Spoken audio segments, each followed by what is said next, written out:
In Search of a Siberian Klondike, as narrated by Washington B. Vanderlip, the chief actor, and herein set forth by Homer B. Hulbert. Preface.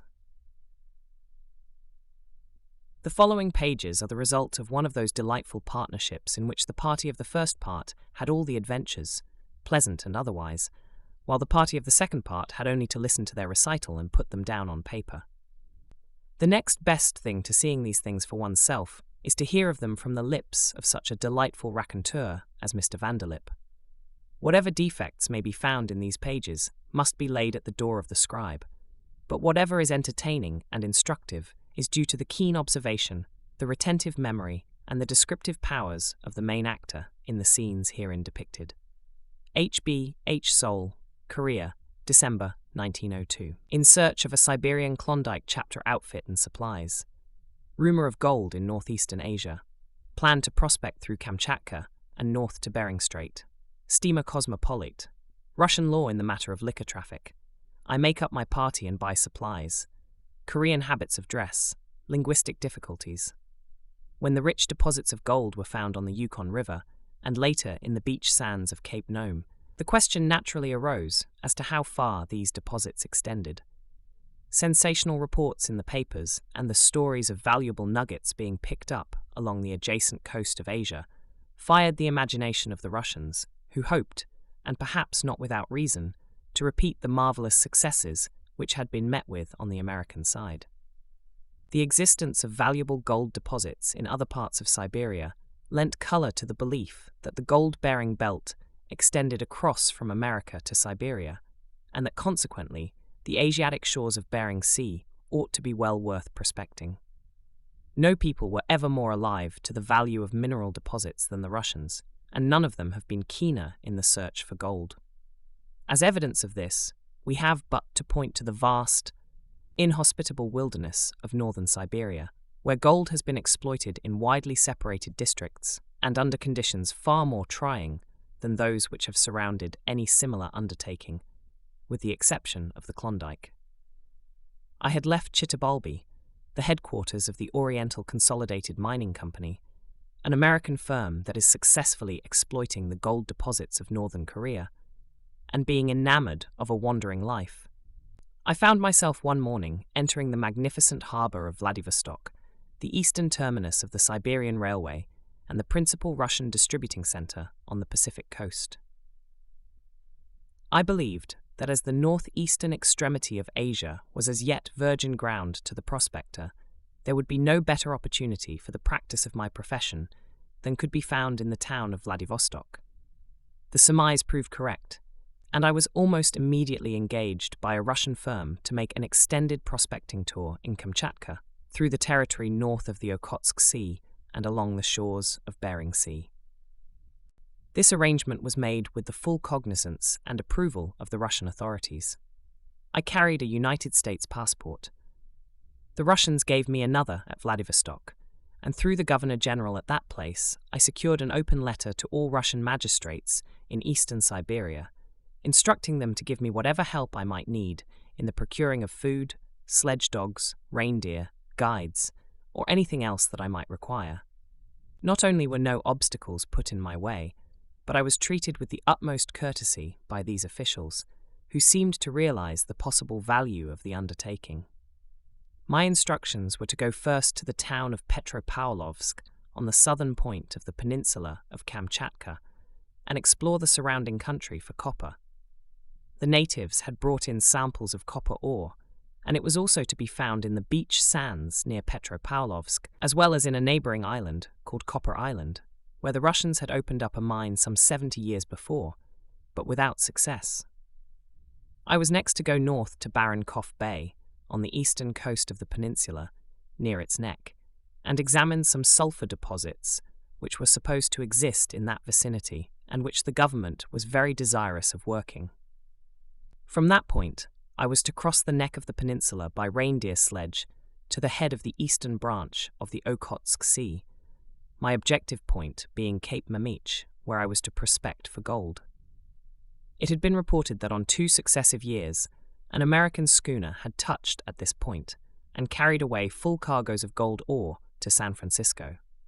I was then to pass around the head of the Okhotsk Sea to the important trading town of Ghijiga. This was the headquarters, some 30 years ago, of the Russo-American Telegraph Company, with which Mr. George Kennan was connected, and where he spent one winter. Making this my headquarters, I was to work out in various directions in search of the yellow metal, and finally I was to use my own judgment as to whether I should strike northeast to Bering Strait, following the Stenova range of mountains, or southward to Ola, where a steamship could stop and take me off the following summer. As we shall see, the main points of this plan were carried out, though not in the order here given. As to the means for reaching Kamchatka, I had no choice. There is no Royal Mail steamship route to these boreal regions. A tramp steamship is annually chartered by the great firm of Kunst and Albers in Vladivostok, and rechartered by them to the Russian government, to take the Governor-General on his annual visit to Saghalien and the trading posts in Kamchatka, and even as far northward as Anadyr, situated inland from Bering Sea on the Anadyr River. At each of these trading posts is a Russian magistrate, or nachalnik, and a guard of about 20 Cossacks. The annual steamer carries the supplies for these officials and for the traders, as well as the goods which are used in trade. On her return, the steamer brings back the furs of the Russian chartered company, who hold all the furring rights of northeastern Siberia. In the summer of 1898, the steamer Cosmopolite was scheduled to make the annual voyage. She was a German tramp steamer of 1,000 tons. Besides the captain, there was but one other foreign officer. The crew was Chinese. In addition to the annual mails, she carried a full cargo of tea, flour, sugar, tobacco, canned, and the 1,001 articles that make the stock in trade of the agents of the chartered company. She was allowed to carry no wines or liquors, with the exception of 60 bottles of vodka for each trader, and that for his private use only. He is strictly forbidden to sell a drop to the natives. For a first offence, he is heavily fined, and for a second, he serves a term of penal servitude on the island of Saghalien. This law is in brilliant contrast to the methods of other governments in respect to liquors. Africa and the Pacific Islands bear witness to the fact that, from the standpoint both of humanity and mere commercial caution, the Russian government is immeasurably ahead of other powers in this respect. The sale of intoxicants demoralizes the natives and kills the goose that lays the golden egg. Of course, there is an occasional evasion of the law.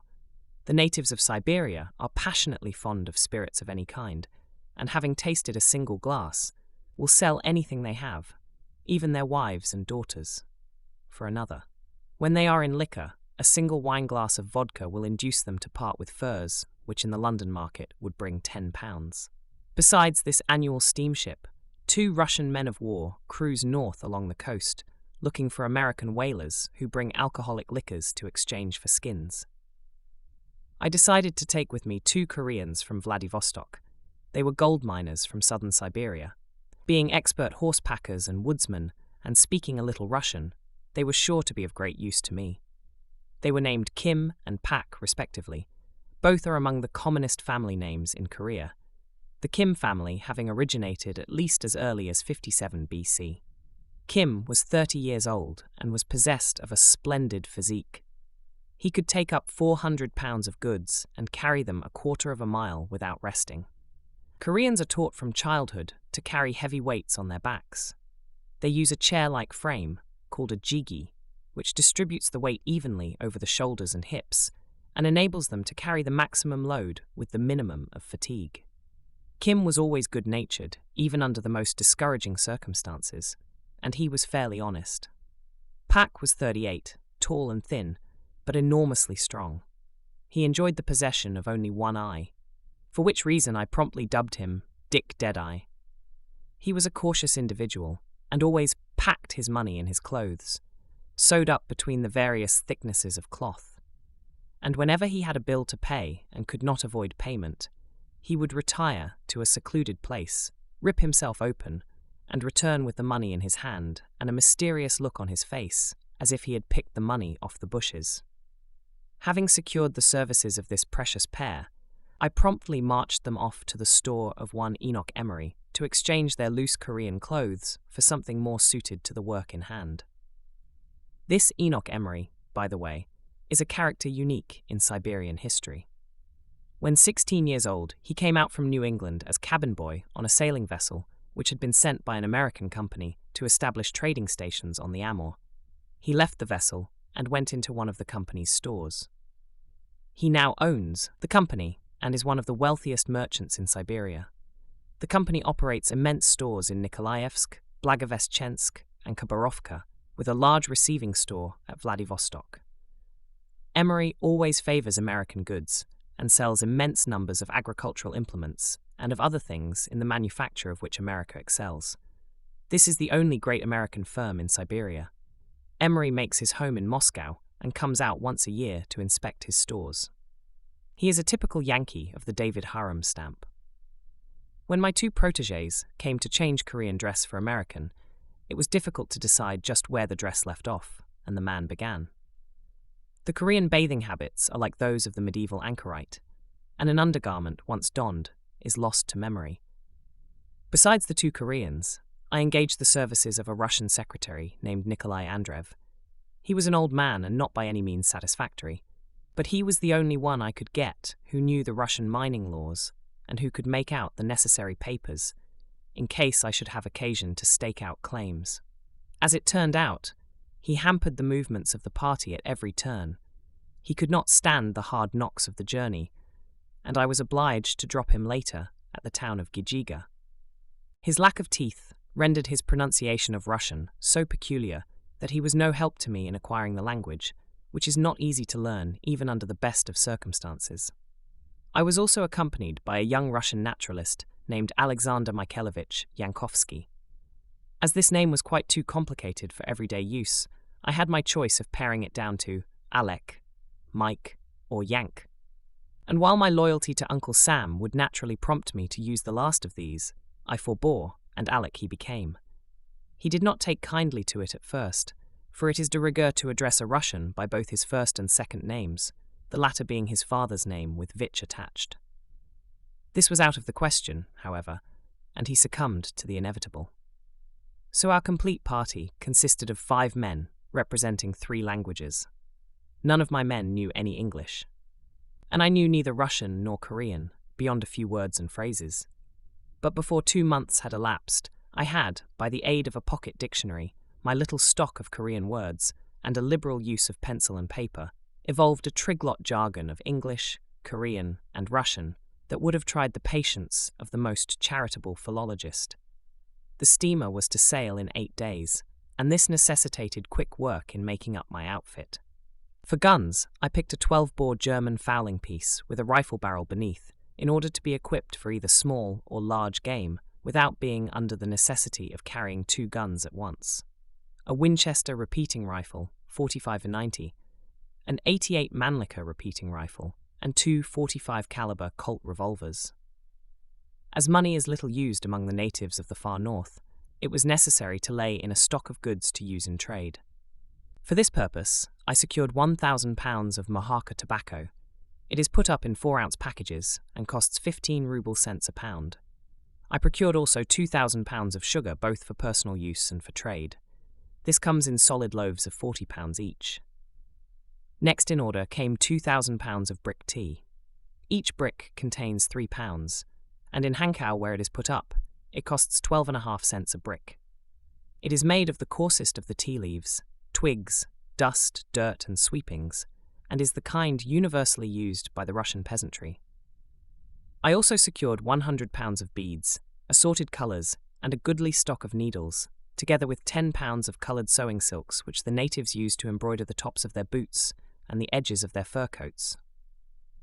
Then came a lot of pipe bowls at a centre piece, assorted jewellery, silver and brass rings, silk handkerchiefs, powder and shot, and 44 caliber cartridges. The last mentioned would be useful in dealing with the natives near the coast, who commonly use Winchester rifles. Those further inland use the old-fashioned musket exclusively. For my own use, I laid in a goodly supply of Armour's canned beef, canned fruits, dried fruits, lime juice, bacon, 3,000 pounds of beans, canned tomatoes, tinned butter, coffee, German beef tea put up in capsules 1 inch long by 1/2 inch thick, which proved extremely fine, and canned French soups and conserves. Besides these things, and more important than all, I took 2 tons of black bread.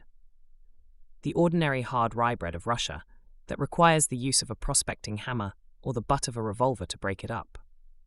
This was necessary for barter as well as for personal use.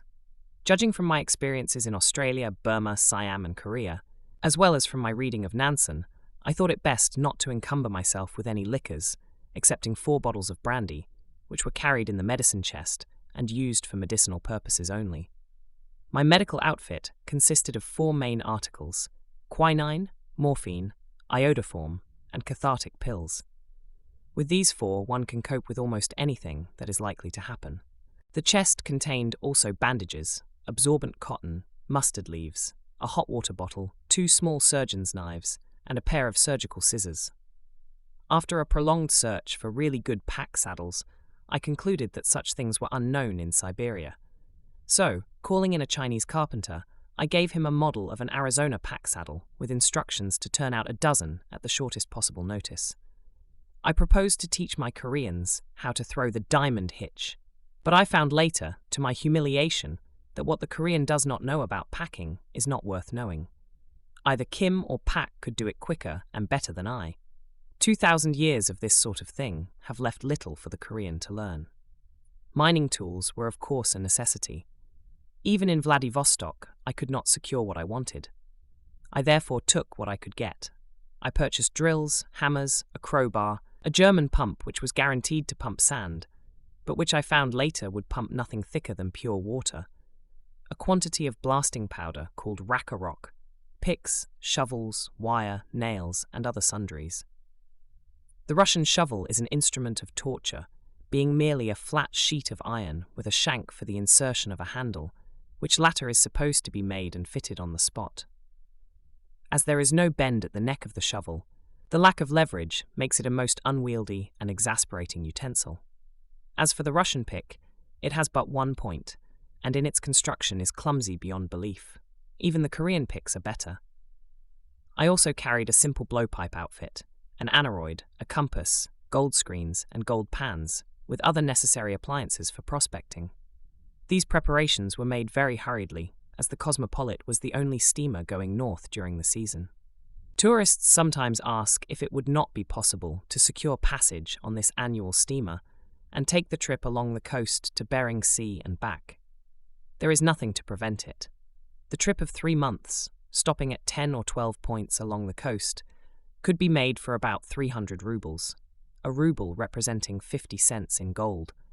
But the trip would be of little value or interest, because, in the first place, the natives bring down their furs to the trading stations during the winter, when the ice makes travelling possible, so that one would have very little opportunity of seeing anything of native life or of securing any of the valuable furs that come out of this region each year.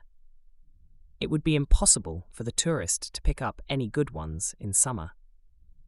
Outside of natives and furs, it is difficult to see what interest there could be in such a trip, unless the tourist is studying the habits of mosquitoes and midges, in which case he would strike a veritable paradise. Chapter 2. Saghalien and the Convict Station at Korsakovsk. Departure of the expedition. Arrival at Korsakovsk.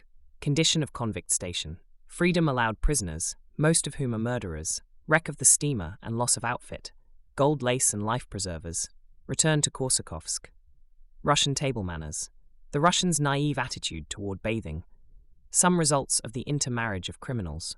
How Yankee shrewdness saved some confiscated photographs. Pleasant sensations on being shaved by a murderer.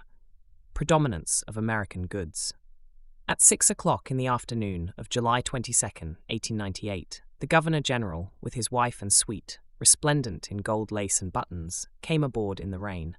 The anchor was heaved up, and we pointed southward toward the open sea, which is reached by way of a passage from 1/2 mile to 3 miles wide and 12 miles long. The shore on either side bristles with armaments which, together with the narrowness of the passage, make Vladivostok entirely impregnable from the sea. There is a story, however, which the Russians never like to hear. One morning, after a night of dense fog, as the sun cleared away the mist, 4 big British men of war were found anchored within 200 yards of the city and could have blown it skyward without a shot from the batteries, being safe from the line of fire.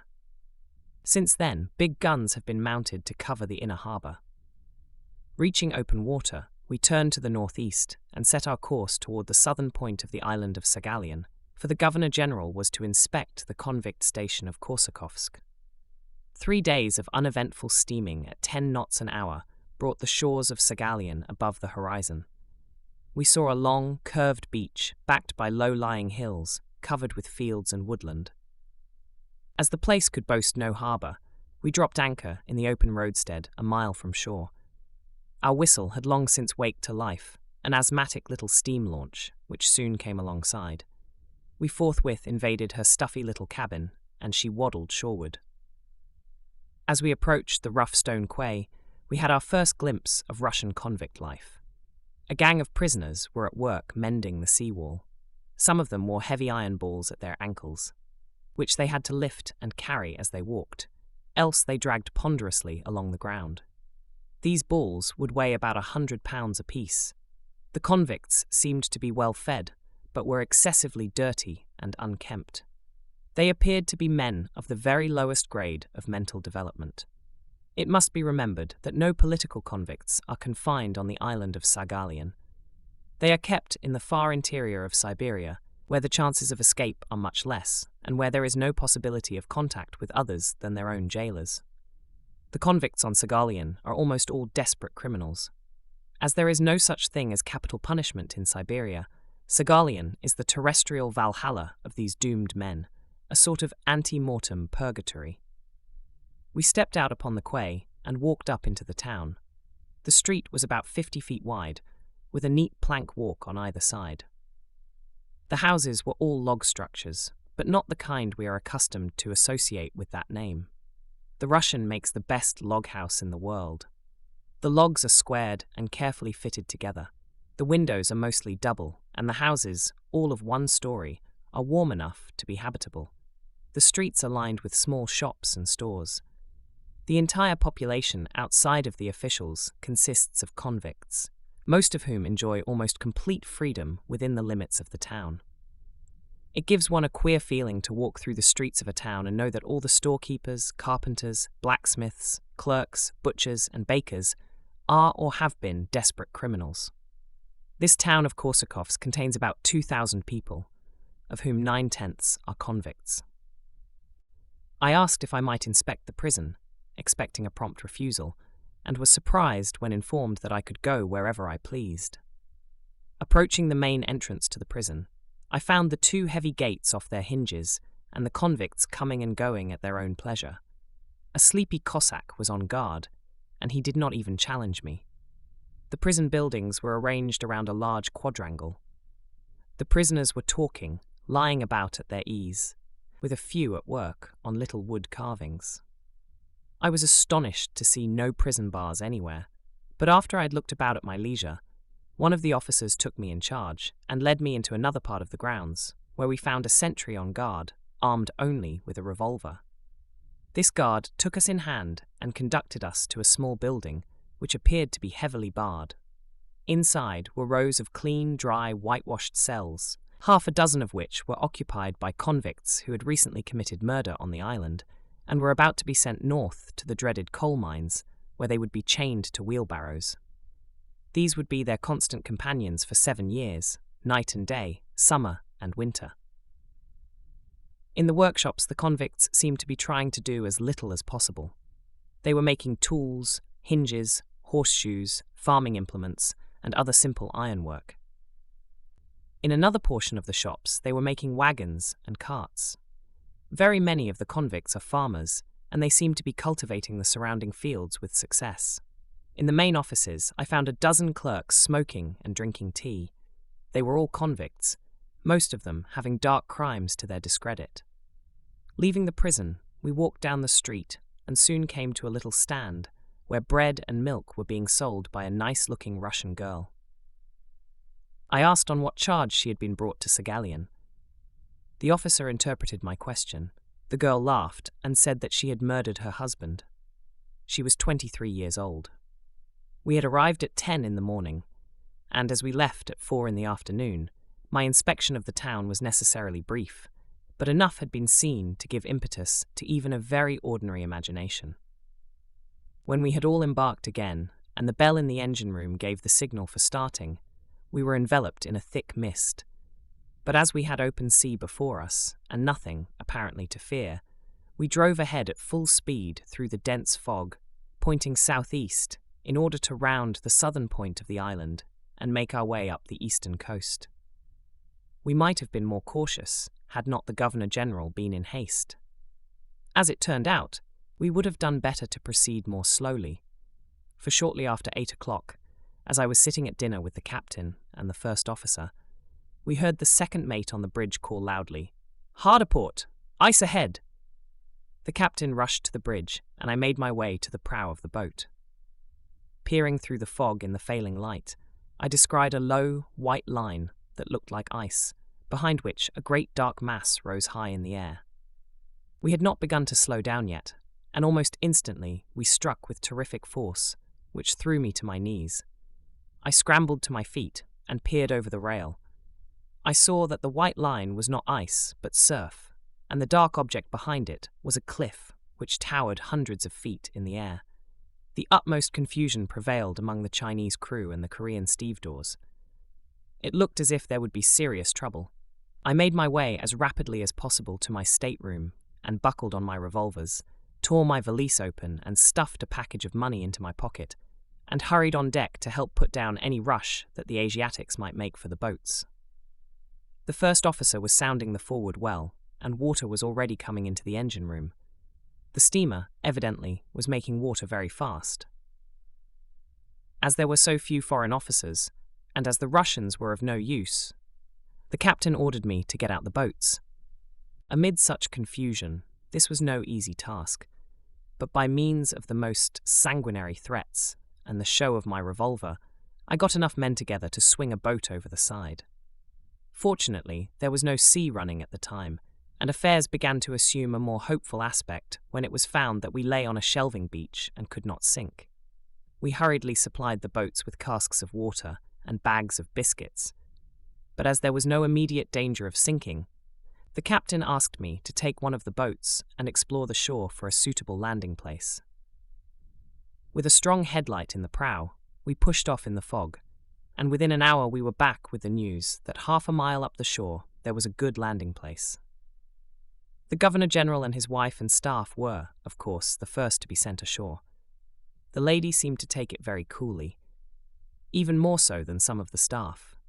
The latter, as soon as the alarm sounded, had hastened to their staterooms and put on their swellest regimentals. Their gold lace, glittering swords, and patent leather boots seemed curiously out of place on board the wreck. It reminded me of the ancient Persian custom of going into battle in full regalia. These Russians left everything but their fine clothes. In due time they were landed, and then we came back and took off the crew. It was growing light, and the sea was rising. The steamer began to pound on the reef, and it was evident that she would not hold together long. The captain said he was going to stay on her till she broke up. As I was an enthusiastic knight of the camera, I thought this would be a good opportunity to secure a picture of a ship going to pieces, so I determined to stay with the captain as long as possible. We remained on board all that day and the next 2, taking watch, by turns, 6 hours at a time. We determined to rig a block and tackle over the after hatch, and although this was underwater, we managed to get hold of the big Russian mailbags and haul them out. Among other things, they held 15,000 rubles in notes.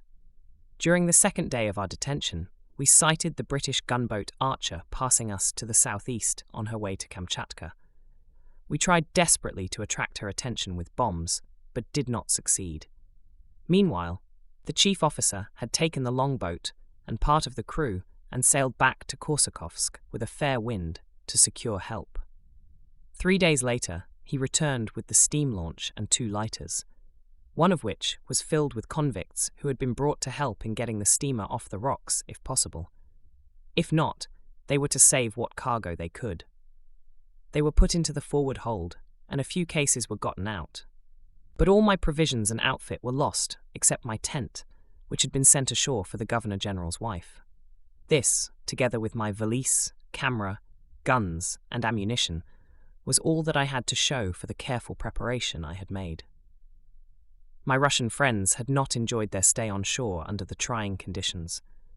We threw overboard for their use all the ducks and geese, which, after disporting themselves a few minutes in honour of their newfound liberty, made their way to the shore, where they were speedily dispatched with axes by the gentlemen in patent leather boots and gold lace. We also consigned a pig to the vasty deep, and it nobly struggled ashore, only to meet the common fate of succulent pork. Through the glass, I could see the Governor-General in his swell regimentals, with a row of medals across his breast, lugging an armful of driftwood along the shore to the fire. And so we made our way back to Korsakovsk, a very discouraged and bedraggled company. The Governor-General took me to the house of the Chief Magistrate, where I was given a comfortable room, and could once more sit down to a good table. That night I ate my first genuine Russian dinner. Each person, as he enters a dining room, faces the icon which hangs in the corner, and bows and crosses himself. The table was loaded with tinned preserves, pâté de foie gras, caviar, salted salmon, herrings pickled, and raw fish, sardines, cheese, sliced raw onions, cold sausages, raw cabbage, and huge piles of black and white bread. There was also the usual large carafe of pure white vodka, a powerful distilled liquor made from rye. Before eating, every glass is filled, and the host's health is drunk to the accompaniment of butcher's zdrovia, which means your good health. In eating, you must reach for what you want. It is very seldom that anything is passed during this first stage of the meal. You would never suggest to your neighbour on the right to pass you the cheese, but you would rise in your place and, with a firm grasp on your knife, reach over his plate and impale the tempting morsel. If this is not possible, you leave your place and go around the table and secure your loot. There is only one thing that they will readily pass, and that is the vodka. The general aspect of things is that of a well-patronized free lunch counter when the train is to start in 5 minutes. It must be confessed that Russian table manners are not fashioned on ordinary European models. They closely resemble the Korean method of eating at a public feast, when all the food is put on the table at once. It is a mistake to suppose this terminates a Russian dinner. It has only begun. By this time, the uninitiated is full to repletion unless he has been forewarned, but to the Russian this is but the anteprandial overture. Everything is now cleared off the table except the vodka, which is never out of sight, and the dinner proper begins with soup. I must say that this soup is the heaviest and richest it has ever been my fortune to taste. Alone, it would form a full meal for any one less robust than the ordinary Russian. Each guest adds to his soup 2 or 3 heaping spoonfuls of sour whipped cream. Their method of eating soup appeals as much to the ear as to the eye. Perhaps they go on the principle that soup must be eaten as audibly as possible, for this means that it is so good you cannot wait for it to cool. My Russian naturalist, Alec, was a fair sample of an educated Russian, and he turned to me and said, "I see that you eat with a fork." "Yes," said I, "and I see that you do not." "No, but I had a sister who studied at an English convent in Japan for a year or so. When she came back, she ate with a fork, but we soon laughed her out of it." The end of the Russian knife is broader than the portion next the handle, and it is used both as a knife and as a spoon. They complain that the American knives do not hold enough. After the soup came fowls, roast meats, vegetables, and 2 or 3 more dishes made of whipped cream. These last one grows to like. Their favourite form of dessert is this same sour cream, sprinkled generously with sugar and ground cinnamon. When all is seemingly over, the table is again cleared, and the samovar is placed steaming upon the table. Every one takes 4 or 5 glasses of hot tea, flavoured with sliced lemon. Some of the Russian tea is very fine. It is well known that they drink the costliest as well as the cheapest grades. It is more than likely that not a pound of the very best tea grown in China ever gets farther west than Russia. Meanwhile, every one is smoking cigarettes, men and women alike, not only after dinner, but between the courses. My use of the fork was not the only thing that distinguished me while in the country of the White Tsar. Wherever I went, The Russians were highly amused at my use of the toothbrush, which they consider a peculiarly feminine utensil. I was everywhere embarrassed by the total absence of the washbowl. Such things seem to be unknown. A sort of can or ewer of water, with a valve in the bottom, lets out a little stream of water on the hands, or oftener still, a mouthful of water is taken from a glass and spurted over the hands. A much more sanitary method than the American, since the Russian does not wash in any vessel which has been used by others. The Russian objects to any bath, excepting the elaborate Russian bath, and as this can be obtained only in the centres of population, the result is not edifying. Even on the steamer, where hot and cold baths could be had for the asking, the bathroom was not patronized. The Russians say of the English and Americans that they bathe so much that they emit an offensive odor, which turns the tables on us somewhat surprisingly and casts some doubt upon the truth of the proverb that virtue is its own reward. As black, the most sombre of all colours, is in truth a lack of all colour. So perhaps the lack of any distinctive odour in the well-tubbed Englishman strikes the Russian as unpleasant. One of the waiters in attendance was a young and handsome man of 25, convicted of murder. He was dressed in the picturesque costume of the Cossack, and, strangely, wore a dagger at his side. The woman who brought in the samovar had killed an entire family, her husband, father-in-law, mother-in-law, and her own child. She had been married to the waiter a year since arriving at Saghalien. The intermarriage of criminals raises a delicate penological question, considering what the fruit of such unions is likely to be. After dinner, I suggested to one of the governor's aides that we take a stroll, but the local magistrate vetoed this, saying that on no account must we go out on the street after 6 o'clock in the evening. Our lives would be in immediate danger, as murders among the convicts averaged 1 a day on Saghalien. Hundreds have broken away and escaped into the interior of the island, living on game, roots, and berries. Some roam the streets at night, looking for plunder, especially when a steamship is in harbour. The following day, we passed a building which seemed to be full of women. They were convicts recently landed. On stated days, those male convicts whose conduct has been uniformly good are taken to this building where the women are lined up and the men are allowed to choose wives for themselves. The women are quite willing to be chosen, but if they refuse, they are not compelled to marry. Marriage means that they get away from the confinement of the workshops and gain a snug little home among the neighbouring hills, with nothing to suggest penal conditions except an occasional inspection. If they consent to marry, they go immediately to the little cathedral and are married by the priest. A plot of land is allotted to the couple to clear and cultivate. Possibly a horse, a cow, and a few chickens are given them, as well as the inevitable samovar. Our saying, "What is home without a mother?" might well be rendered in Russian, "What is home without a samovar?" All the money that they can make by raising produce is their own, and will be turned over to them upon the expiration of their sentences. But most of the convicts on Saghalien have sentences which terminate only at death. The women in the prisons are kept busy making clothes for such convicts as have not been let out on good behaviour. The following day, I was invited to attend, at the Greek church, a service of thanksgiving for the escape of the passengers and crew of our wrecked steamer.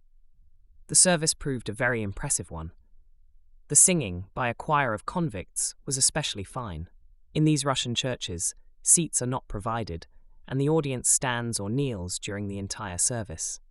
That afternoon, I had the temerity to take my camera under my arm and stroll through the prison grounds. To my great surprise, I was permitted to take what photographs I pleased. Even the guards lined up and were snapped, much to their delight.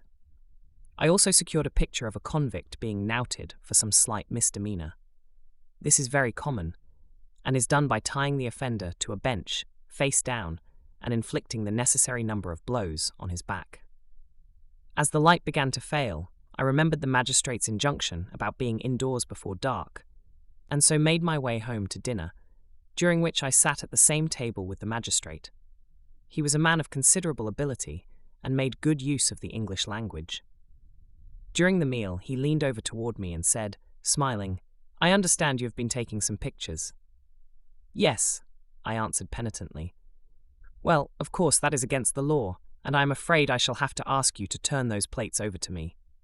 I expostulated mildly, but found that his mind was firmly made up on the matter. To tell the truth, my mind was also made up on the matter. But, said I, the plates are still in the camera, undeveloped. Oh well, bring your camera along, and I will develop them for you. This with a little smile of amusement. Shall I go now? Said I, pushing my chair back from the table, although dinner was not half over. Don't think of it. Tomorrow morning will do just as well. And tomorrow morning surely did, for that night the camera went to bed with me, and when the magistrate smilingly drew out the plates next morning and cracked them, one by one, on the corner of the table, he was not aware that he was spoiling fresh plates. I tried to look as sad as the occasion seemed to demand. I asked him if any of the convicts ever escaped from the island. He gave a short laugh and said, "Some of them got away once. I will tell you about it. A Japanese fishing schooner put in here under stress of weather and anchored off the town. That night, 8 of the convicts swam off to her, murdered the crew, and sailed away without the slightest knowledge of navigation. After drifting about aimlessly for several days, they were picked up by an American whaler and carried to San Francisco. As soon as the facts became known, the Russian authorities demanded their extradition. But the American papers took the matter up and made a great outcry about sending back these innocent political convicts to the horrors of Siberia, while the ladies of San Francisco heaped confections and flowers upon them. The United States authorities declined to give them up, though it should have been well known that no political suspects are ever sent to Saghalien, only tried and condemned criminals. But mark the sequel. Within 2 years, all but one of those 8 men were hung for murder, and the remaining one was in prison for life. We appreciate the kindness of the United States in relieving us of the support of these criminals, and she can have all the Russian convicts on the island of Saghalien if she wants them, and welcome. Saghalien is Russia's gallows, and the incident given above shows how philanthropic zeal, if ill-informed and misdirected, may easily work harm. Having occasion to interview the barber, I entered a neat shop in company with a Russian official. It was not till the razor was playing about my chin that I learned that the barber was a common murderer. There was no backing out, for I knew not what savage instincts I might arouse in him by proposing to leave his place half-shaved. I generally managed to get a nice little nap when under the soothing influence of the barber's hand, but this time I confess that I remained rather wider awake than usual. The gentle reader can perhaps imagine my feelings as the keen steel rasped across the vicinity of my jugular vein. Strange to say, the only image that remains in my mind's eye is a staring advertisement which hung against the wall, and which expatiated with Yankee modesty upon the merits of a certain American barber supply house and the unique opportunity it offered of securing the best goods at the cheapest price. I was informed later that this barber combined with his tonsorial occupation that of procurer, which shows how wide a range of pursuits Russia allows her convicts. A superficial examination of the various shops which lined the main street of the town showed that American canned goods, sheetings, prints, flour, and other foodstuffs are most in demand. The hardware was mostly of cheap German manufacture. I saw no English goods displayed. Chapter 3. Petropaulovsk and southern Kamchatka. Volcanoes of Kamchatka and the superstitious natives. The first prospecting trip. Copper found, but no gold. Mosquitoes cause an evacuation of the land. The typical Chinese peddler. Upon our return to Korsakovsk from the wreck, the Governor-General had immediately telegraphed the news of the disaster to Vladivostok and had asked that a relief steamer be dispatched at once. In 6 days we saw her smoke on the horizon, and soon the Swatow, flying the German flag, cast anchor off the town. She was accompanied by a Russian gunboat, which carried the Governor-General and his suite back to Vladivostok, as he had been recalled on urgent business. I found that the Swatow would not be able to go up into Bering Sea, but could only visit the trading stations on the Okhotsk Sea, at the head of which lies the important town of Ghijiga. Although my outfit had been so terribly depleted in the wreck, I was determined to push on and live on the country if necessary. The steamer had brought me a small supply of brick tea, sugar, and hard bread. This slender store I supplemented as best I could from the shops in Korsakovsk, and boarded the Swatow en route for the north. On leaving Saghalien for the second time, we gave the southern point of the island a wide berth, and after 10 days of uneventful steaming, we sighted the shores of the peninsula of Kamchatka, which showed a chain of lofty snow-covered mountains, now and again hidden by dense banks of fog. We entered the magnificent harbour of Petropaulovsk by way of a narrow passage, and found ourselves in a landlocked bay, 25 miles long and 10 miles wide. Its shores were well wooded, and we could see several fine streams as they made their way swiftly down the mountainsides to the waters of the bay. At the northern extremity of the harbour rose the active volcano of Okhotsk, 16,000 feet high from the water's edge. About its summit lay heavy masses of snow, and above it hovered a thick blanket of smoke. Kamchatka lies in the line of volcanic activity which stretches from Tierra del Fuego in South America northward through South and North America, the Aleutian Islands, Kamchatka, the Kuril Islands, Japan, and so southward, and therefore it is not surprising that there should be many semi-active volcanoes on the peninsula, as well as many hot springs. The natives consider both of these the habitations of evil spirits, and will not go near them if it can be helped. Once a party of Russians forced the natives to show them the way to one of the hot springs, and when the superstitious people saw the foreigners looking over the edge of the spring, tasting of the water and cooking eggs in it, they were filled with wonder, and thought the Russians had power over the demons. In port, we found the British gunboat Archer and a small Russian gunboat. The town of Petropaulovsk consists of about 300 Russians and half-caste Kamchadals, presided over by a Russian magistrate, assisted by a secretary, a physician, and 20 Cossacks. With the exception of an imposing cathedral, the houses were all built of logs and 1 story in height, but they were neat and substantial, and were provided throughout with double windows, which are required by the severity of the winter. At that season of the year, the country was covered with a luxurious growth of vegetation. Of trees, so called, there are only the larch and birch, but the whole country is covered with a dense growth of underbrush, 10 feet high, which it is impossible to penetrate. Consequently, very little travelling is done in summer, except on the rivers in small boats. Most of this undergrowth dies down at the approach of winter, and the snow which then covers everything makes travelling comparatively easy in any direction. As our steamer was to make a little side excursion of 10 days to different trading ports in the vicinity, and then return to Petropaulovsk, I determined to remain behind and explore the region in search of copper deposits, which had been reported to exist in the vicinity. I secured a stanch little skiff built in San Francisco, and after stowing away my tent in the bow, I started out to prospect along the beach. For the most part, I walked while the Koreans rowed the boat a little offshore, keeping always within hailing distance. I carefully examined the mineral formations along the shore. About 5 miles from the town, I came across numerous pieces of copper float, detached fragments from the parent ledge. Striking up the hill above the point where this float lay, I found the outcroppings of a thin seam of bornite, which is a valuable copper ore if found in quantities. But the thinness of the seam was not promising, so I simply set up a claim post, which would hold it for 3 years, with a view to further exploration. When night closed in, which in that northerly region in summer does not occur till nearly 10 o'clock, we pitched our camp beside a brawling mountain stream, prepared our supper, and felt sure of passing a comfortable night. But within 10 minutes we were undeceived. The mosquitoes came down by the millions, and we surrendered at discretion, capitulated with the honours of war, went out with colours flying and sidearms on, so to speak, and spent the night in the boat, anchored some 50 yards from the shore.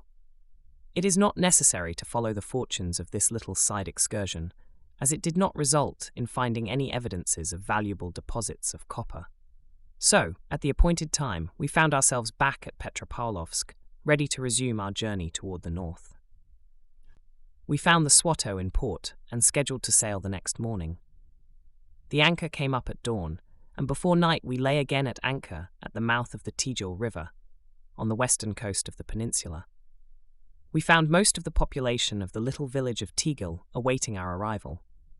This village, composed of a mixed Russian and half-caste population, lies about 40 miles up the river, but the villagers had all come down to the coast to meet the steamer, to fish, and to get away from the mosquitoes, which are far worse inland than on the coast. They were all living in little temporary summer huts. The first person I met as I stepped ashore addressed me in good Western American. He was Mr. Fletcher, a Russian subject, born in Kamchatka, of mixed American and Russian parentage. He had been educated in San Francisco. He invited me to his little cottage and set before me a tempting meal of fresh milk and blueberries, supplemented by raw, salted and smoked fish, vodka, and the contents of the steaming samovar. After doing honor to these good things, we strolled down to the beach to watch the Chinese sailors from the steamer lay out the little stock of goods that they are allowed to bring with them to barter with the natives. The thrifty Celestial spreads a piece of canvas on the ground, and on it arranges in the most tempting manner his stock of hand mirrors, needles, buttons, soap tablets, perfumery, and other articles de luxe. A bevy of native girls crowd about him, giggling and chaffing, while men elbow their way in to buy presents for their sweethearts, paying for them in deerskins, fur gloves, and smoked deer tongue. Meanwhile, the steamer has been busily discharging the quota of flour, tea, vodka, and other things which are required by the officials and traders of the station, and in return loading the bales of skins and furs consigned to the Russian chartered company. Chapter 4. Salmon-Fishing in the far north. Tide that rises 25 feet. Wholesale suicide of salmon. Fish eyes as a delicacy for seagulls. How the natives store fish for the sledge dogs. The 3 varieties of salmon. An Arcadian land for the birds. Leaving the mouth of the Tigel River, we steamed northward into the upper arm of the Okhotsk Sea. The shoreline showed rolling hill and mountain country without much timber. 3 days of steady steaming brought us to the extreme limits of the Okhotsk Sea at the mouth of the Ghijiga River. Owing to the shallowness of the water, we were obliged to anchor 18 miles offshore. We had on board a small steam launch for use in towing the lighters to the shore, each lighter carrying about 25 tons. The launch and lighters were soon put over the side and their cargoes loaded into them. At 10 o'clock at night, we set off toward the shore. It was necessary to start at that hour in order to get over the bar at flood tide. We entered the mouth of the river at 3 in the morning. The sun was already up. The width of the estuary was considerable, but it was enormously increased by the tide, which rises 25 feet and floods the fields and plains on either side. The air was literally full of seagulls, flying very high. Some of them were going inland, and some out to sea. The odor of decaying fish was almost overpowering, and was plainly perceptible 5 miles out. This was caused by the enormous number of dead salmon that lay on the bar, having been swept down the river. About the 10th of June, the salmon come in from the sea and work their way up the river until the lack of water bars their further progress. Salmon do not run up these rivers until they have attained their 6th year of growth. From the moment they enter the fresh water of the river, they get no food whatever. For this reason, they must be caught near the river's mouth to be in good condition. The female, having gone far up the river, finds a suitable place and deposits her eggs, after which the male fish hunts them out and fertilizes them. As soon as this has been accomplished, there begins a mad rush for death. However, many millions of salmon may run up the river, not one ever reaches the sea again alive. They race straight up the river, as if bent on finding its source. When the river narrows down to 200 feet in width and is about a foot deep, the fish are so crowded together that the water fairly boils with them. And still, they struggle up and ever up. One can walk into the water and kill any number of them with a club. After the fish have gone up the river in this fashion for 50 or 60 miles, they are so poor that they are worthless as food, for they have been working all this time on an empty stomach. As they fight their way up, they seem to grow wilder and wilder. Whole schools of them, each numbering anywhere from 100 to 1,000, will make a mad rush for the shore and strand themselves. This is what the gulls have been waiting for. They swoop down in immense flocks and feast upon the eyes of the floundering fish.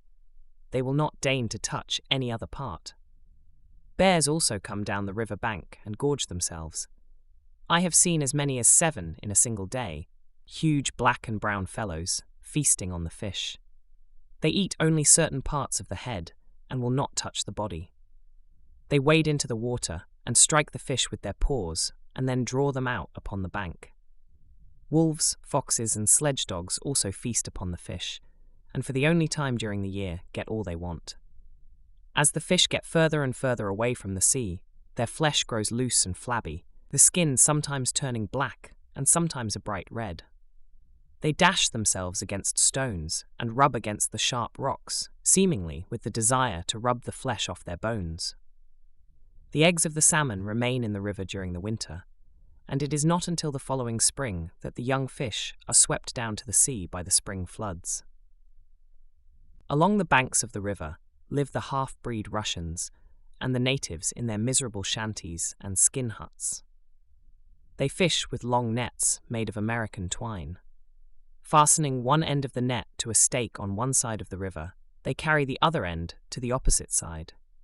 In an hour or more, the farther end is brought back with a wide sweep downstream, which of course is the direction from which the fish are coming.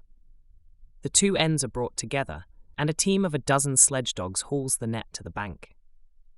The children kill the fish with clubs. Then they are carried to the women, who squat upon the sand and, with 3 deft sweeps of a sharp knife, disembowel them and cut off the thick pieces of flesh on each side of the backbone. These pieces are dried in the sun and form the chief article of food among this people. It is called by them ukuli. The backbone, the head, and the tail, which remain after the meat is cut off, are then dried, and they form the staple food for the sledge dogs. After they have cut up enough fish for 1 year's consumption, they make yet another large catch and throw the whole lot into a pit and cover them with earth. If there should be no run of fish the following year, these pits could be opened up and the contents fed to the dogs, thus saving their valuable lives. The natives, who live mainly on fish, will not cure more than enough for a single season's use. They may lay up future store for their dogs, but not for their children. When an old fish pit is opened up, the stench is terrible, but this does not trouble the dogs, for they will eat anything into which they can bite. If the natives were willing to work 15 days longer, they could easily lay up enough food to tide over any ordinary famine, but they will not do this unless forced to it. Consequently, the Russian government compels 1 or 2 from each family to work on certain government nets, every fish caught being put in the fish bank, and a record kept of the exact number due each individual who helps work the nets. During several successive good years, enough fish are laid up to supply the people, at least in part, during times of scarcity. If these should not suffice, the government would buy up reindeer from natives in the interior at 50 kopecks a head and feed them to the destitute people. 50 kopecks make 25 cents in United States currency, which seems a small price to pay for a reindeer, but in the country of which we are writing, that is a good average price. A failure of the fish crop occurs about once in 7 years. For some reason not yet ascertained, the fish will entirely desert a river for a season. Not infrequently, it is found that of 2 rivers whose mouths are not more than a few miles apart, the salmon will frequent one and not the other. The Russian government forbids the export of salmon caught in the rivers or within 2 miles of their mouths. While the people do not destroy 1,000th part of 1% of the fish that run up the river, we must bear in mind that not a single fish gets back to the sea after depositing its eggs. As the fish are killed as near as possible to the river's mouth, an enormous number of eggs are destroyed. There is, therefore, a possibility of seriously diminishing the supply if a wholesale slaughter takes place when the fish come in from the sea. If they were taken after the eggs are deposited, it would be another matter, but this is never the case. These salmon are of 3 different varieties, called respectively the silver salmon, the humpbacked salmon, and the garbouche. The weight of a full-grown salmon is from 18 to 25 pounds. There is in the rivers another fish called the salmon trout. It has a dark green back with vivid pink spots, and it is a most delicious article of food. The little lakes in the tundra also contain a fish somewhat resembling the pickerel, which the natives catch in traps. These are set in the little creeks leading from the tundra lakes. They are cylindrical baskets, 5 feet long and 3 feet wide, and are set in an opening in a dam built for the purpose of reeds and stakes. Often as many as a dozen fish are taken from the traps at a single catch. At the time when the salmon are running, hundreds of sea dogs, hair seal, are attracted to the mouth of the river by the smell of dead fish.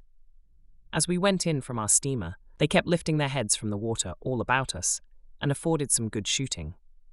The natives take them in huge nets made of walrus thongs with a mesh of 6 inches or more.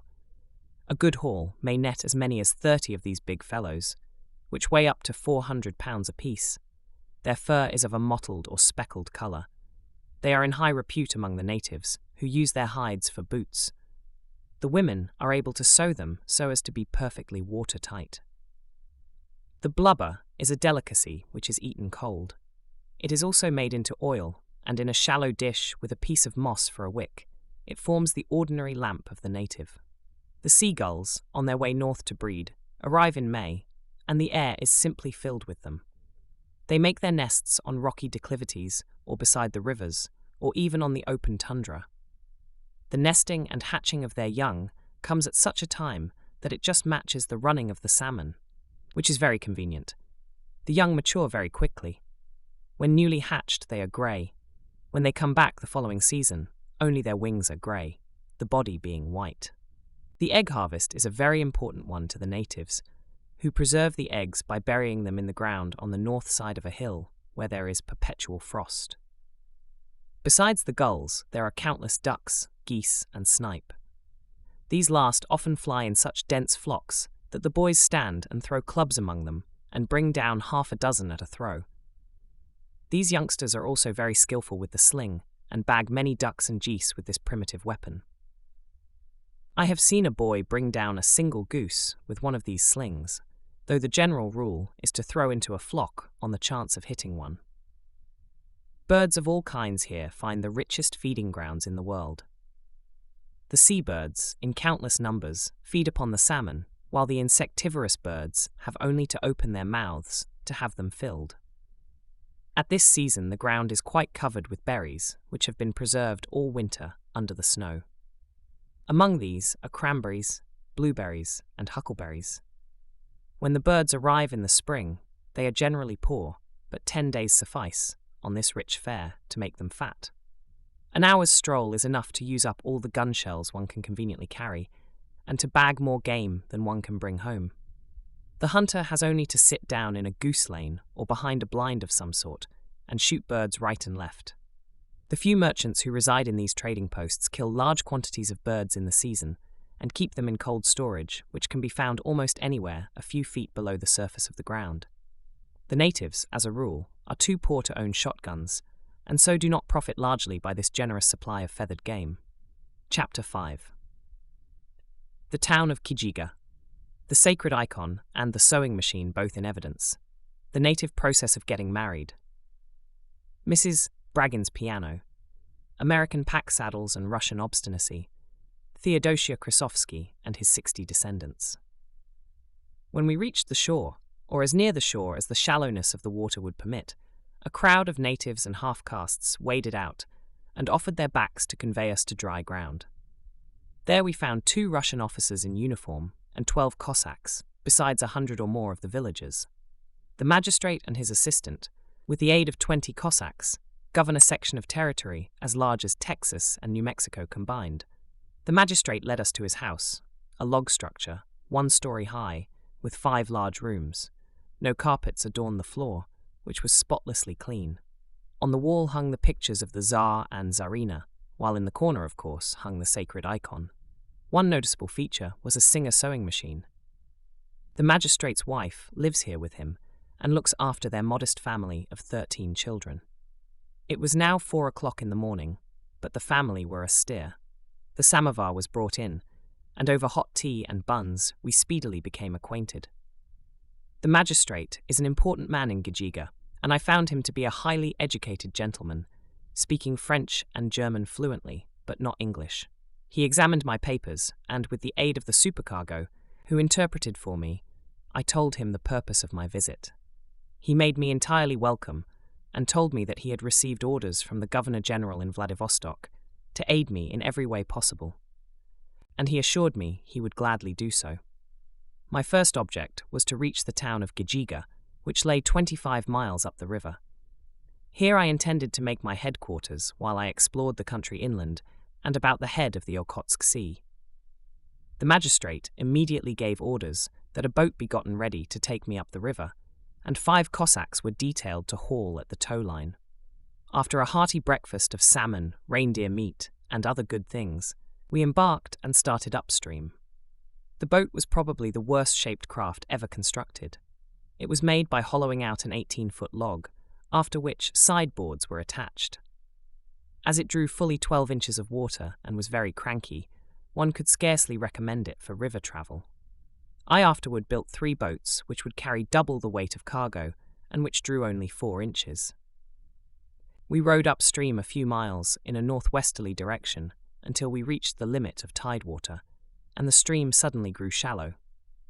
The banks were covered with a dense growth of bushes, which at some places attained a height of 20 feet, but there was no large timber near at hand. With my field glasses, I saw some fairly heavy timber on the mountainsides inland. The general aspect of the country was exceedingly rough. The banks of the river showed outcroppings of slate, striking east and west, with a pitch to the south of 45 degrees. To the southwest, about 10 miles away, I saw a long, low range of hills, perhaps 1,000 feet high. The highest point in this range is called Babushka, which is the Russian for grandmother. As we approached the shallows, the water became so swift that we could no longer row, whereupon 4 of the Cossacks jumped out of the boat into the icy water. Putting over their shoulders a kind of harness made of walrus hide, to which was attached a rope of the same material 100 feet long, they began towing. The 5th Cossack held the steering oar. The shore was too heavily wooded to admit of using it as a tow path, and so the poor fellows had to wade in the water. Frequently, the boat would ground on the shallows, and then they would patiently come back and haul us over the obstruction. At noon, we landed, built a roaring fire, and imbibed unknown quantities of tea along with our lunch. Taking to the water again, we kept steadily, if slowly, on until 7 o'clock, when, suddenly turning a sharp bend, we saw on the hillside, on the left bank, the green spires of a Russian church, around which were grouped about 50 houses. I noticed that not a single house had a window on the north side. The severe winds from the north drive all the snow away from that side of the houses and pile it up against the windows on the south side, so that they are often buried 12 or 15 feet deep. Some of the people are too lazy to dig this away, and so have to remain in comparative darkness, but as the days are only a couple of hours long in midwinter, it does not make so much difference. As we neared the landing, all the village, except such portion as had met the steamer at the mouth of the river, came down en masse to greet us. Dogs, children, and all. They gave us a hearty drosti, or how do you do, and treated us most hospitably. We pitched our tent on a grassy slope near the water and made preparations for supper. As I was bending over, busy with my work, I was startled by a hearty slap on the shoulder and the true Yankee intonation. "Well, friend, what are you doing in this neck of the woods?" I turned quickly and saw before me a stout, good-natured, smiling American. I learned that he was a Mr. Powers, manager of the Russian trading company, which had a station at this point. He had arrived a few days before in the company's steamer, the Korak, and had brought with him a Russian-American as clerk. The latter was in process of being married to the daughter of a Mrs. Bragin, the capable agent of the Russian Fur Company at that point. I say he was in process of being married, for, although the ceremony had begun the day before, it would be several days yet before it would be completed. They literally dragged me up to the house, although I pointed in dismay at my disreputable suit of khaki. I was too late for the church service, but was just in time for the more substantial part of the festivities. After the service in the church, the villagers gather at the bride's house and spend the balance of the day in feasting, amid the most uproarious mirth. The second day finishes this act of the play, But on the third and fourth days, the bride and groom make the round of the village, feasting everywhere. It was on the second day that we arrived, and before the day was over, the groom had gorged himself about to the limit. And before the next 2 days had gone, he confided to me the fact that if he had known how much he would be forced to eat, he would have hesitated before crossing the threshold of matrimony. Mrs. Braggin's drawing room boasted an antiquated upright piano that had long passed its prime, but was in fairly good tune for such a corner of the world. In the course of the evening, as the fun was growing fast and furious, and there seemed to be no one to play the instrument, I sat down and struck up the Washington Post march. But before I had played many bars, I was dismayed to find that the merriment had suddenly ceased, and the whole company was standing in perfect silence, as if rooted to the spot. When I finished, nothing would suffice but that I should exhaust my slender repertory, and then repeat it all again and again. Evidently, many of those rough but kindly people had never heard anything like it in their lives, and as the Russian is musical to his heart's core, I felt pleased to have added my mite to the evening's entertainment. After the 4 days of feasting, we descended to the plain of the ordinary. By the aid of Mr. Powers, I secured a vacant log hut, where I bestowed my various goods and appointed old Andrew as steward, making arrangements for him to board at Mrs. Braggin's. Some of the native women were easily induced to fit me out with a suit of buckskin which I should require in travelling about the country. In this whole district, there were but 12 horses. They were Irkutsk ponies, shaggy fellows, about 14 hands high. They were very hardy animals and could shift for themselves both summer and winter. In the winter, they pour down through the snow until they reach the dead grass. After nearly exhausting my powers of persuasion and paying a round sum, I secured 6 of these horses. I hired a competent Russian guide and prepared to take my first trip across the tundra to examine a locality where the Russians had reported that gold had been discovered a few years before. With my horses came little Russian pack saddles, or rather combinations of pack and riding saddles. They have the faculty of turning with their loads about once an hour all day long. This I had discovered at Petropaulovsk, but when I expressed my determination to use my American pack saddles, I found myself confronted by the opposition of Russians and natives alike. They viewed my saddles with amusement and contempt. The double cinches and the breast and back cinches puzzled them completely, and they refused to have anything to do with them.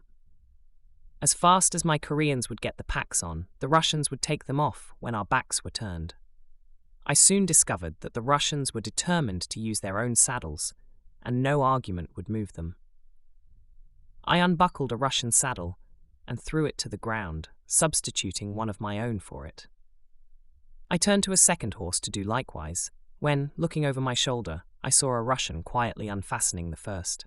Stepping up to him, I gave him a slap with the open hand on the jaw. Instantly, the whole matter assumed a new aspect. I was not to be trifled with. They saw it. Their objections were at once withdrawn, and never after that did I have occasion to strike a man. My guide was an old man of 65, but a noted sledge driver and hunter. His name was Theodosia Krasovsky, a half-caste. He was a dried-up and wizened old man, but I found him as active as a youth of 20. He was always the first up in the morning and the last to bed at night. He owned the best dogs in northeastern Siberia and could get more work out of a dog team than any other man. His reputation reached from the Okhotsk Sea to the Arctic Ocean, and he was considered among the dogmen to be about the wealthiest of his class. He owned 100 dogs, valued at from 3 to 100 rubles each.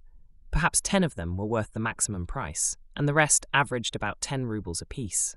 He also owned 5 horses. Not the least part of his wealth were 12 strapping sons and daughters, all of whom, with their wives and husbands, lived under the paternal roof, or rather, under a clump of paternal roofs. There were some 60 souls in all, and they formed a little village by themselves, about 20 miles up the river from Ghijiga. I had to load the horses very light on account of the marshy condition of the tundra. Each pack was 100 pounds only. On this trip, I took only one of my Koreans. Chapter 5: Off for the Tundra. A native family. Hard travelling. The native women. A mongrel race. Krysovsky's home and family and their ideas of domestic economy. Boiled fish eyes, a native delicacy. Prospecting along the Ghijiga. We set out at 9 o'clock on the 6th of September. Fortunately for us, the sharp frosts had already killed off all the mosquitoes. The path through the tundra was very difficult. We stepped from tuft to tuft of moss, between which were deep mud and slush. When we could keep in the riverbed, where it was dry, we had tolerably good going, so we kept as near the river as possible. Often I would have to mount the back of my faithful Kim to cross some tributary of the main stream. We were continually wet to the knee or higher, and were tired, muddy, and bedraggled beyond belief. Toward night, we saw the welcome smoke from the village of the Krysovskys.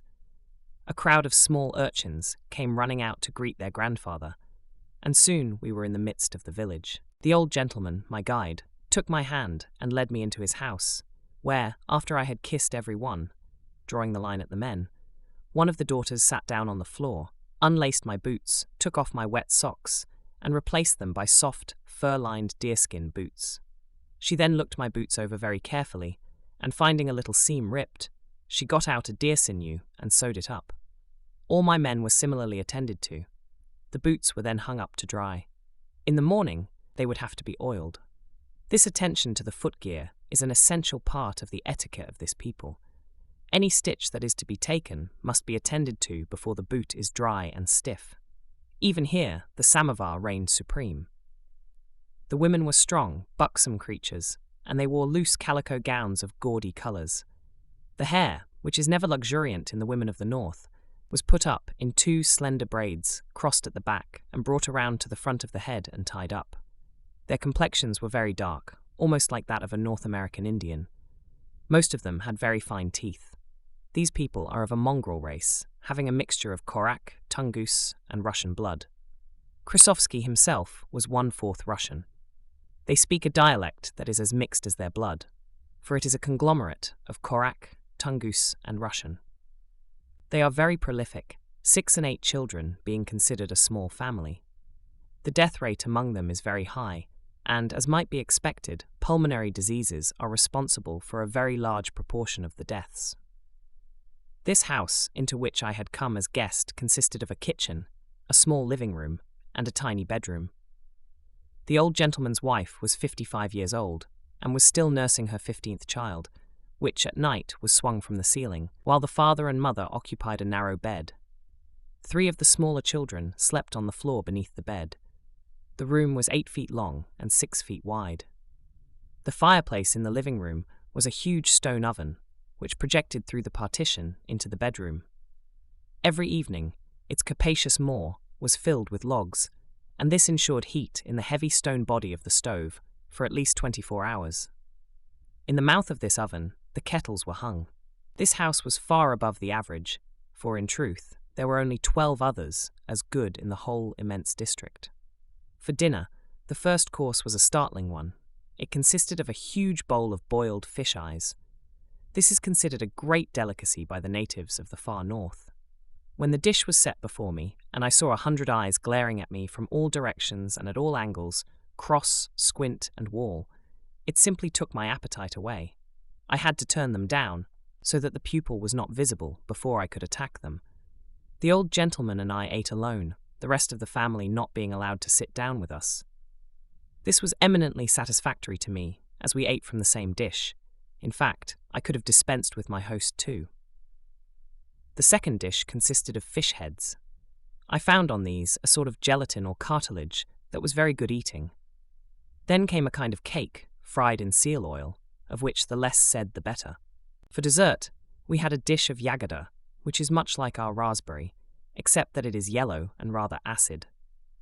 The rest of the family, together with my men, squatted on the floor of the kitchen and ate from tables a foot high by 3 feet square.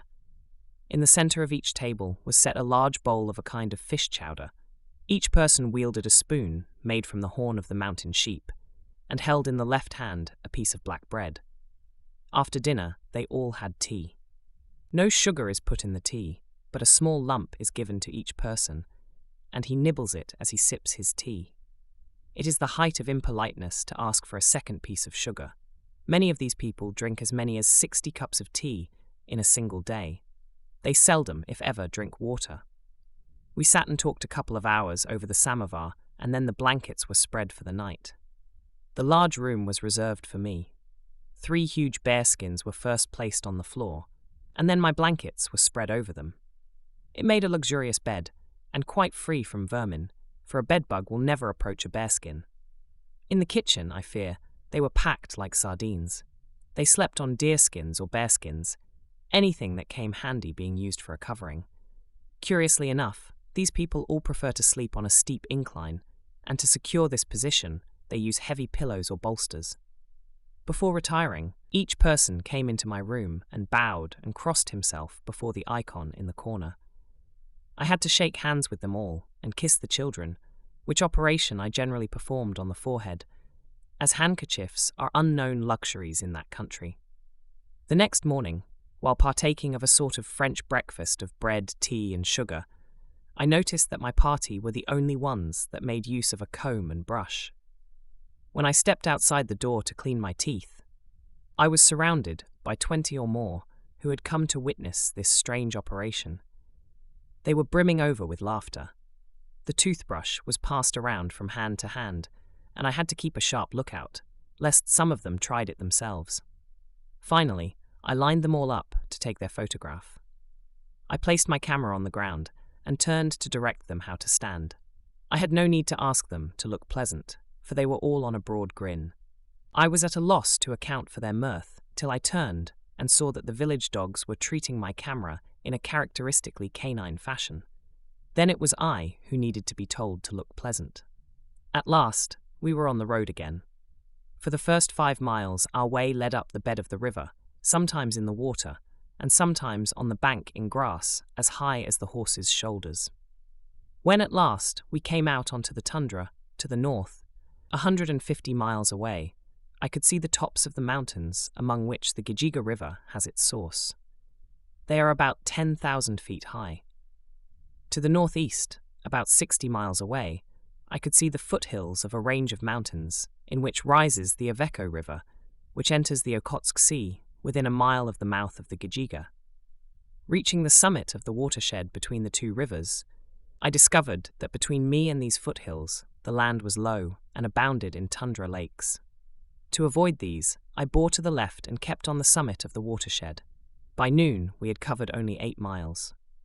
We halted for dinner, unpacked the horses, and turned them out to feed upon the rich grass while we made our dinner of fish, bread, and other viands which we had brought ready prepared from the house.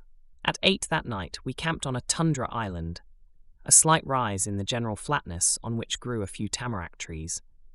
As the nights were now very cold, we built a roaring fire. My koklanka, or great fur coat with its hood, now proved its utility. After supper, which consisted of several brace of fat ptarmigan, brought down that afternoon with my shotgun, each man took his deerskin and spread it on a pile of elastic tamarack boughs. With our feet shod in dry fur boots, with our koklankas about us and great pillows under our heads, we slept as soundly and as comfortably as one could desire. In the morning, we found ourselves covered with white frost. The start was very difficult, for an all-day tramp in the bog the day before had made our joints stiff. For the first half hour, walking was so painful that I found myself frequently counting the steps between objects along the way.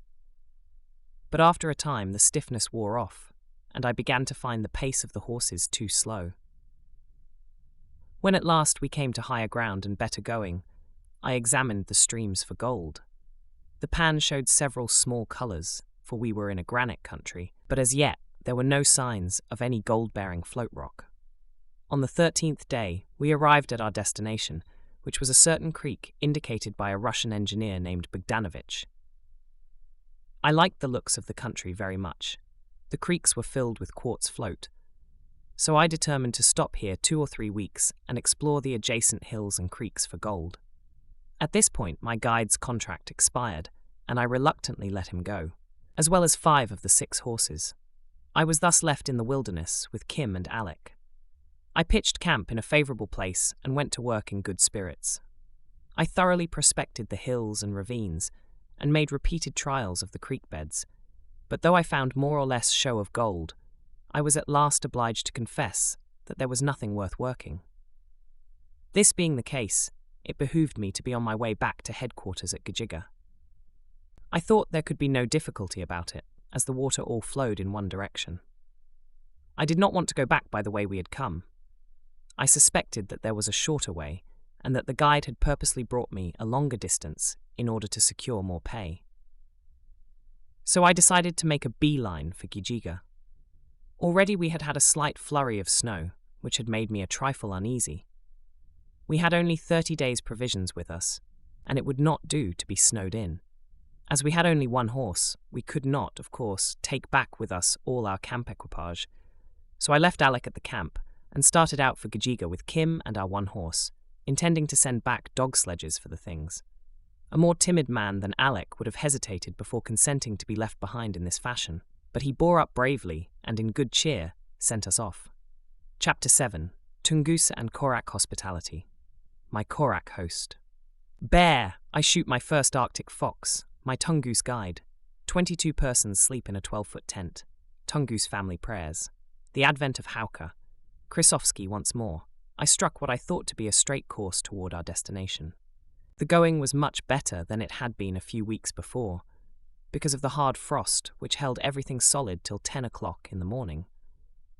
Then the sun would melt the ice and make it very hard to travel, for the broken ice would cut our boots, which meant wet feet for the rest of the day. On the second day, we struck a small watercourse and saw many signs of reindeer. Soon we found a tiny trail, and following it down the valley, I turned around a bend in the creek and saw before me 6 large deerskin tents, while on the surrounding hillsides were hundreds of reindeer. As we neared the village, a dozen curs came rushing out. Some of them were hobbled so as to prevent their chasing the deer. They attacked us savagely, as is the custom of these ugly little mongrels. We had to make a counterattack with stones to keep them off. The noise aroused the natives, who hurried out and received us with the hospitable drosti. These people were pure Koraks, a little under the medium size, in which they resemble the Japanese. I was led into the largest of the tents, and a wooden bowl containing boiled reindeer meat was placed before me. To the delight of my host, I went to my pack and produced some tea. I also displayed some sugar and black bread, which firmly established me in their good graces. I was greatly surprised to see my host bring out a box, from which he produced 6 china cups, heavily ornamented with gilt, and bearing such legends as "God bless our home," "To Father," and "Merry Christmas." He must have secured them from an American whaling vessel on one of his annual trips to the coast. So, in the midst of this wilderness, I drank my tea from a fine moustache cup, originally designed to make the recipient remember me. These cups were the heirloom of the family, and were brought out only on state occasions. When tea was finished, I produced some tobacco, and filled my pipe and that of my host, much to his gratification. The sequel was embarrassing, for when our pipes were smoked out, he insisted on filling them again with his own tobacco. This was rough on me, but I set my teeth on the pipe stem and bravely went through with it to the end. I can say nothing worse of it than that it was as bad as a cheap American cigarette. My host was a genial old fellow, and later on he became my bosom friend. He was the wealthiest man in his district, and owned upward of 10,000 reindeer. Of course, I had great difficulty in talking to him, but by a liberal use of signs, I made him understand where I had come from, and that I would like to have him kill some reindeer and carry them back to the camp where I had left Alec, and, if possible, bring him to this village. I made a rough sketch of the position of the camp, and he understood perfectly, as shown by the fact that he carried out my instructions to the letter on the next day. I asked him the way to Ghijiga and pointed in the direction that I had supposed it lay. This was approximately correct, but he promised to give me a guide to take me to town. That evening, there was another surprise in store for me. They served for supper the boiled flesh of unborn reindeer. It is accounted a specially choice viand among the Koraks. This seemed worse than smoking the old man's tobacco, but I laid aside all squeamishness and found that, after all, it was a palatable dish. My bed that night was a pile of skins, a foot deep, in a corner of the tent. The next morning we set out with our guide, a mere boy dressed in a close-fitting suit of brown buckskin. He carried in his hand an ugly-looking bear spear with a blade a foot long and sharpened on both edges. It was artistically inlaid with copper scrollwork and was a fine example of genuine Korak art. The shaft was a good 8 feet long. All day, we pushed ahead without adventure or misadventure until about 7 o'clock in the evening, when, as we were passing down a gentle incline through thick bushes, with the Korak guide in the lead and I behind, my notice was attracted by a mound of fresh earth a few steps from the path. I went to investigate and was greeted by a terrific roar.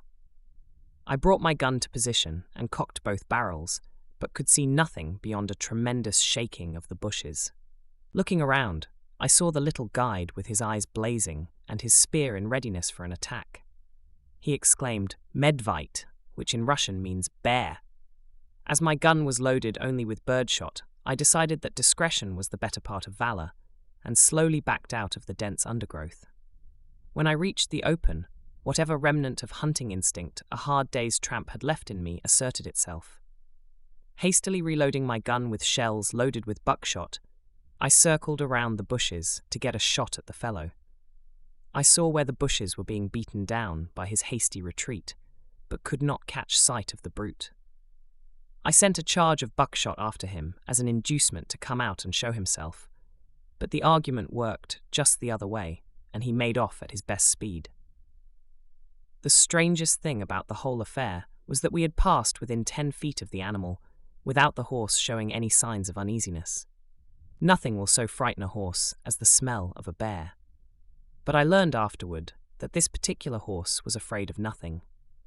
I had named him Bill, and we had many a hard day together. Night was now upon us, and so we made our camp in some dry grass beside a brook. The guide slept on a single deerskin, with no covering but the clothes he wore. In the morning, I ascended a little knoll, and with my glasses could see a mountain near the town of Ghijiga, so the guide left me and went back. That afternoon, I killed my first Arctic fox. The little fellow, about as large as a coyote, came running toward us. We stopped short, and the inquisitive animal approached to within 100 feet and paused to inspect us. I killed him with a ball through the chest. That night, as Kim and I sat beside a roaring fire of birch logs, a little animal leaped suddenly into the firelight opposite. It was a young Arctic fox, the prettiest sight I have ever seen. He would jump to one side and then the other, and crouch, and strike attitudes like a kitten at play. Then he would lift his nose in the air and sniff this way and that, raising one of his paws meanwhile. The thought of killing the little thing would never have entered my head if Kim, the matter of fact, had not whispered, "Strelite," which means shoot. Instinctively my hand crept toward my gun, but the little fox saw the movement and was gone like a flash. I was heartily glad of it too.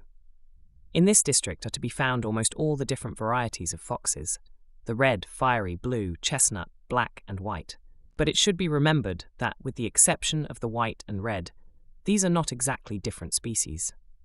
For instance, a black fox may be found in a litter of the common red fox in any country. He is simply a freak of nature, just as one might find a black kitten among a litter of grey ones. The foxes are caught by poison or traps. There are 2 kinds of traps, one of which seizes the animal by a leg or around the neck, and the other is made with a bow and arrow, so set that as the fox goes along the path, the slightest touch of the foot will discharge the arrow. Formerly these animals were so common that when the dogs were fed, the foxes would come and try to steal part of the food, and had to be driven away with clubs. At that time, the natives valued their pelts hardly more than dog skins, but as the foreign demand increased, the foxes became worth catching. We had 4 days of hard work, travelling across the tundra, which was frozen hard in the morning, but was soft in the afternoon. Many times a day we were up to the waist in the mud and water, working to get Bill out of the mire. On the 4th day, just as night fell, we struck the trail between Ghijiga and old Korsakovsk's little hamlet. I did not know just how far we were from the village, and as we were tired out, we camped for the night. In the morning, what was our chagrin to find that we were within a 1/4 of a mile of Ghijiga. Bill doubtless knew, and if he could have talked, he would have saved us one night in the open. The days now grew rapidly colder, with flurries of snow that heralded the coming of winter. As it was now possible to use dog sleds, I engaged some of the natives to go to the Korak village and bring down my camping outfit, which I thought must long since have arrived at that place. At this season, the dogs could travel only at night when the ground was hard, but even so they covered between 30 and 40 miles a day without difficulty. Meanwhile, I loaded up Bill with all he could carry and, in company with Kim, started out to find the headwaters of the Tundra River, where gold was reported to have been discovered. This trail led west from Ghijiga, but it was first necessary to go up the valley of the Ghijiga a short distance before crossing over into the other valley. I had, therefore, to pass Korsakovsk's place again. We arrived there the first evening and received a hearty welcome. I tried to get the old gentleman to go with me and to furnish horses and dogs, but he could do neither. His dogs were engaged by the trading company on the coast, and his horses were in too poor a condition to undertake the journey which I contemplated. So I was reduced to the melancholy necessity of walking, Bill carrying our camp outfit. As I was about to start, a native Tunguse arrived at Korsakovsk's. He was the first of that tribe that I had seen. Korsakovski told me that this young man was going the same road as I, and that his yorta, or hut, was near the stream along which I intended to prospect. He willingly agreed to act as my guide at a wage of 1 brick of tea a day. He answered to the euphonious name of Fronyo. He was 5 feet high and weighed only 110 pounds, but was prodigiously strong and wiry. He was dressed in old tanned buckskin, with a gaudy apron trimmed with beads in geometric patterns and with a fringe. According to the custom of his tribe, he wore a long, ugly knife strapped to his thigh, the point reaching to the knee, while the handle lay at the hip. These knives are fashioned by the Koraks, who sell them to the Tunguses. On his feet were moccasins with seal-hide soles. I found that he could speak a little broken Russian, and as I had acquired a few Russian expressions, we got along famously. So we set out, Fronyo leading off with his long bare spear, but no firearms. It was a straight 3 days' trip across the tundra, and without special incident. At night we arrived in good season at a skin yorta on the banks of a tributary of the Ghijiga. On our approach, a dozen dogs rushed out with the full intention of tearing us to pieces, but changed their minds when they found that we were equally determined to defend ourselves. The dogs were followed by the denizens of the place, 10 or 12 in number, including Fronyo's father, mother, brothers and sisters. Their greeting consisted in grasping right hands, throwing out the lips as far as possible, and touching the 2 cheeks and lips of the friend. I pretended ignorance of the ceremony. In truth, they were so unconscionably dirty that it was impossible to tell the colour of their skin, and besides, I could not distinguish the men from the women. But I learned later that the dress of the 2 sexes does differ slightly, for the women have a little fringe about the bottom of the skirt, which is split up the back precisely like our frock coats. The flap of the tent was drawn aside, and we crept in, only to find ourselves buried in a dense cloud of smoke, which came from an open fire burning in the middle of the tent, and which escaped through a hole at the top, as in the wigwam of the North American Indian. On sitting down, I discovered that near the ground the air was comparatively clear. Because of this smoke, the natives suffer severely from sore eyes. Among the Tunguses, the guest is always supposed to provide the tea, so I had Kim bring out a brick, and it was brewed and served with bread and sugar. For supper, I had a splendid salmon trout spitted before the fire, and it seemed the most delicious morsel I had ever tasted. Then we lighted our pipes and took our ease. I noticed that the women carried pipes. The little brass pipe bowls are bought from the Russian traders and are fitted with reed stems about 8 inches long. Some of the pipe stems were made of 2 pieces of wood, grooved down the center, and then bound together with deer thong. They mix Manchu tobacco with the dried inner bark of the fir tree. When it came time to retire, several logs were added to the fire in the center of the tent. The deerskins were spread, and each lay down in the clothes he or she had worn all day. The tent was 12 feet in diameter, and in that space 22 persons slept. 3 of them were infants, who were swung from the top and just below the smoke fine. Indeed, we lay like matches in a box, and certain grave misgivings I had relative to living mementos of the occasion were later verified. But before retiring, I witnessed a scene that would have put to shame not a few of the homes in America. These Tunguses are, many of them, adherents of the Greek church. There was an icon in the tent, and before and after eating they crossed themselves before it. Now, as we were about to retire, the family shook hands and kissed one another. They came and shook my hand and said, "Pleasant sleep." Then the old man turned his face upward, closed his eyes and said, "O God, do not forget our home tonight." Considering the surroundings, it was the most impressive thing I had ever witnessed. On our departure the next day, we made the old people happy with the gift of several bricks of tea. Snow had fallen during the night to the depth of 6 inches. Winter was on us in full force. As we left, we were followed from the yurta by a beautiful black dog the size of a fox. I was to become well acquainted with him later. We camped that night on the banks of the Tundra, where I was to commence my work. The stream was only 60 feet wide, but it was swift and turgid and filled with floating ice. The next morning we were obliged to ford it, so, tying a lariat about Bill's neck and leaving the end of it in Kim's hands, I mounted and forced the horse into the water.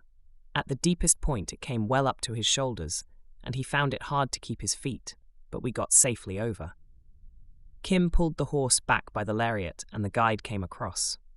That long-suffering brute had to make 4 round trips before we and our effects were all across the river. When Kim started across, the dog began to howl piteously, but finally sprang into the water after us. When in midstream, he encountered a floating cake of ice. He climbed upon it and was whirled downstream and out of sight. He got across, however, and caught up with us 2 hours later. We followed up the bed of the stream, stopping often to examine it for signs of gold. We sunk shafts here and there and panned the gravel in the icy water of the stream, always getting a few colours, but nothing of particular interest. Each night we camped in some sheltered nook, often in heavy timber, and our first move always was to change our wet boots. One night I spread out my deerskin bed, put on my heavy fur coat and cap, lay down as usual with the canvas tarpaulin over all, and was soon asleep. About 4 o'clock in the morning I felt something warm moving at my side. I put out my hand and found that it was the black dog which had followed us. We called him Hauke.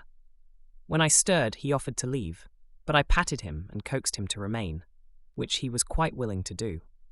Afterward, I bought him, and for a year he was my constant companion. Once, during a long period of semi-starvation, he saved my life by hunting seagulls' nests, from which I took the eggs.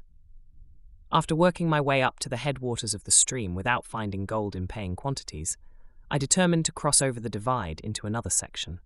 But my guide, Fronjo, begged me to go one day's trip farther up the little brook, to a place which he described as white walls with little sparkling points like the stars. I said to myself, probably quartz with sulphurates, bisulfide of iron. So on we went and came at last to the shiny wall. It proved to be a large vein of low-grade gold ore, crossing the brook at right angles. Panning below, I found nothing of particular value. So breaking off fragments of the rocks, we piled them up beside the stream, making a little monument to mark the spot, should I wish to revisit it. I appeared to be now in a mineral country. We went on up the brook, panning continually, but nowhere on the bedrock found gold in paying quantities. We had now reached the top of the divide, and so crossed over into a district called Tolovka, with a stream of the same name, where we spent several days. The cold was intense. The thermometer registered 10 degrees below zero. The streams were all icebound, except where they were very swift. The snow was about a foot deep, and Bill was faring badly. His only food was the tops of the grass that stuck up through the snow, or that could be found on wind-swept places. He was so weak that he could only pack 60 pounds, and that with difficulty. All our food was gone except rice and tea.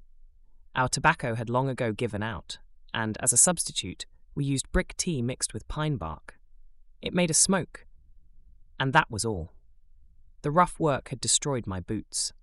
I had used one pair to mend the soles of the other. My guide made a needle of a fish bone, and with thread from the fibre of a vine, sewed the soles on for me. It was evidently time for us to be turning our faces homeward. We went straight for the Yorta, where Fronjo's family lived, and of course made it in far less time than it had taken us to come. I found that the whole trip had covered just 1 month. Bill came very near giving out on the home trip, but by a heroic effort pulled through and was rewarded at the journey's end by getting all the provender he could stow away. As Bill had to carry the pack, and as my feet were not in the best condition, Fronjo proposed that I ride to Ghijiga on a reindeer. A fine big bull of about 500 pounds was brought out, and I looked him over. I had some misgivings, but at last decided to accept the offer. The saddle was made with reindeer bones for a foundation. These were securely bound together, padded with moss, and covered with rawhide. The antlers of the deer had a spread of 5 feet, and there were so many prongs that I never tried to count them. Much to my surprise, I found that the motion of my steed was a smooth and gliding one, even more comfortable than the gait of a single-footer. It had taken us 3 days to walk up from Korsakovsk to the Yorta. It took just 8 hours to make the same trip in the other direction. Krysovsky's house was on the left bank of the stream, while we were on the right. It would have been death to the deer to have taken him within scent of the dogs. So I dismounted 2 miles from the house, tethered the deer, and made my way in on foot.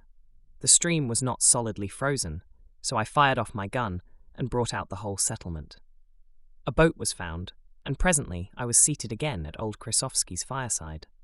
Chapter VIII. Dog-Sledging and the Fur Trade. Description of the sledge and its 7 pairs of dogs, the harness, the useful poker, the start-off a gymnastic performance for the driver, methods of steering and avoiding obstructions while going at full speed, dog trading en route, dog fights are plentiful, prices of sable and other skins in the native market, the 4 grades of sables, how they live and what they live on, a Russian writer on sable hunting, days when a native would barter 18 sable skins for an axe. I could not delay here. The sledge road to Ghijiga was in fine condition, and hiring a team of dogs, I started out the next morning on my first sledge ride. Our team consisted of 14 big, wolf-like sledge dogs with shaggy coats and erect, pointed ears. Some were white, some black, some grey, some red, and some a bluish colour. The 2 leaders were a magnificent pair. One red, the other blue. They were all fierce-looking fellows, but I had no difficulty in stroking them, as they liked to be petted. The harness consisted of a breast collar and a belly band. Leading back from the collar and held in place on the sides by the belly band are 2 thongs, which are attached to a ring directly behind the dog. From this ring, a single thong, 3 feet in length, attaches the dog to the central tug which draws the sledge. Each thong is fastened to a ring on the tug by means of a wooden pin 3 inches long. The dogs are always fastened to the tug in pairs. The central tug leads forward from the sledge to a point between the leading pair of dogs. Between the several pairs is a clear space of about 18 inches. The sledge itself, which is called a narta, is a remarkable vehicle. It is made of light basswood without nails or screws. The parts are bound together with walrus thongs. It is admirably adapted to survive the hard knocks which it is sure to receive. It has just the necessary amount of give without losing anything in strength. The runners are from 10 to 14 feet long and 2 feet apart. They are from 3 to 4 inches wide and unshod. The bed of the sledge is raised 10 inches above the runners by means of posts at frequent intervals. On each side is a railing 6 inches high with a thong mesh to prevent the load from falling off. At about 1/3 the distance from the front to the back of the sledge is placed a perpendicular bough of stout wood, which rises some 4.5 feet from the ground. The driver sits behind this, and whenever an obstruction is met with, he steps off quickly at the side and pulls the sledge one way or the other by means of this bow, which he grasps in the right hand. The driver holds a stout steel-shod stick 5 feet in length, with a cord attached to the end. He can use this poker as a brake by putting it between the runners and digging it into the ground. Or he can anchor the sledge with it by driving it perpendicularly into the snow immediately in front of the sledge and then tying the cord to the bow which has been described. When this is done, the sledge cannot possibly move forward. Several bearskins were laid in the bed of the sledge for me, and a backrest was made by lashing together 3 crosspieces. I was told to keep as far down as possible, as it would lessen the probability of capsizing. Before starting, one more important piece of work had to be performed. Korsovsky, using the poker as a lever, tipped the sledge up at an angle of 45 degrees, exposing the bottom of one runner, and proceeded to scrape it with a knife he always carried in a sheath at his thigh. Then from under his fur coat, he drew out a little bottle of water, which was fastened about his neck with a cord, and wetting a piece of deer fur as one would wet a sponge, he drew it rapidly along the runner, with the result that a thin film of ice was formed along its whole length. The other runner was treated likewise. This is a very important part of the preparation for a sledge ride. While this was going on, the dogs were continually yelping with excitement and leaping in their collars, eager to be off. Old Korsovsky quieted them with the cry, "Chai, chai, chai!" The old gentleman himself was to be my driver, and I mounted and was carefully tucked in by kindly, even if dirty, hands, while Korsovsky restrained the dogs.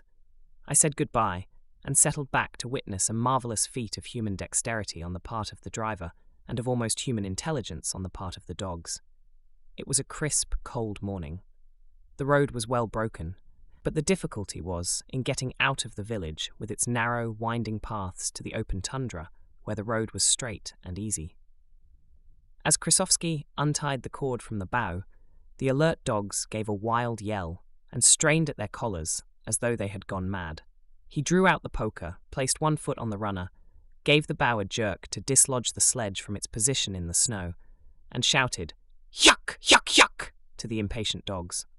They sprang forward together, giving the sledge a jerk that nearly threw me overboard, and dashed forward at a terrific speed, Korsovsky still standing on the runner and waving the poker in his hand.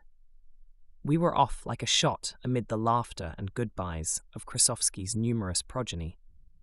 The trick was to get the dogs around those sharp curves at such a speed without upsetting the sledge. The driver, by shouting, "Put, put, put!" could make them swerve about 45 degrees to the right, and they would continue to turn till he stopped. Then they would go straight ahead. If he wanted them to turn to the left, he would give a strong guttural, scraping noise that sounded like an intensified German "nutsch," repeated as long as he wished them to continue turning. If we met an obstruction, he would leap off, even when going at full speed, and by means of the bow pull or push the sledge free from the impending smash, and then leap on again as nimbly as a cat, despite his 60-odd years. As we swept out of the village, followed by the shouts of "Do swidania," goodbye, we plunged down into a gully and up the other side onto the open tundra, the dogs on the dead run. For a time, our speed must have been nearly that of a greyhound at full stretch. Old Korsovsky looked back at me and laughed, and asked me how I liked it. I have ridden a good many kinds of vehicles, but for beauty of motion, give me a narta, with 14 big wild dogs and a smooth road. The narta goes like a snake.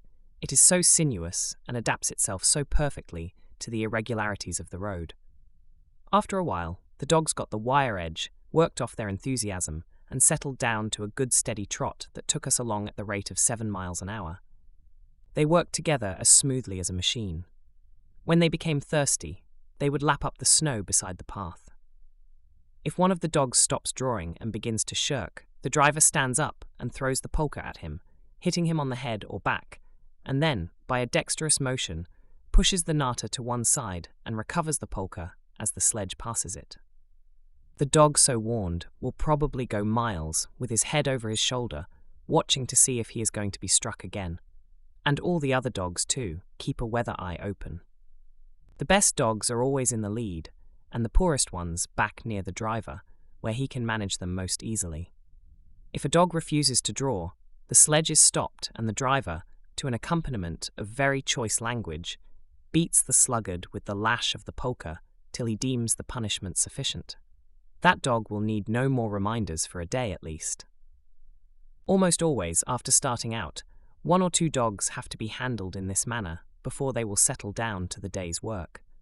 Not infrequently, dog teams, meeting in the road, will stop and the drivers will proceed to swap horses, or rather dogs, in the true David Harum style. But the two leaders are never exchanged in this way. They are the driver's favourites and are too valuable to risk in such a trade.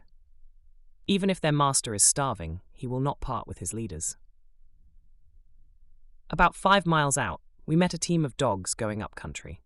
We stopped simultaneously to exchange news, and inside of 10 seconds, one of our dogs made a jump at one of the other team. This was the signal, and in an instant, all the 28 dogs were at it tooth and nail in one grand scrimmage. After beating them unmercifully, the drivers were able to separate the two teams, and we found that 3 of our dogs were limping.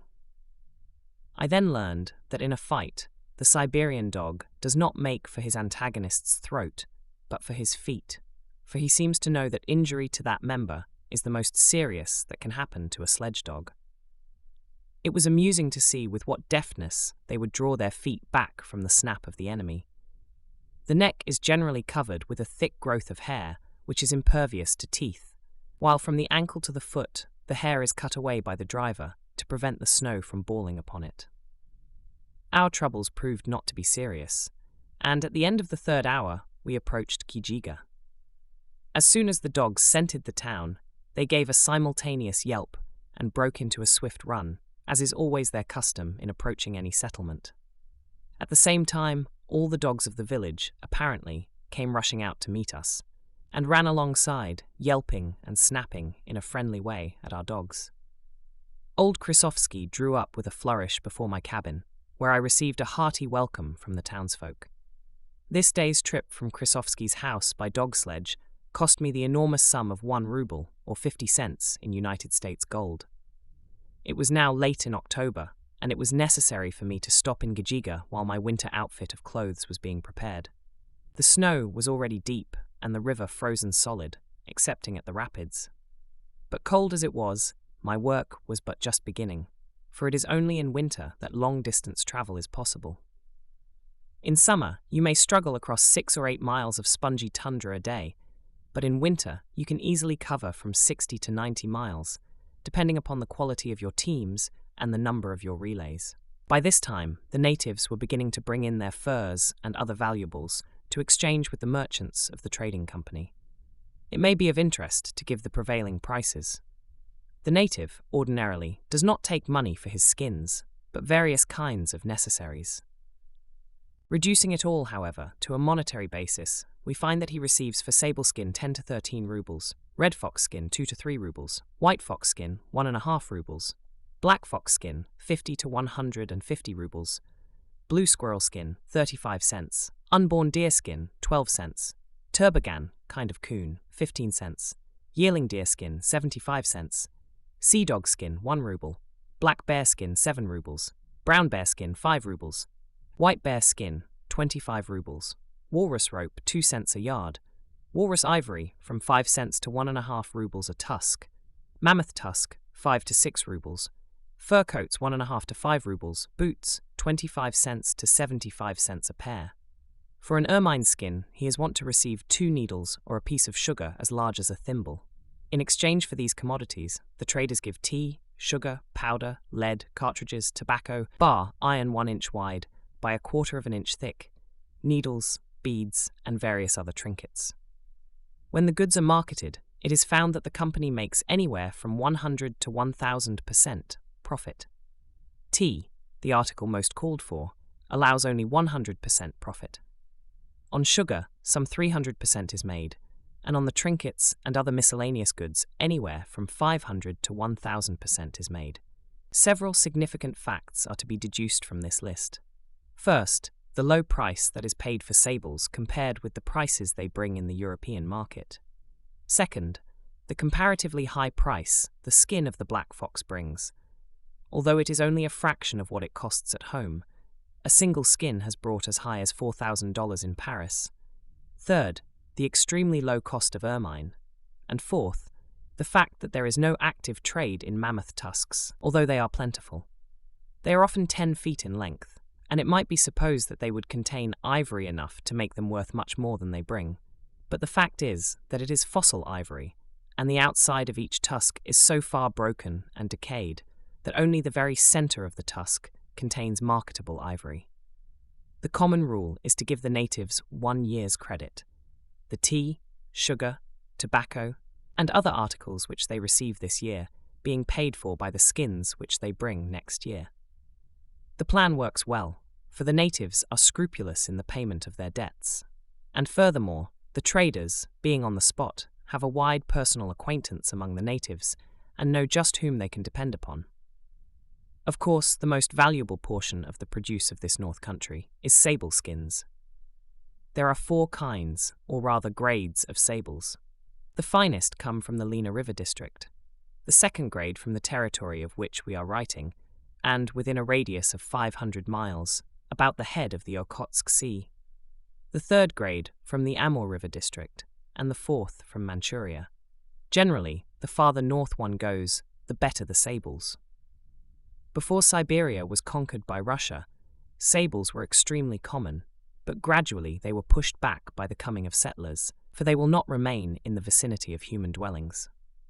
They live in holes, as do the martens or ermines, but those who have studied their habits say that they frequently build nests of sticks and grass in the branches of trees and use them alternately with their holes. They usually sleep about half the day and roam about in search of food the other half. In the early spring they live on hares, though they will also eat weasels or ermine. When the berries are in season, they subsist solely on cranberries, blueberries, and especially the berries of the shadbush. The natives say that eating these last causes them to itch and rub themselves against the trees, which for the time being spoils their fur, so that while the shadbush is in berry, no sables are caught. About the end of March, the sable brings forth its young, from 3 to 5 in the litter, and suckles them from 4 to 6 weeks. The method of trapping sables has been well described by a quaint writer near the beginning of the 19th century, and, as there have been very few changes during the interval, he is worth quoting. The sable hunters, whether Russian or native, begin to set out for hunting about the beginning of September. Some Russians go themselves, and others hire people to hunt for them, giving them proper clothes and instruments for hunting, and provisions for the time of their being out. When they return from the chase, they give their masters all the game, and restore them likewise all that they received, except the provisions. A company that agrees to hunt together assembles from 6 to 40 men, though formerly there were sometimes even 50. They provide a small boat for every 3 or 4 men, which they cover over, and take with them such persons as understand the language of the people among whom they go to hunt, and likewise the places properest for hunting. These persons they maintain at the public charge, and give them, besides, an equal share of the game.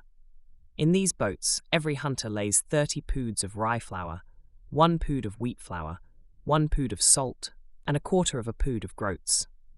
Every 2 men must have a net, a dog, and several poods of provisions for the dog, a bed and covering, a vessel for preparing their bread, and a vessel to hold leaven.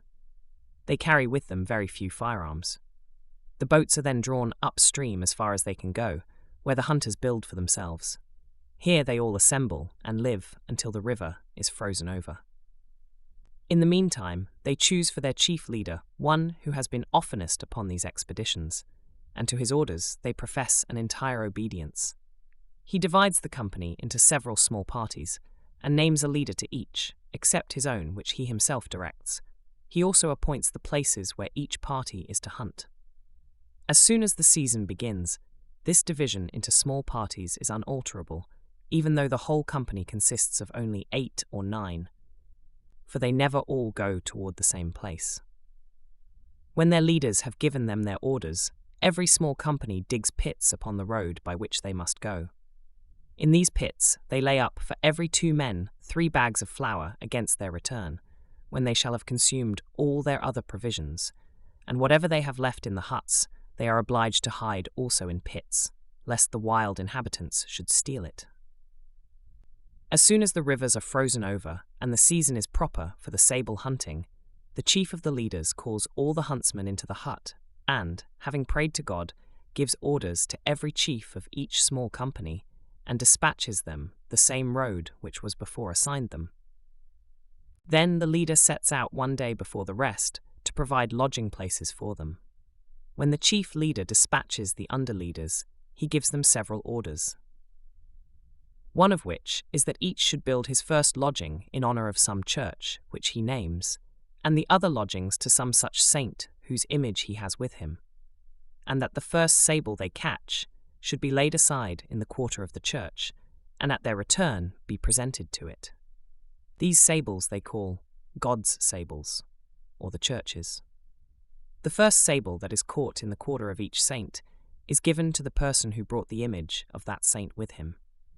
On their march, they support themselves with a wooden crutch about 4 feet long, upon the end of which they put a cow's horn to keep it from being split by the ice, and a little above they bind it around with thongs to keep it from sinking too deep in the snow. The upper part is broad like a spade and serves to shovel away the snow or to take it up and put it into their kettles, for they must use snow as they have frequently no water. The principal chief, having sent out the small parties, starts with his own. When they come to the places of lodging, they build little huts of logs and bank them up with snow round about. They hew several trees upon the road, that they may the more easily find their way in the winter.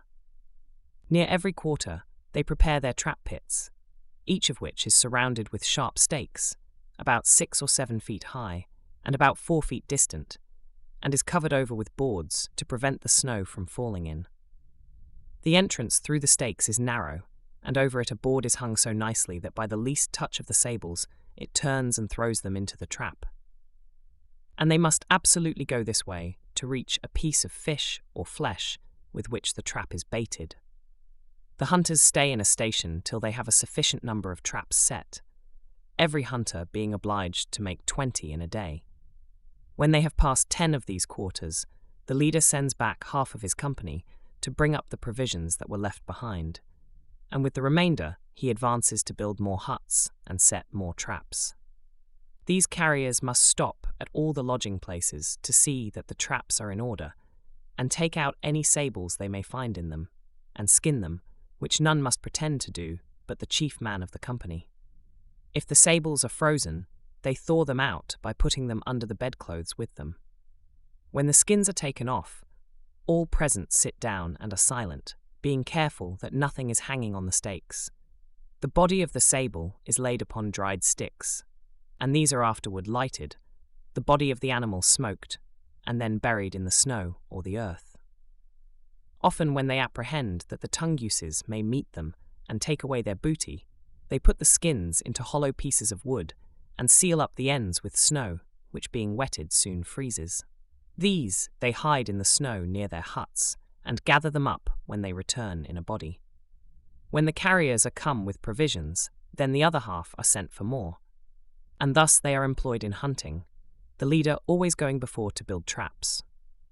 When they find few sables in their traps, they hunt with nets, which they can only do when they find the fresh tracks of sables in the snow. These they follow till it brings them to the hole where the sable has entered, or if they lose it near other holes, they put smoking pieces of rotten wood to them, which generally forces the sable to leave the hole. The hunter at the same time has spread his net, into which the animal usually falls, and for precaution his dog is generally near at hand. Thus the hunter sits and waits sometimes 2 or 3 days. They know when the sable falls into the net by the sound of 2 small bells which are fastened to it. They never put smoky pieces of wood into those holes which have only one opening, for the sable would sooner be smothered than come towards the smoke, in which case it is lost. When the chief leader and all the hunters are gathered together, then the leaders of the small parties report to the chief how many sables or other beasts their party has killed, and if any of the parties have done anything contrary to his orders and the common laws. These crimes they punish in different ways. Some of the culprits they tie to a stake, others they oblige to ask pardon from every one in the company. A thief they beat severely, and allow him no part of the booty. Nay, they even take his own baggage from him, and divide it among themselves. They remain in their headquarters until the rivers are free of ice. And after the hunting, they spend their time preparing the skins. Then they set out in the boats they came in, and when they get home, They give the sables to the several churches to which they promised them, and then, having paid their fur tax, they sell the rest, dividing equally the money or goods which they receive for them. Before Kamchatka was conquered by the Russians, the sables were so plentiful that a hunter could easily take 70 or 80 in a season, but they were esteemed more for their flesh than for their fur. At first the natives paid their tribute in sables and would give 8 skins for a knife and 18 for an axe. Chapter 9. Off for the North. A runaway. My winter wardrobe of deerskin. Shoes that keep the feet warm when it is 60 degrees below zero. Plumania, a curious native food in tabloid form. Other provisions. Outline of proposed exploration about the sources of the Ghijiga River. 4 hours of sun a day, when dog meets deer. A race for life, and a ludicrous denouement. More queer native dishes. Curious habits of the sledge dog. I now set about preparing my winter wardrobe. With the aid of my good friend Mrs. Bragging, several native women were set at work to make a complete suit of native clothes, for I knew that only in these would I be able to endure the rigours of their Arctic winter. The trousers were made of yearling deer skin, tanned soft on the inside, and the short hair left on the outside. A short jacket of the same material completed the inner suit. The socks were made of the same skin, with the fur left on the inside. They reached well to the knee. Over these came a pair of boots, made from skin taken from reindeer's legs, with soles of seal hide. A cushion of grass is used in the boot. The skin taken from the reindeer's leg is better adapted to the manufacture of boots than any other part of the skin, because the hair is shorter and denser in growth. I also had boots with soles made of the fur which grows between the toes of the reindeer, and which is of such a texture that it prevents slipping on the ice.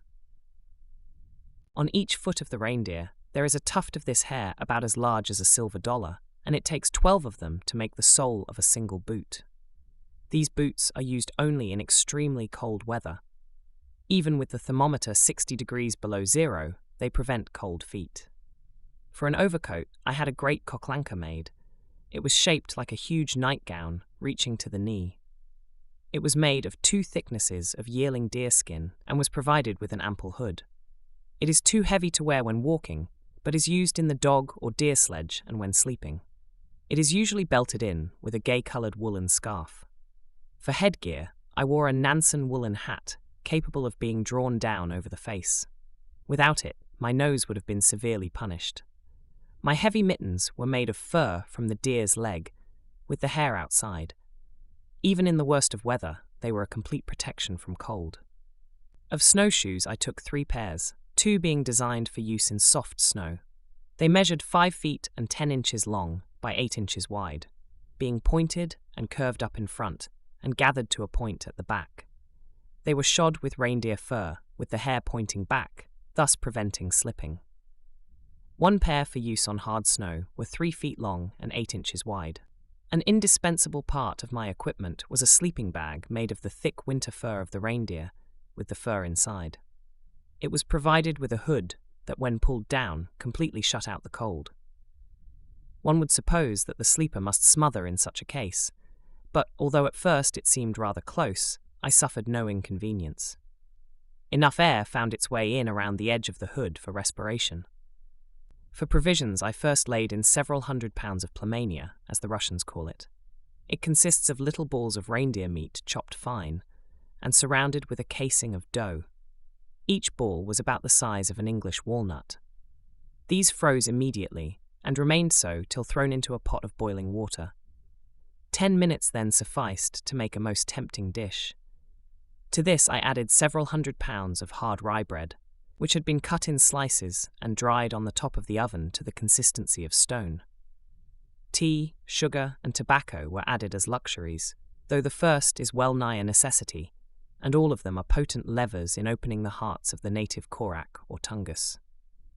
I took a small quantity of dried fruits, which, of course, proved most useful in a land where food is almost all of an animal nature. It was my intention to explore first the mountains in which the Ghijiga River has its source, together with the tributary streams, and after that to cross over the mountains and explore the headwaters of the rivers flowing north into the Arctic Ocean. I anticipated that this would take at least 2 months. Old Krasovsky furnished 6 dog sledges. He himself and 2 of his sons acted as drivers. The other 3 drivers were hired from Ghijiga. My party consisted then of the following members: my faithful Kim, who stuck to me through thick and thin, though, at first, he little dreamed how far I would take him from the pleasant hills and valleys of his beloved Chosin. My Tunguse guide, Fronyo, who had proved such a valuable help in my trip into his district, the 6 drivers, myself, and the 84 dogs.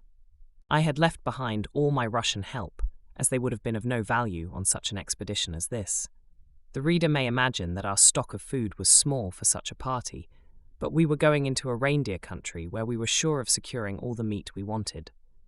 So all the available space on the sledges was loaded with dog food, namely, salmon heads and backs. It was now November, and there were only 4 hours of sunlight, from 10 to 2. But the northerner does not depend on the sun. The glistening snow and the stars overhead give sufficient light for ordinary travel. We were off with a dash and a happy howl of mingled dogs and village children at 1 in the afternoon, and that night we spent at Krasovsky's village.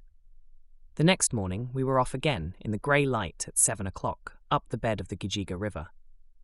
The 3rd day out we neared the yorta of a wealthy Tunguse magistrate.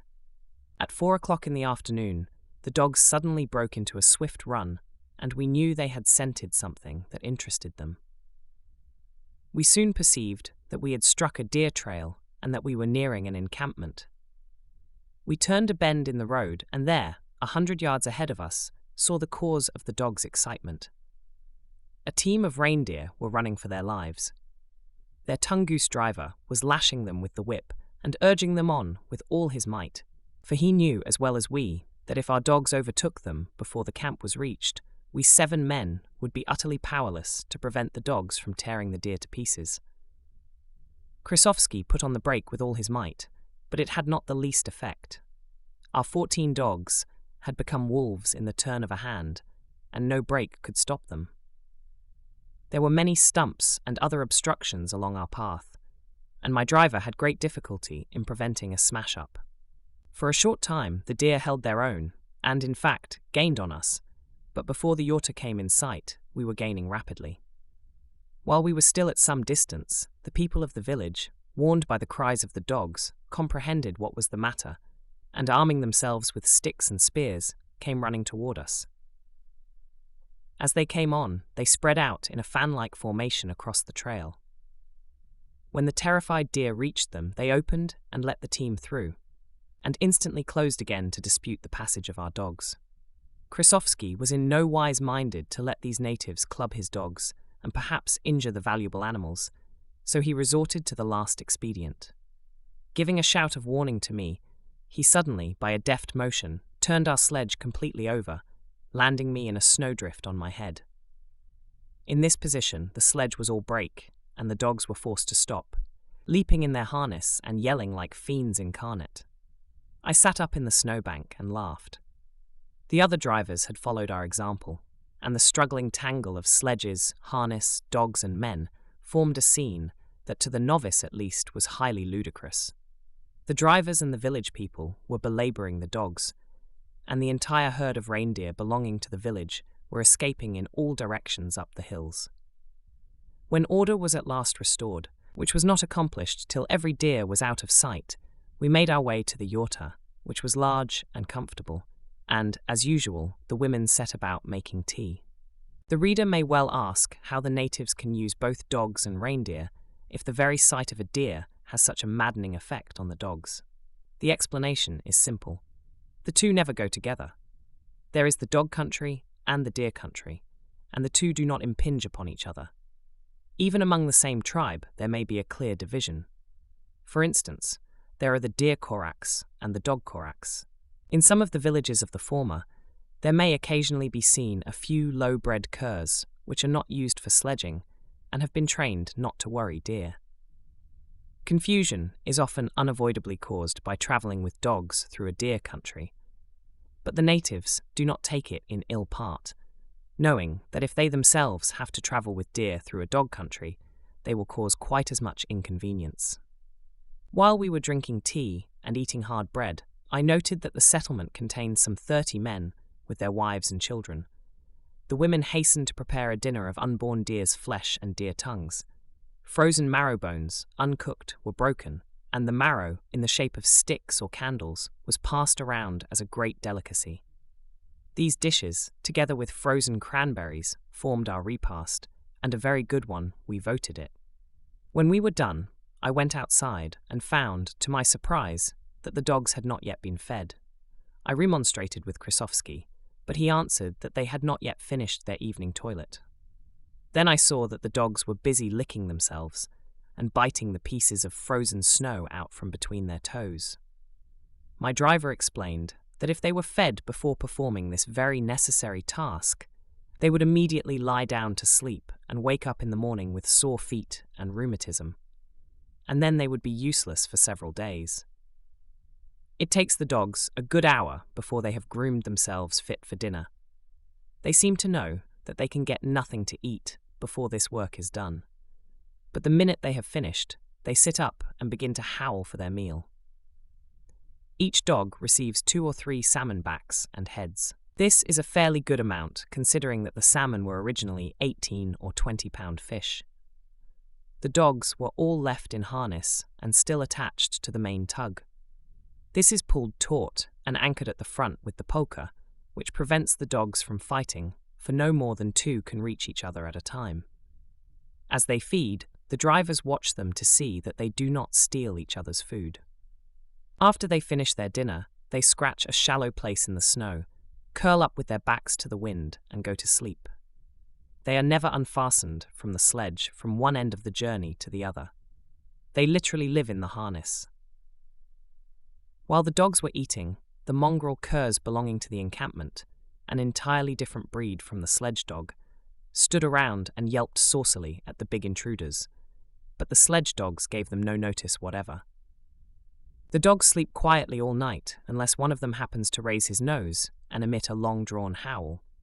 At this signal, they all join in the howl for about 3 minutes, stopping at the same instant. If some puppy happens to give an additional yelp, all the others turn a disgusted look at him as if, indeed, he ought to display better manners.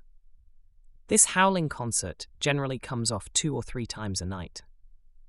We do not know what causes it, but probably it is some subconscious recollection of their ancestral wolfhood. The same thing happens whenever the team stops on the road.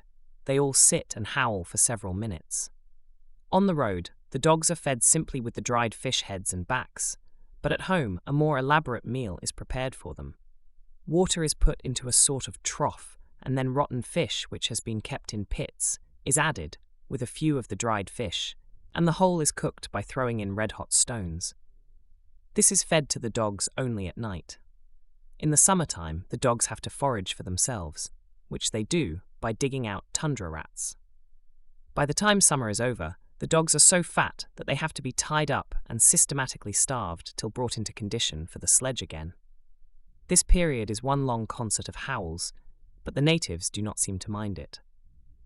The food of the dogs is entirely carnivorous, for they would rather live by gnawing their own harness than to eat bread, even if the latter could be supplied. The instinct by which these animals foresee the coming of a blizzard is truly wonderful. The unfailing sign of a coming storm is the pouring of the snow. For what reason they pour the snow will probably never be known.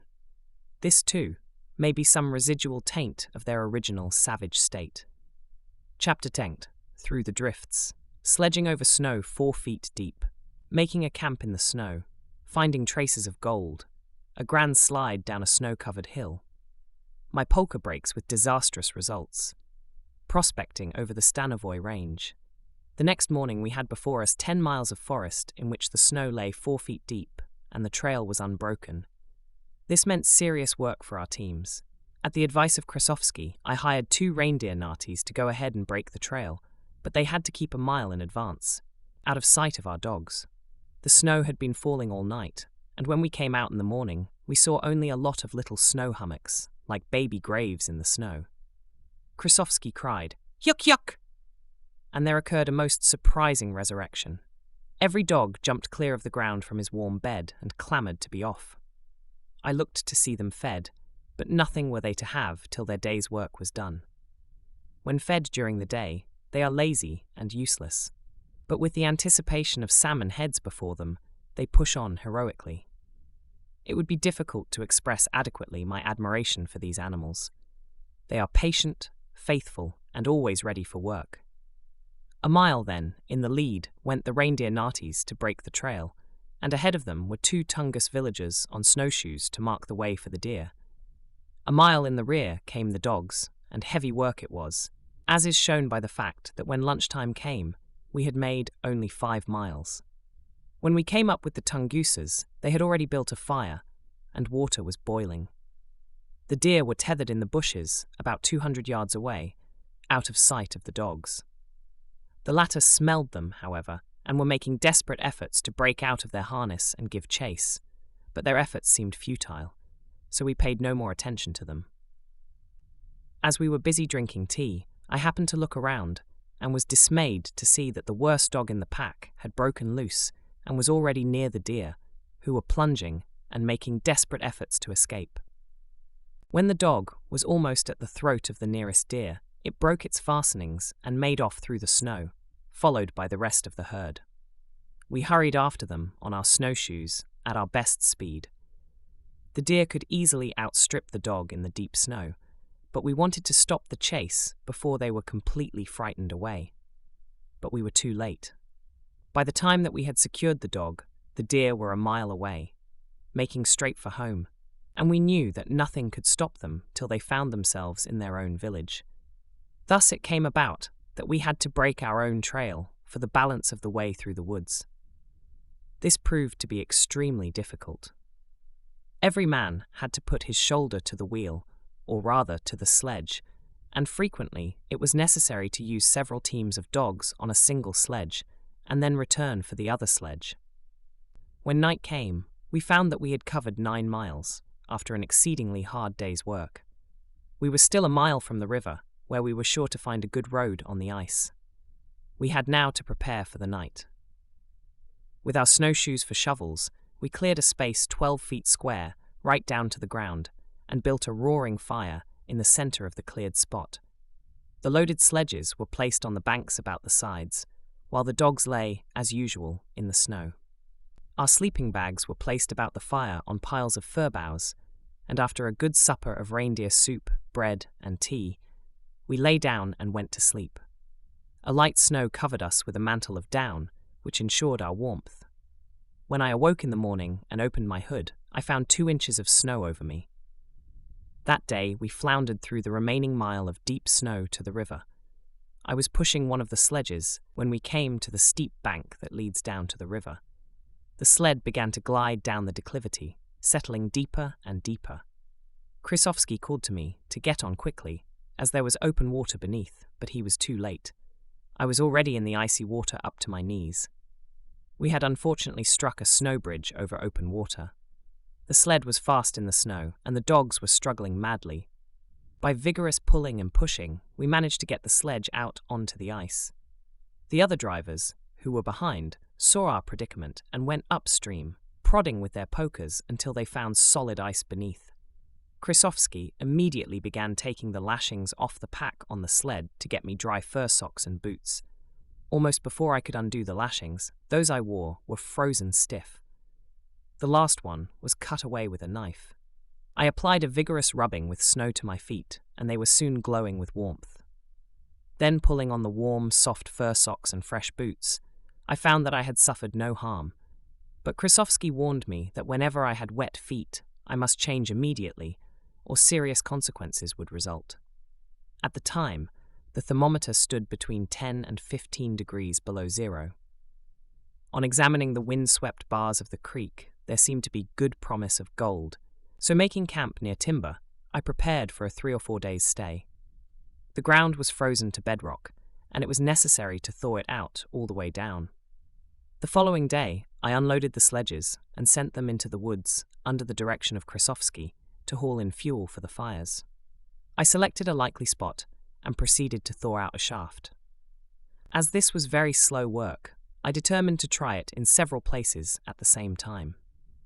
After the fires had burned 3 hours, the picks and shovels would be called into play, and we could take out about 12 or 15 inches of gravel. The surface gravel showed some small colours in the pan, and I determined to set watches and keep the fires going night and day. A windlass was rigged over one of the shafts, and we went down 25 feet, till we came to boulders, which showed that we were near bedrock. 6 inches more brought us to the end. I eagerly panned out some of the gravel and found several tiny nuggets, but was forced to admit that there was not enough gold to pay for working. The other shafts showed the same results, so we were compelled to move on after 4 days of exhausting and fruitless work. We repeated this operation at several other points on the river, and carefully examined the outcroppings all along the stream. Coming to the head of the river, we crossed over the summit of the ridge. The aneroid showed that we were 7,600 feet above the sea level. When we reached the top, we found that a long, smooth stretch of snow swept down into the valley beyond. For a quarter of a mile, the smooth, hard surface was unbroken by bush or stone. I asked Korsakovsk how it would do to slide down, but he shook his head and replied that it would be dangerous for dogs and sledges alike. I had, however, conceived the foolish notion that it would relieve the monotony of life a little to slide down that incline, and I over-persuaded my driver to make the attempt. Moreover, it would save several miles of travel over a safer but more circuitous route. The dogs were unhitched. Korsakovsk's 2 sons took one of the sledges, and, by sticking their heels into the snow, slid about halfway down somewhat slowly. Then they both climbed onto the sledge, stuck their pokers into the snow for brakes, and let her go. They went the remaining distance like an arrow, and shot out into the plain below triumphantly. They stopped and waved their hands as much as to say, "See how easy it is." Korsakovsk then sent down one team of dogs, still fastened to the tug. This was a mistake, for the leaders went cautiously and the others crowded on them. In an instant, they were one howling, wrangling ball of dog fur rolling down the hill. The natives were all shouting and cursing their liveliest, but I could only hold my sides with laughter. I utterly refused to see the serious side of the adventure. The remaining dogs were sent down 2 and 2. Korsakovsk and I, with one sled, were the last to go. Sitting on opposite sides of the sledge with our pokers carefully adjusted, we slipped over the brink and shot down the hill. By some perverse chance, my polka broke in my hands. The sledge slewed around, and we both went head over heels. I landed on my head some yards from the careening sledge and continued my journey down the hill in a variety of attitudes, all of which were exciting, but none very comfortable. Had I not been so heavily bundled up, I could not have escaped serious injury. Old Korsakovsk and the sledge were a good second in the race, first one and then the other being on top. They held together bravely. When we all rounded up at the bottom and took an inventory of damages, we found that there were no bones broken and that no harm had been done, except to my Winchester rifle, the barrel of which was sprung. And as the days passed, I continued to busy myself examining the outcroppings or digging in the creek beds for signs of gold, until about the middle of December, by which time I had gone over that section of the Stanovoy Range pretty thoroughly as far as their southern slopes were concerned. And then I essayed to pass over the lofty range to discover what was on the other side. Chapter the VIII, Buried in a Blizzard. A trip to the northern side of the Stanovoy Range of mountains. Nini Kolimsk, the most feared convict station. Sledging by light of the aurora. Lost in a blizzard on the vast tundra. 5 days in a snow dugout. I earn a reputation as a wizard. Back at Korsakovsk's. In order to reach the northern side of the Stanovoy Range of mountains, it was necessary to make use of one of the few passes that are to be found. At an elevation of 9,000 feet, we succeeded in accomplishing the passage and found ourselves on the headwaters of the Kolyma River. The name as given in that locality was more like Kilamu than Kolyma. Due north, far across the wastes of snow, was the town of Nini Kolimsk, the spot most dreaded by Siberian convicts. This station is used only for the most dangerous political prisoners. About their only occupation is to gather hay and pick berries in summer. Provisions are carried to them in the summer by a man of war. None but Russians in authority are ever allowed near the place. The natives could give me very little definite information about it. They had strict orders from the magistrate in Ghijiga not to approach this convict station. We swung to the northeast and east, which course would bring us back to Ghijiga. Wherever it was possible, we examined the float rock and sunk shafts to determine whether any of the precious metal was hidden away in the mountains or beneath the waters of the streams. As we came back over the mountains, our course lay over the headwaters of the Paran River, which runs southeasterly and enters the Okhotsk Sea. We passed over the divide between this and the Ghijiga and tried to steer a straight course for Krasovsky's house. Here we came to a stretch of tundra 200 miles wide. The snow was hard and the going very good.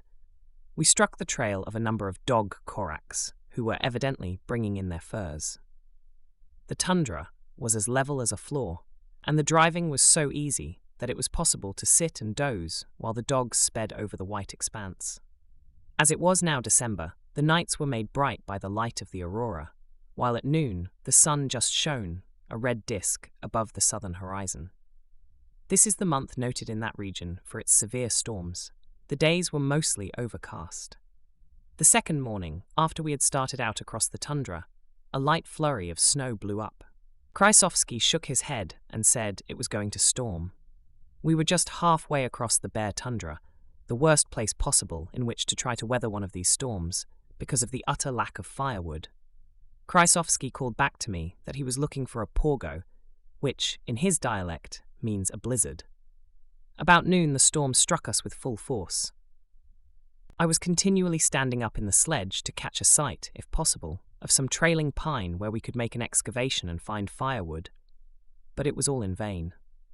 At last, the dogs lost sight of the trail and could follow it only by the sense of smell. When the snow came down so heavily that we could hardly see our leading dogs, we halted to let the others catch up with us. With our snowshoes, we dug down 6 feet to the ground, making an excavation that was, roughly, 8 feet square. Placing the 3 sledges around the edge of the hole, we banked them in with snow. Then we took a tarpaulin from one of the sledges and with walrus hide rope, improvised a sort of roof over our dugout. The dogs, after washing themselves, dug holes in the snow and settled down comfortably to sleep. They were almost immediately covered with snow. At this time, the thermometer stood 35 below zero. We could not tell whether it was actually snowing or whether the snow was only being driven by the wind, but at any rate, the air was filled with it, and the prospect was anything but exhilarating. We lined the bottom of the hole with furs, got out our sleeping bags, and prepared for a long siege. As we were without fuel, we had to eat cold food. Frozen reindeer meat taken raw is not an appetizing dish, but this, together with hard bread and pounded soup ball, formed our diet for the next few days. As we had but few fish left, the dogs were put on short allowance. In this snowy prison, we were held for 4 mortal days, and were obliged to climb out every 3 or 4 hours and relieve the tarpaulin of the weight of snow. Our furs were damp, caused by our breath, which congealed and thawed again from the warmth of the body. To say the very least of it, we were extremely uncomfortable. At last it got so bad that I gave orders to burn one of the sledges, and that day we feasted on hot tea. Our deer meat was all gone, so we stopped feeding the dogs and appropriated the remaining fish to our own use. The result was that the dogs began gnawing their harness and had to be chained up with dog chains which we carried for the purpose. The time spent in our snow retreat was not entirely lost. To while away the tedious hours, I gave my Arctic friends some lessons in astronomy, using snowballs as object lessons. It was not an ideal observatory, but there was at least snow enough to have represented all the heavenly bodies, down to fixed stars of the 14th magnitude. It all began by their asking how God made the aurora. On the side of our excavation, I made a rough bas-relief of the great Masonic temple in Chicago. They looked at it very politely, but I could see that they took me for the past master of lying. I told them all about elections, telephones, phonographs, and railroads, and gathered from their expression that they thought I had gone mad from the cold and exposure. They looked at one another and muttered, "Durok, Durok," which is Russian for crazy. I also amused myself at their expense by the use of a compass and a little pocket magnet. The latter I palmed, and with it made the magnetic needle play all sorts of antics. They asked what made the needle move about continually, and I replied that it would point to any place that I might designate, by simply requesting it to do so. Krysovsky, the skeptical, thought he had caught me, for he immediately asked me to make it point toward Ghijiga. Now I happened to know about where Ghijiga lay, for just before the storm came on, I had caught a glimpse of a mountain near that town. So I put the compass in my lap, palmed the magnet, and began muttering and waving my hand over the compass. At the same time I repeated, in sepulchral tones, the magic formula: Era iri Ikari an, Philisi Folisi Nicholas John, Quivi Quavi English Navy, Stickalum Stackalum Johnico Buck. The hand with the magnet was now in the proper position, and the needle pointed steadily toward Ghijiga. Old Krysovsky sat with amazement and fear pictured all over his face. He glanced over his shoulder, as if looking for some place to run, and exclaimed in a deep and piteous tone, "Diabog," which means, "O Lord." After a long silence, he asked me if the compass would answer his questions as well. I said I did not know, but that he might try it and see. Concentrating his whole attention upon the compass, he bent over it and tried to imitate my motions, and asked the instrument to tell him the direction in which his house lay. Of course, the needle, which, meanwhile, I had been causing to swing about in all directions, now came to a standstill due north, directly away from his house. He looked puzzled and said it must be because he did not understand the wizard formula, and I promised to teach it to him at some future time. I also performed some other simple tricks, which actually frightened him, so that for a time he went out and sat in the snow all alone. I found later that my reputation as a wizard spread through that whole district, and time again I had to go over these old tricks before admiring audiences. During the night of the 5th day, the storm passed and the stars came out once more. Our bedraggled party crawled forth from our prison and harnessed up the weak, but willing, dogs, who seemed to know that we were not far from home, for they tugged at their collars gladly, and we were soon gliding over the snow. 10 miles from Krysovsky's house, we came down upon the wind-swept ice of the Chorny Rechka, a tributary of the Ghijiga. From this point, the going was ideal.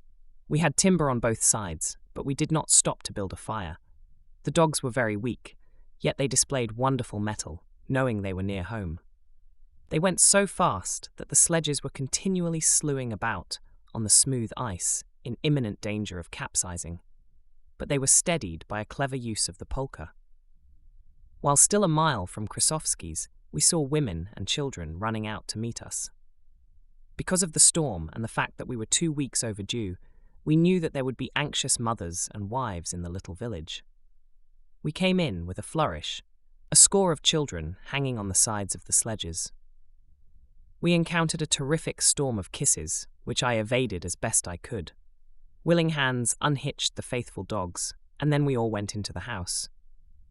The village was warned of our approach while still far away, because each dog carried a little sleigh bell on his back. The people had heard the tinkling of the bells some time before we had come in sight. To say that we fed off the fat of the land is literally true. Seal fat, deer fat, marrow fat, blubber galore with cranberries and tea by the gallon. For once I gladly exchanged snow for vermin. Perhaps the greatest comfort was the opportunity to wash my face and hands, which I had not been able to do for 7 days. Chapter 12 Christmas. The dear Koraks, I celebrate Christmas Day with the overkind assistance of 200 natives.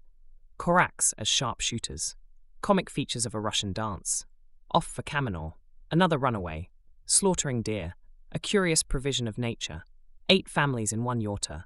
Korak method of washing dishes. A herd of 10,000 deer. When I reached town, the Russians desired to know what I had accomplished, and I was obliged to tell them that I had discovered no considerable deposits of gold on the headwaters of the Ghijiga. Some time before this, I had caused it to become known that I would pay liberally in tea or other commodities for bags of rock picked up in the beds of streams and delivered in Ghijiga. I now found upward of a ton of such specimens awaiting my inspection. This was my information bureau. I had found the natives trustworthy, and I knew they would not pick up specimens nearby and claim they had been brought from a distance. Some that I thus examined had been brought 700 miles. By a careful examination and classification of these specimens, I was able to determine the various geological formations of the district, and the next 3 weeks were spent in this important work. I wanted to be off again promptly, but as Christmas was at hand, it was impossible to secure dog teams. So I was obliged to rest. As I sat in my cabin on Christmas Eve, thinking over old times and feeling perhaps a trifle blue, I determined to usher in the great day with some clat. So I loaded up every firearm that I had, and when midnight came, I stepped outside and let loose with revolvers, rifles, and shotguns. The first effect was to wake up 400 dogs, who responded with howls and barks, which they kept up till morning. At 7 o'clock, my Russian friends came flocking over to find out what I was celebrating. I told them that it was our Christmas day. Their Christmas comes 12 days later than ours.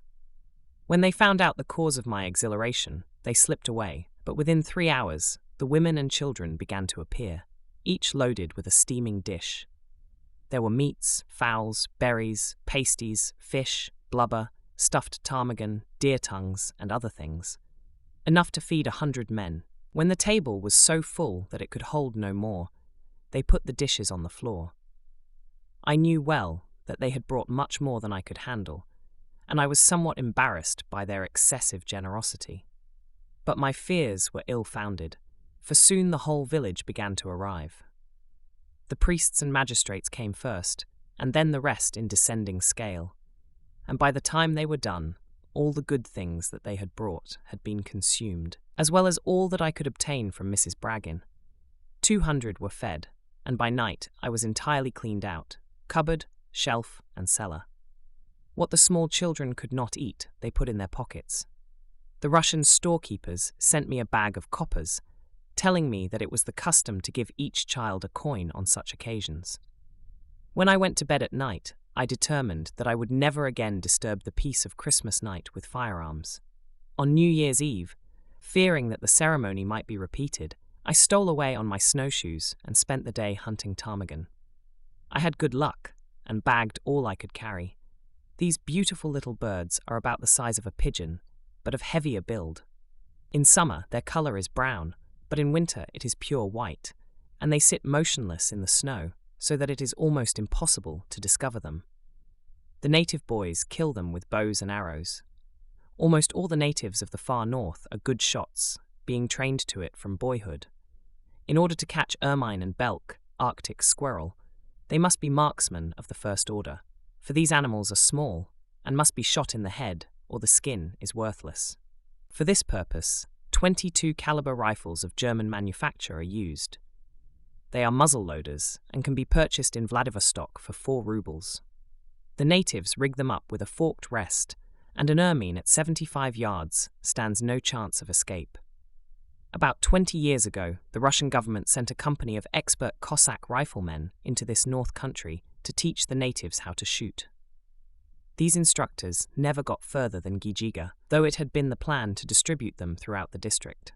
Targets were set up, and the Cossacks did some fancy shooting. The natives looked on stolidly, and when asked to shoot, declined to do so, but called up some of their boys, who easily worsted the Cossacks at their own game. The natives were always curious about my Colt's 45 caliber 6-shooters, as this weapon is not known in that section. In my younger days, I had seen something of Arizona and Texas life, and thought I was a pretty fair shot. One day, a native with whom I was stopping asked me to let him have a shot with my revolver. I tore a small piece of paper from my notebook and pinned it on a tree about 20 yards distant. I shot first and came within an inch or so of the paper.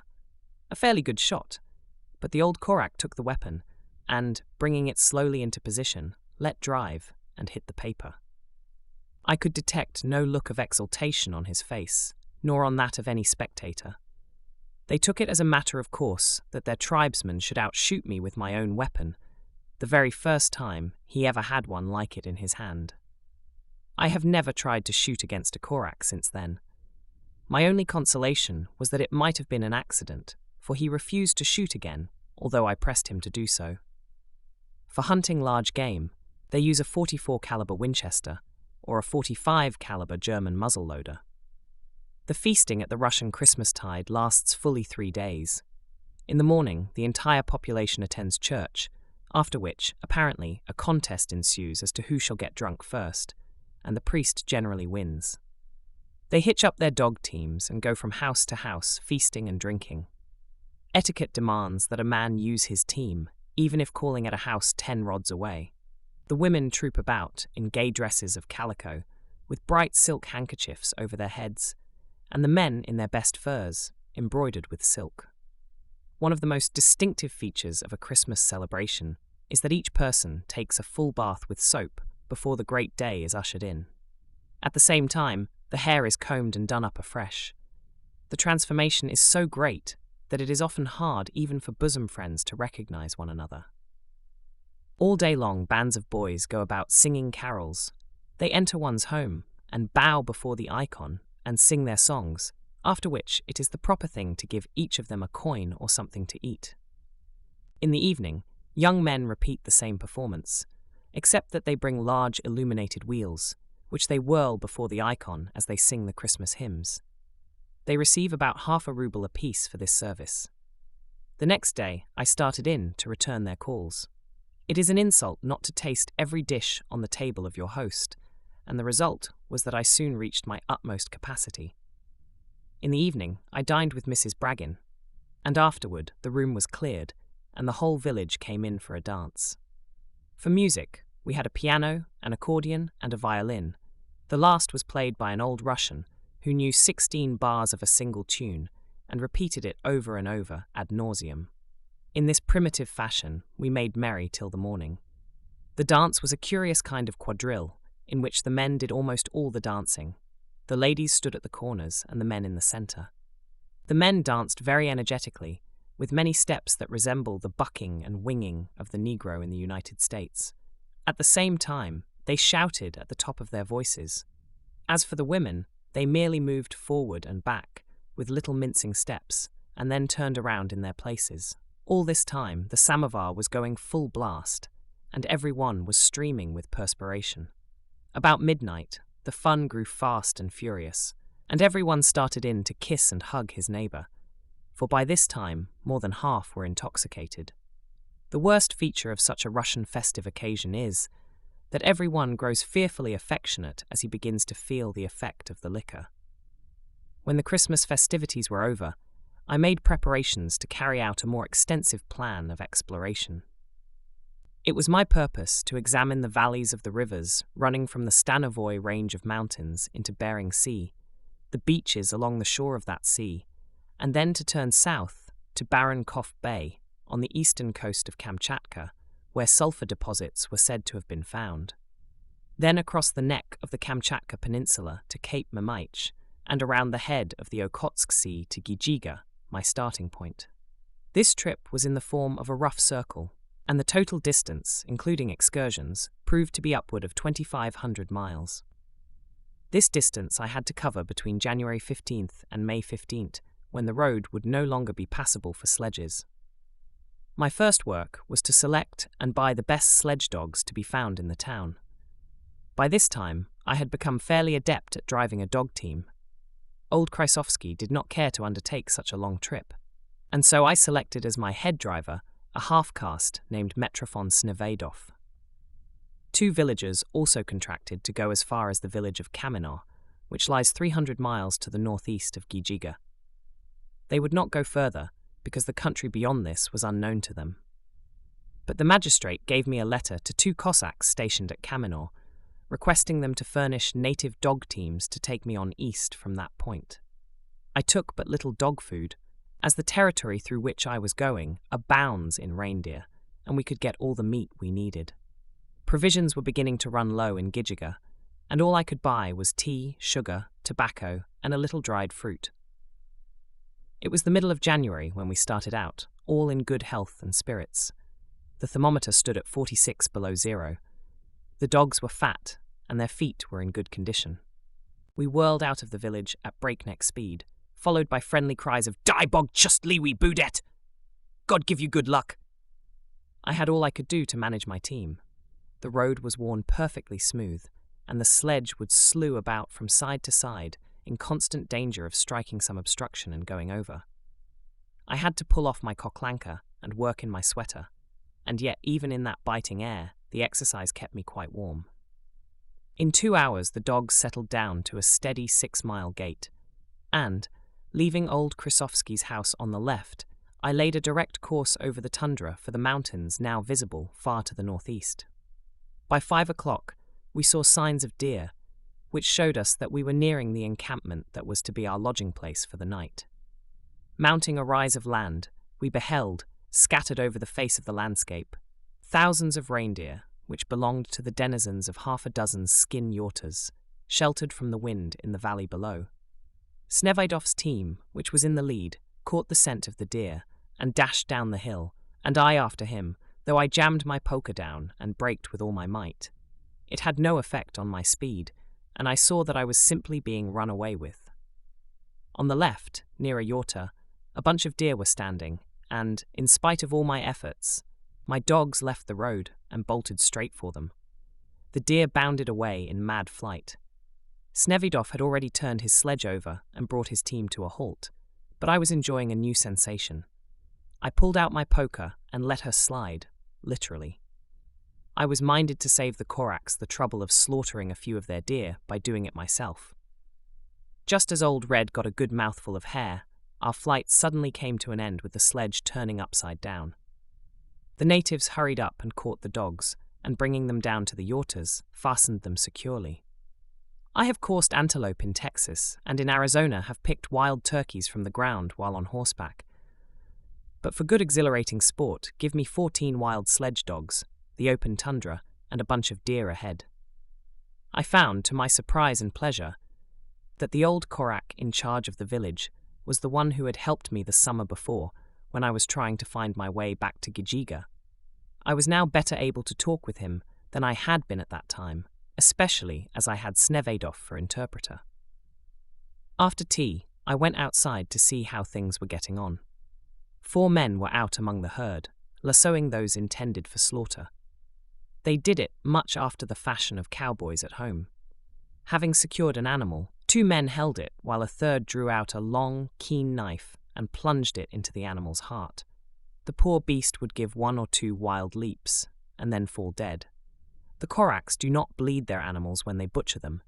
This scene was enacted 3 times, each deer being intended as food for a single team of dogs. It took place in plain sight of the dogs, who leaped in their collars and yelled applause at every stroke of the knife. The men's work ended with killing the deer, and the women and children followed, the former with sharp knives and the latter with bowls. It was their part of the work to skin and cut up the dead deer. With a deft stroke, they ripped up the belly and drew out the entrails, being very careful to leave all the coagulated blood in the abdominal cavity. When the viscera had all been removed, the carcass was tipped up and the blood was caught in the bowls and carried to the dogs. The tongue and the leg bones were removed and laid aside for home use, and all the rest of the carcass went to the dogs. As the women were skinning the deer, I noticed that every few moments they would lean down and tear off, with their teeth, little round protuberances which grew on the underside of the skin. These were 1 inch long by 1/4 of an inch thick, and were bedded in the skin and surrounded with fat. They proved to be bots formed by a fly that is the special torment of the deer in summer. On one skin I counted more than 400 of them. A little child came up and offered me a handful. I found that they are considered a delicacy by the natives. The flies deposit minute eggs in the skin in midsummer, and the larva lies under the skin embedded in fat. The following spring, the deer is tormented with itching and rubs against anything it can find, and so liberates the larva, which comes forth in the shape of a fly, 1 inch in length, only to repeat the same operation. It is a marvelous provision of nature that teaches the fly to seek the only place where its larvae can be kept warm and safe during the terrible cold of winter. When the last deer had been skinned, the men brought axes and chopped the carcasses into equal portions, each dog receiving a good 10 pounds. When I went back to the yorta, I left them snarling and growling over their meal, like so many wolves. The yortas of these natives are covered with deer hides. The hair is cut down to 1/4 of an inch in length and is put on the outside. The construction of the framework of the yurta is very ingenious and is the result of centuries of experimenting. They require no guy ropes to keep them erect, but the framework of poles is so constructed and so braced on the inside that they resist the most violent wind. After the poles are lashed in place by the women, the deer hides are fastened over them separately, not sewed together, for this would make it difficult to move readily. At the top there is, of course, the usual exit for the smoke. The yurta that I entered was about 35 feet in diameter and 14 feet high, and divided by means of skin curtains into 8 little booths or apartments, each of which could be entirely closed to secure privacy. These little booths are arranged around the side of the yurta, and each one is occupied by an entire family.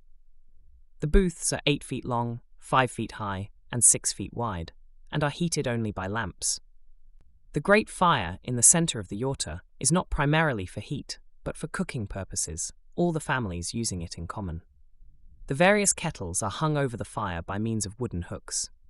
The food is either boiled or eaten raw. They do not seem to know the use of the frying pan. The main door of the yurta is formed by 2 flaps of deer skin, an inner and an outer one, which gives the effect of a storm door.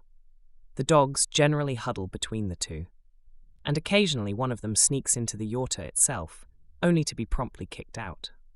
Our dinner consisted of boiled deer ribs, sticks of frozen marrow, and half-digested moss, taken from the stomach of the deer. This last was cooked in seal oil and looked much like spinach.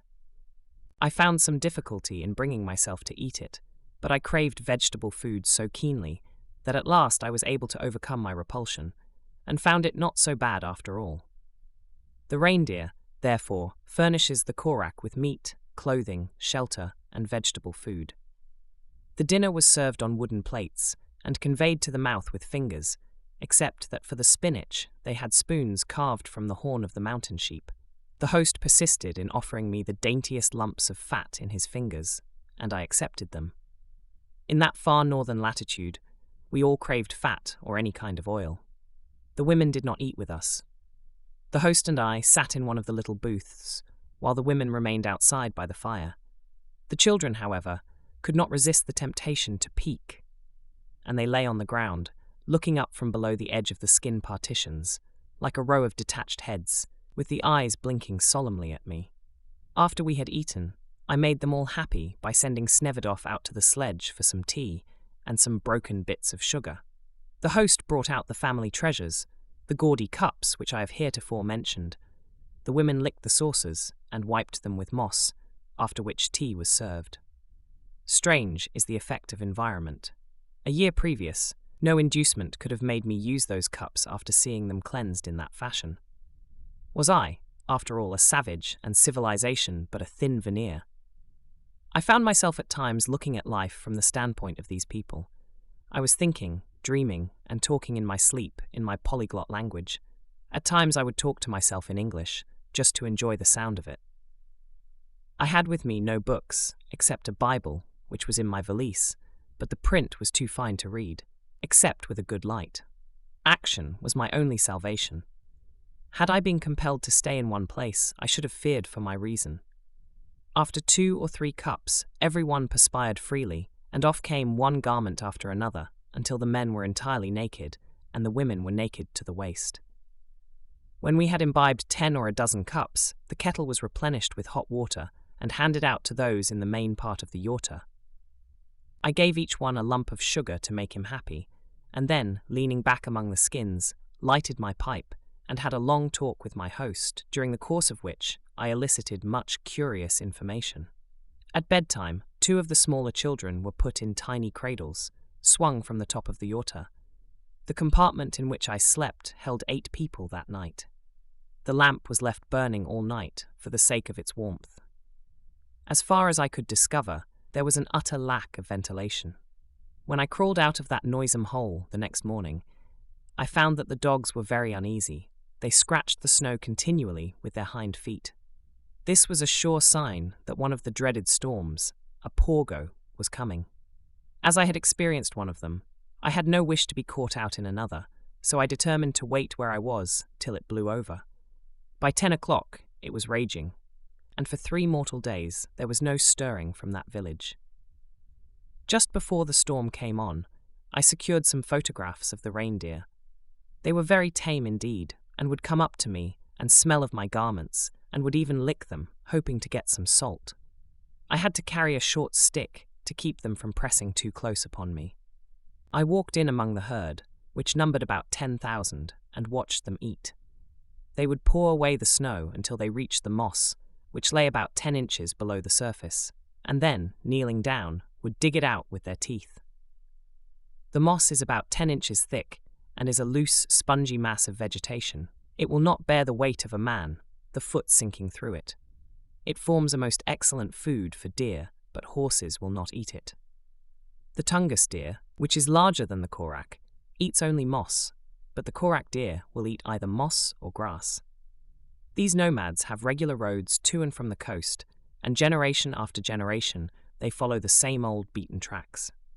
In December they are farthest from the sea. Once in 2, 3, or 4 weeks, according to the supply of moss and the size of the herd, they break camp and move off on the trail. Late in December they turn and gradually work their way back, so that by the time that June and the mosquitoes have arrived, they are near the sea. The deer eagerly lick the salt from the rocks, and even drink the seawater. They stay on the coast until late in August, when the frosts kill off the mosquitoes, and then they move off inland for another winter. In summer, the deer grow very poor and weak, for they find little moss near the coast. All along the shores of Bering Sea, thousands of deer can be counted every summer. A few years ago, when the United States government wished to secure some reindeer herds for Alaska, they sent all the way to Lapland and imported the deer at enormous expense, took them across the American continent by rail, and shipped them by steamer to Alaska. By the time they arrived, those that had not died must have cost an enormous sum. If the government had sent a steamer a single day's run across Bering Sea, it could have purchased 50,000 reindeer right on the coast at a cost of 1 ruble or 50 cents apiece. Coin cannot be used in purchasing these animals, for the natives do not understand nor use our coinage, but they can be obtained by barter at the rate of 1 ruble's worth of tobacco a head. Some rich natives might accept a few silver coins to hammer up into buttons for their children's clothes, but not as a medium of exchange. The rutting season is in July, and fights between the male deer are not uncommon. But most of the male deer are gelded, only enough being left for breeding purposes. The natives watch their herds carefully, both night and day, but without the use of dogs. The principal enemy of the deer is the great grey Siberian wolf, which stands as high as a St. Bernard dog. One of these wily fellows will dash into a herd, cut out 3 or 4 deer, and run them off into the wilderness. When a deer grows tired, the wolf runs alongside, and seizing it by the nose, brings it to the ground and dispatches it. The Koraks eat the hoofs after burning them on the fire, and thus setting free the gelatin. The weapons used by the Koraks, and the Tunguses as well, are the modern rifles, or in default of these, the regular old-fashioned muzzle-loader. They do a little trapping, but only for sport. The little boys take out the knuckle bones from wolves' feet and set them up like 9-pins, and pitch stones at them. Even the grown men sometimes indulge in this sport. It is not their custom to use the reindeer under the saddle. They do not even carry a pack, as among the Tunguses. Even in summer, the Korak prefers to carry his goods on a sledge, as many as 8 deer sometimes being required to draw the load. There is one physical feature which helps to determine the geographical division between the dog people and the deer people, and this is the depth of the snowfall. For instance, on the peninsula of Kamchatka, there are many places where the snow is so deep that the deer could not dig down to the moss in winter. All through the northwestern portion of the peninsula, however, where the land is occupied mostly by Koraks, the snow is not so deep, and the keeping of deer is possible. Chapter 18. Habits and Customs of the Koraks. The hourglass houses, their curious construction. The natives prove to be both hospitable and filthy, dialects of dog Koraks and deer Koraks. Some unpleasant habits, how they reckon time, making liquor out of mushrooms, curious marriage customs, clothes of the natives, queer notions of a deity, jealousy of the wandering Koraks, thieving a virtue, and childbirth a social function. When the storm was over, we harnessed the dogs and continued our journey. 7 days of ideal sledging brought us to Kamenor, a Korak village at the extreme northern point of the northeastern arm of the Okhotsk Sea, where I was to discharge my Russian dog teams and secure others from the natives. My first view of the village was from the summit of a hill half a mile away. I saw what resembled 50 huge hourglasses set on the plain, which, on a nearer approach, turned out to be 10 or 12 feet high. As we drew near, the village came swarming out with a pack of mongrel curs at their heels, and over the edge of each hourglass house appeared the heads of the women and children, all eager to get a glimpse of such a novel sight as a foreign face. Over each house was suspended a frozen dog. These were impaled under the chin on the sharp end of a pole and lifted high in the air. I learned later that this was a form of sacrifice to the fish god and was intended to ensure a good run of fish the next season. As I tumbled out of my sledge, I was surrounded by the filthiest lot of natives I had yet seen. Their furs were old and mangy, and the hair was worn off in spots. The people were kind and pleasant, and seemed bent on shaking hands with me. I was pressed on all sides with invitations to enter one and another of the curious houses. As I stood there, debating what I should do, the chief of the village elbowed his way through the crowd, took me by the hand, and led me to the largest of the huts. In order to enter, we had to go up a ladder to the height of 10 feet or more. This ladder was a log of driftwood, split down the center, and provided with little holes in which to put the toes in ascending. These natives have very small feet, and I found the holes in the ladder too small to insert my toes, but I managed to scramble to the top. I was now standing on the edge of an inverted octagonal cone, made of logs lashed together, the inside or crater of the affair, which was 18 feet across, sloping down at an angle of about 15 degrees to the center. At that point, there was a hole leading down to the interior of the house. The hole also sufficed for a chimney, and to enter the house, one had to go down a ladder through the smoke. Santa Claus is said to come from the north, and it is evidently among this people that he originated, for here everybody enters his house by way of the chimney. This flaring line of logs protects the opening of the house from being covered up with drifting snow. This is the main reason for building in this fashion. Moreover, the high scaffolding thus provided is an excellent storehouse, upon which all sorts of things can be placed without fear of molestation from wild animals. I saw here a miscellaneous collection of implements, dog harness, oars, fishing tackle, and firewood. I followed the chief down the ladder through the smoke. The hole was 2 feet wide and 3 feet long. I found myself in a semi-subterranean apartment, 30 feet in diameter and 15 feet high. As we stood on the floor, our heads were about level with the general surface of the ground. The frame was strongly built of timbers, evidently driftwood, but everything was black with age and smoke. I found it so warm that I had to remove my furs. The room was very dimly illuminated, with what little light filtered through the hole in the roof, and even this was partially obscured by the smoke that was always passing up and out. As soon as my eyes became accustomed to the perpetual twilight of the place, I perceived that around the apartment ran a raised wooden platform, 1 foot high and 6 broad, on which lay piles of deerskins. The women were busy clearing off a place for me, shaking out the skins and choosing the best ones for my accommodation. With native courtesy, which had no stiffness about it, the old gentleman led me to my place, sat down beside me, and began to talk. I pointed to my ears to show that I did not understand him. There seemed to be little difference between the dress of the men and the women, excepting that the wide bloomers of the women were made of alternate strips of black and white deerskin. Their clothes were indescribably old and shabby and dirty, and their faces were anything but clean, but for all that, there were some very comely people among them. The women wore their hair in 2 braids, wound about the head, and fastened at the top in front. In these rooms one would naturally expect the worst in the matter of ventilation, and I was surprised to find that it was exceptionally good. They are enabled to arrange an air shaft so that it enters the room, near the floor, on one side. The draught, made by the heat of the fire rising through the smoke hole, causes pure air to be drawn through this ventilating shaft. In fact, there seemed to be no reason why these dwellings should not be made perfectly comfortable and sanitary.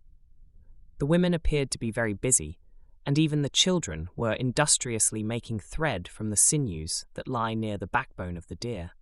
In this house, I found an explosive harpoon that the natives had taken from the body of a whale. It had been fired from the deck of some whaling vessel, and had been deeply embedded in the flesh of the animal. It bore no name. The Koraks have two dialects, one of which is spoken by the dog Koraks, and the other spoken by the deer Koraks, but the slight variations are not marked enough to constitute a serious barrier to communication between them. All these tribes, without doubt, belong to the great Turanian family, and are allied to the Mongols, Ostyaks, Samoyeds, and other tribes of northern Asia. The evidence for this is both physiological and philological.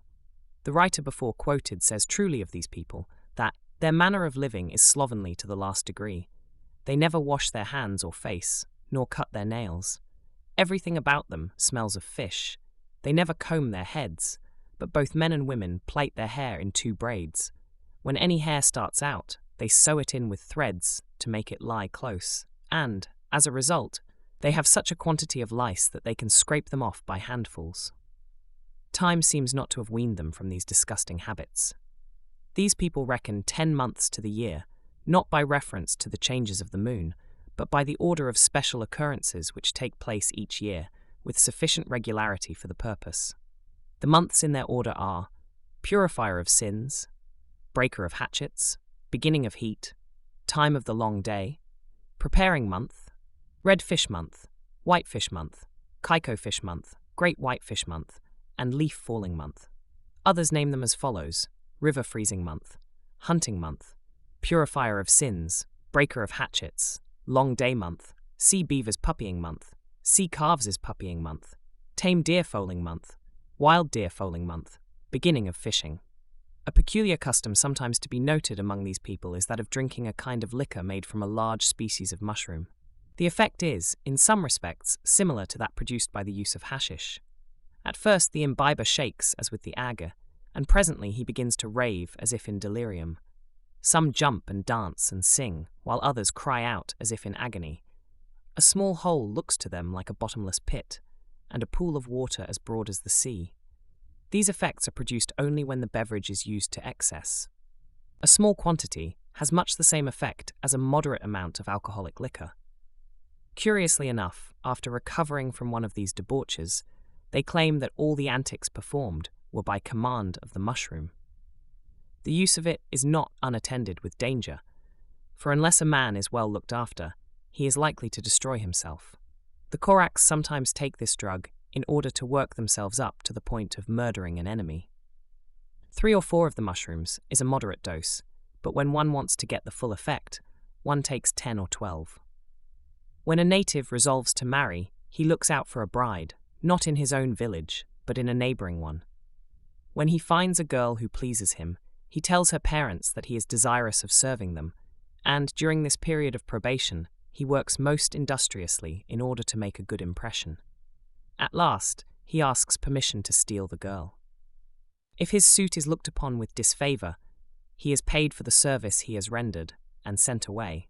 But if he is acceptable to the girl and to her parents and relatives, the permission is given. He then seeks an opportunity of finding the girl alone, which is no easy matter, for she is supposed to be guarded by the women of the village. Besides, the girl is covered with 2 or 3 coats, and is wrapped about with fishnets and straps, so that motion is almost impossible. If the young man succeeds in finding her alone, or in company with only 1 or 2 women, he seizes her and begins tearing off her garments, for this constitutes the ceremony of marriage. But this is not an easy thing to do, for, though the girl herself makes little resistance, such other women as are about fall upon the would-be groom without mercy, and beat and scratch him, and use every means to prevent him from accomplishing his purpose.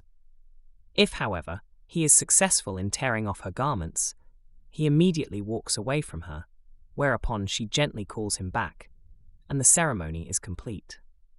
It seldom happens that the young man succeeds the first time, and instances are known where a man has tried for several years to secure his bride, without success.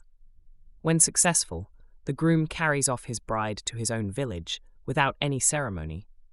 But after some time, they return to the bride's home, and a marriage feast is celebrated, somewhat after the following manner. The bridal party, including the bridegroom's friends, approach to within 100 paces of the village from which the bride has been taken. They sing and go through certain mystic rites, with a fish's head wrapped in tow and carried by an old woman. A coat of sheepskin is put on the bride, and several images are hung about her till she can hardly bear up under the load. A boy of the village comes out and leads the bride in by the hand. When she comes to the hut of her parents, a strap is tied around her, and by this she is let down into the underground house. The fish head is laid on the floor at the foot of the ladder, and the bride and all who follow step on it, after which it is thrown into the fire. The bride is stripped of all her superfluous ornaments, and the company take their places about the room. The bridegroom builds a fire and prepares the food, which had been brought for the purpose, and entertains the people of the village. The next day, the host entertains the visiting company, after which everyone goes home, except the bride and groom, who remain to serve her father for a time. The dress of the men differs but slightly from that of the women. Both wear the same kind of upper garment, with the skirts either cut off an equal length all around, or with the back part longer than the front. The women have an undergarment which they usually wear at home. It consists of a combination of trousers and waistcoat, the trousers being tied about the leg below the knee, and the waistcoat being tied with a cord. As might be supposed, the covering for feet and ankles is a most important matter in this far northern country. In the summertime, when the ground is generally one wide marsh, they wear the skins of seals with the hair turned out, but often make their leggings of the skin of reindeer legs. The very finest footwear is made with the sole of white sealskin, and the upper of fine-dyed leather from the hindquarters of a white dogskin. The part that encases the calf of the leg is made of dressed leather or dyed sealskin. The tops are always richly embroidered with silk thread. If a young man is adorned with these shoes, immediately it is concluded that he is in search of a wife. Since the complete conquest of these parts by the Russians, war has been practically unknown. But during the process of conquest, the natives made a stubborn resistance. They never fought in the open, but always by stratagem. A company of Cossacks, arriving at a village, would be hospitably received, the tribute would be paid, and large presents made in addition. But when all suspicion had been lulled to rest, the Cossacks were likely to wake in the night to find themselves in the midst of flames. If anyone succeeded in breaking through the flames, a worse fate awaited him, for then he was slowly tortured to death by burning, or cut to pieces and disemboweled while yet alive. If the natives were in strong force, upon hearing of the approach of the Cossacks, they would retire to some high place, which they would strongly fortify and hold as best they could against the invaders. If unable to hold their position, they would first cut the throats of the women and children, and then throw themselves over a precipice, or rush upon the enemy to be ruthlessly cut down. These people have indistinct notions about a deity, but they render him no homage. On the contrary, they treat his name with the utmost irreverence, and relate stories about him that rival the scandals of Olympus. They blame him for making so many steep hills, so many rapid rivers, and for sending so many storms. Sometimes they raise a pillar in the plain and bind it around with rags, and whenever they pass, throw at it pieces of fish or other food. But it is noted that they give nothing that they can use themselves, only the tails of fish or other refuse.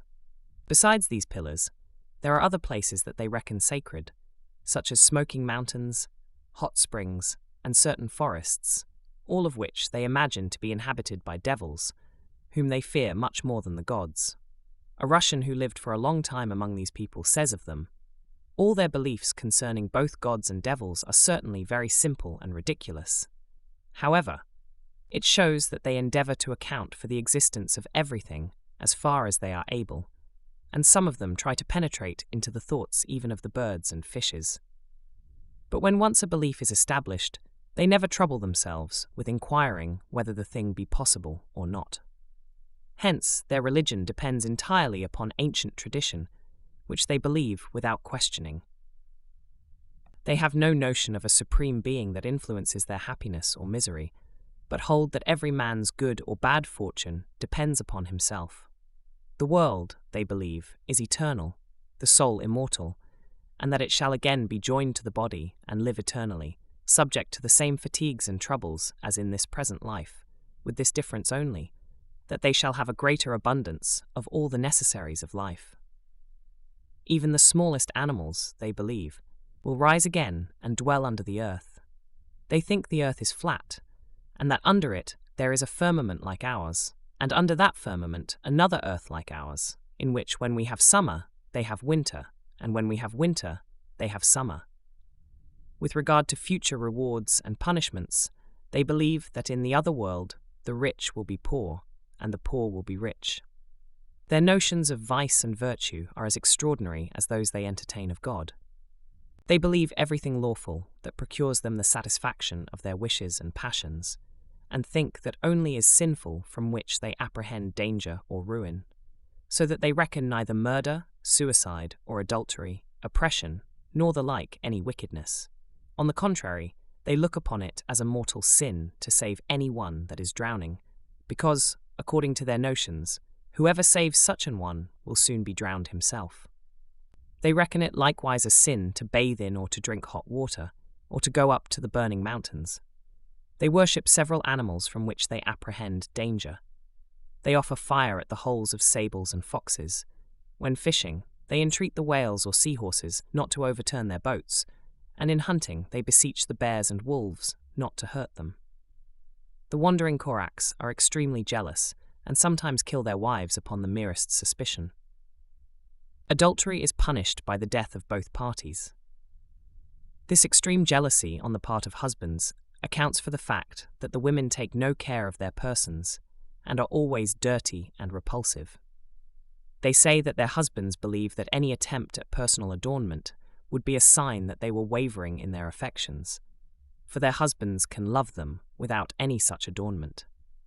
With the Koraks who live in the hourglass houses, the case is reversed, for they are extremely careless of the virtue of their wives and daughters, so much so that frequently they lend either the one or the other to their guests or special friends. A refusal of this civility they consider the greatest affront. Among all these tribes, except the Kamchatkals, theft is considered reputable so long as one does not steal from people of his own tribe. When discovered, theft is punished severely, but only because the thief was not clever enough to escape detection. A Tchuktche girl may not marry until she has proved her dexterity in this line. Murder is not looked upon as particularly heinous unless one kills a fellow tribesman. In that case, the relatives of the dead avenge the crime. Consanguineous marriages are extremely common. A man often takes a cousin, an aunt, or even a mother-in-law as his wife. In fact, any relative except his mother or daughter may become his wife. As soon as a child is born, they set aside for it a number of reindeer, but the child cannot claim them till he has reached maturity. In naming a child, they often go through a certain formality. Having set up 2 sticks, they tie a string across the top, and from the middle hang a stone. Then they repeat the names of the child's relatives, and during the course of this recital, should the stone appear to shake or move, the name spoken at that moment is given to the child. Without doubt, the most curious custom among these people is that childbirth is a public function, and the whole village may assemble to witness the event. The dead are commonly burned. The corpse is dressed in his finest clothes, and drawn to the place of cremation by his favourite deer. A great pile of wood is fired, and into the flames are thrown the dead man's arms and some of his household utensils. After this, the deer are killed, and they, together with the man's body, are thrown upon the fire. A year later, they bring to the place of cremation 2 young deer and a large number of deer horns, and, burying the latter, they make a pretense of sending a herd of deer to the dead man for his use in the nether world. Chapter 14. Off for Bering Sea. The Tchuktches. The Tchuktches are the Apaches of Siberia.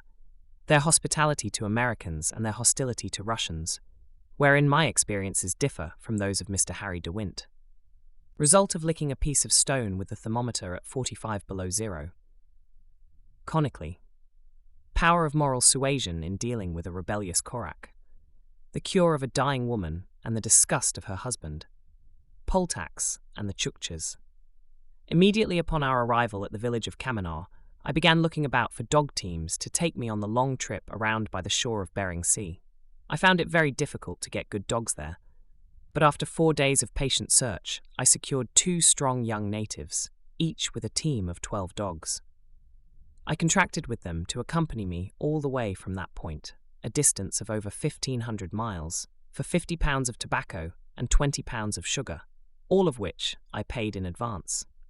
Thus equipped, I left Kamenar and pushed toward the northeast, following the line of mountains and examining the rivers and creeks, the sea aeons and the gulches for the precious metal. We generally found Korak villages in which to lodge, but we suffered greatly with the excessive cold. Not infrequently, we had to go without any fire at all, and at such times we found raw meat preferable to empty stomachs. The next few weeks we worked our way toward the coast, one day succeeding another in the monotonous iteration of camping and breaking camp, and digging down into bedrock in a fruitless search for paying gold. As we approached the coast for the first time, we fell in with members of the Tchuktche tribe. This name is generally spelled Chu-Chor, but I found the name invariably pronounced Tchuktche, the apostrophe signifying that the initial T is pronounced separately. These people are generally supposed to be a rather ugly lot, and the Russians have never been able to subdue them as they have the other Siberian tribes. They are the Apaches of Siberia, and when attacked, they retire to their mountain fastnesses, where it is next to impossible to reach them. They are purely nomadic, and subsist solely upon their immense herds of reindeer. They are much taller and broader in the shoulder than is characteristic of any of the other tribes that I have seen. Many of them stand 5 feet and 11 inches. The women, too, are tall and well-formed. I had been warned by the Russian authorities at Ghijiga to be on my guard when I fell in with these fierce people, but I found the warning entirely unnecessary. They had a clear knowledge of the difference between a Russian and an American. Their preference for the American lies in the fact that the Russians have tried to make them pay tribute, and have carried on a desultory war with them for 50 years, while the American whalers bring them articles of trade of which they stand in need. They took the greatest interest in me, and did everything in their power to make me comfortable. In their sledges, they would take me on long drives up the watercourses to look for gold, and in countless other ways showed their goodwill. They were the only people in Siberia with whom we could not bargain for meat or transport. They simply would not listen to my offers of pay, and it was only with difficulty that I could get them to take presents of tobacco or tea. They smilingly told me that I had better keep all those things till I went south into Kamchatka, where all the people are thieves. I felt so safe among the Tchuktches that never once did I take my guns from the pack and bring them into the tent with me. One instance will illustrate the manner in which these good people treated me. At one point, I had to take a 3 days trip over the mountains. It required 25 reindeer and 5 drivers. The village chief insisted on carrying my baggage, leaving my dog teams to come on behind, unloaded. For this service, I succeeded in making him take 20 cartridges. Mr. Harry de Wint crossed over from the American side and reported later that he had been captured by the natives and, after undergoing great hardships, was rescued by a man of war. In view of my experiences among this people, it is very difficult to understand the treatment that Mr. de Wint received. I travelled all along the coast to the same places visited by him, and was always treated as an honoured guest by the natives. On the whole, they are the finest race of savages that it has ever been my lot to meet. The trip had been barren of results, as far as gold was concerned. Not long after leaving Kamenar, I struck a sandstone formation, and lost all traces of the yellow metal. And now I was approaching the coast, though I had not as yet caught sight of it. On the 8th of March, we reached the foot of a range, and one of the Koraks, pointing to a distant summit, said that from that point we would be able to see the ocean. With renewed courage, we pushed on.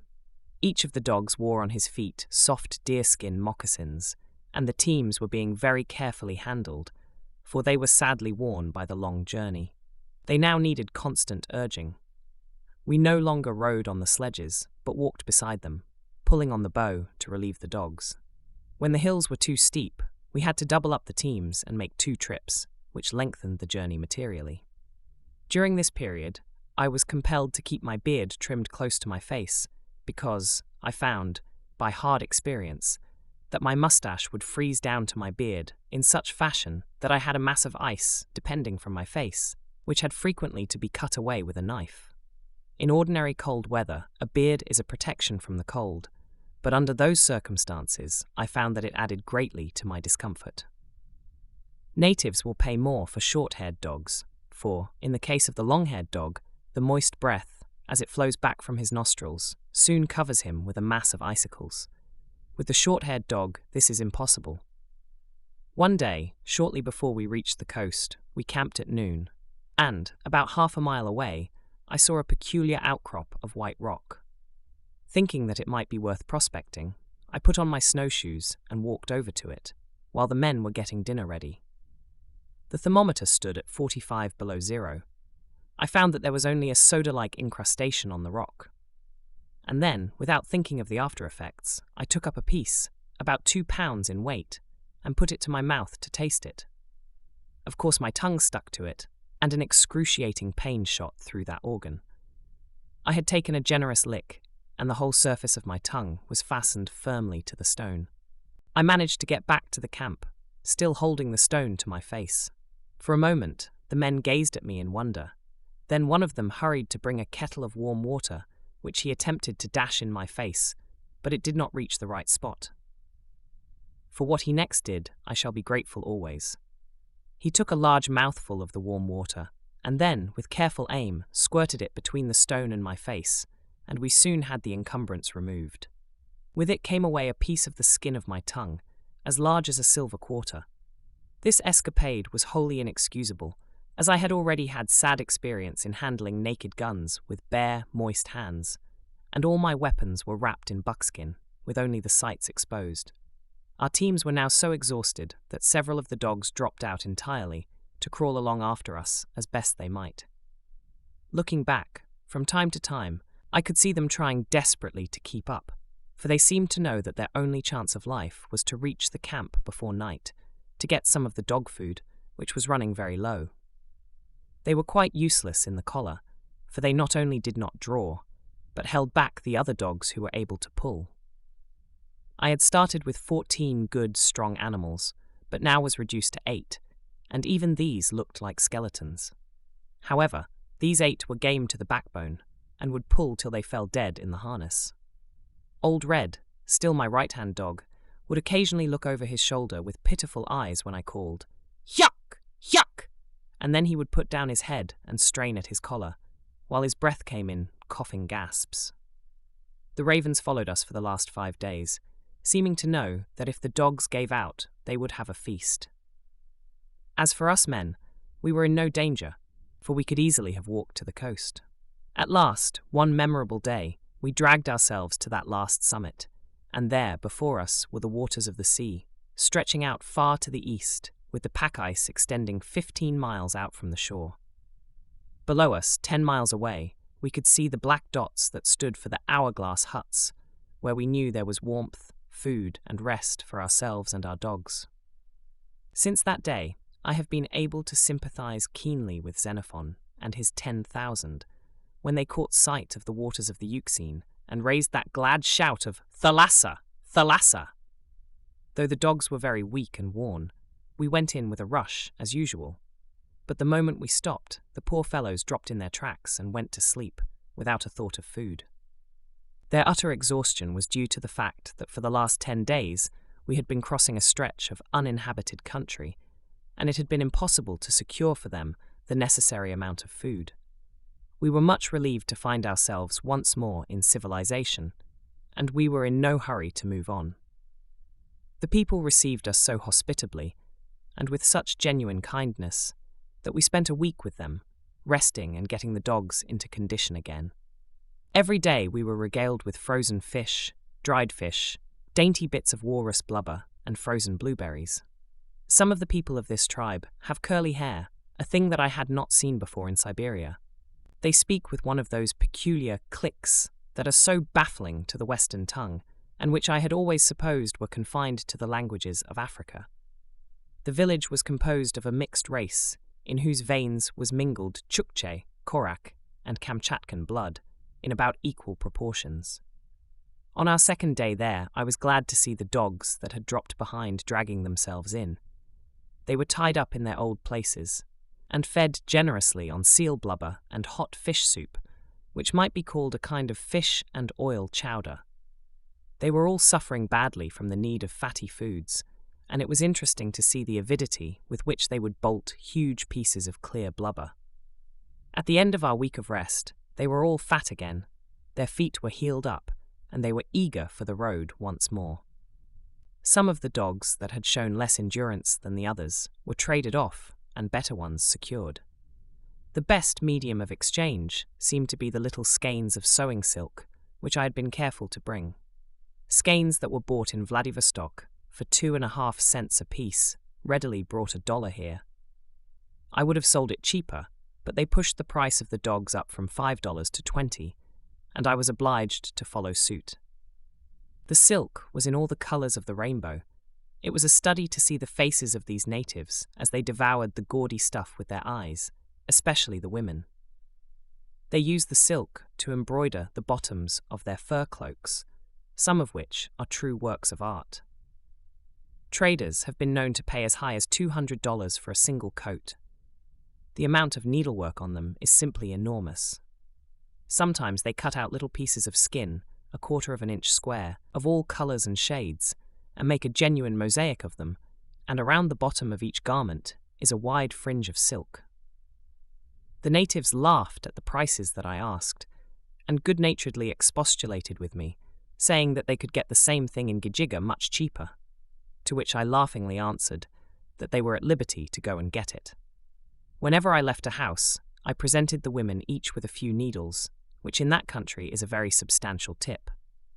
This village was not composed of pure Tchuktches, and these mongrel people are looked down upon by the clean Tchuktche stock, who frequently raid them and carry off their best-looking women. It was now my purpose to turn south along the coast and examine the beach sands and the rivers running into Bering Sea, as far down as the neck of the Kamchatkan Peninsula, or Barenkov Bay.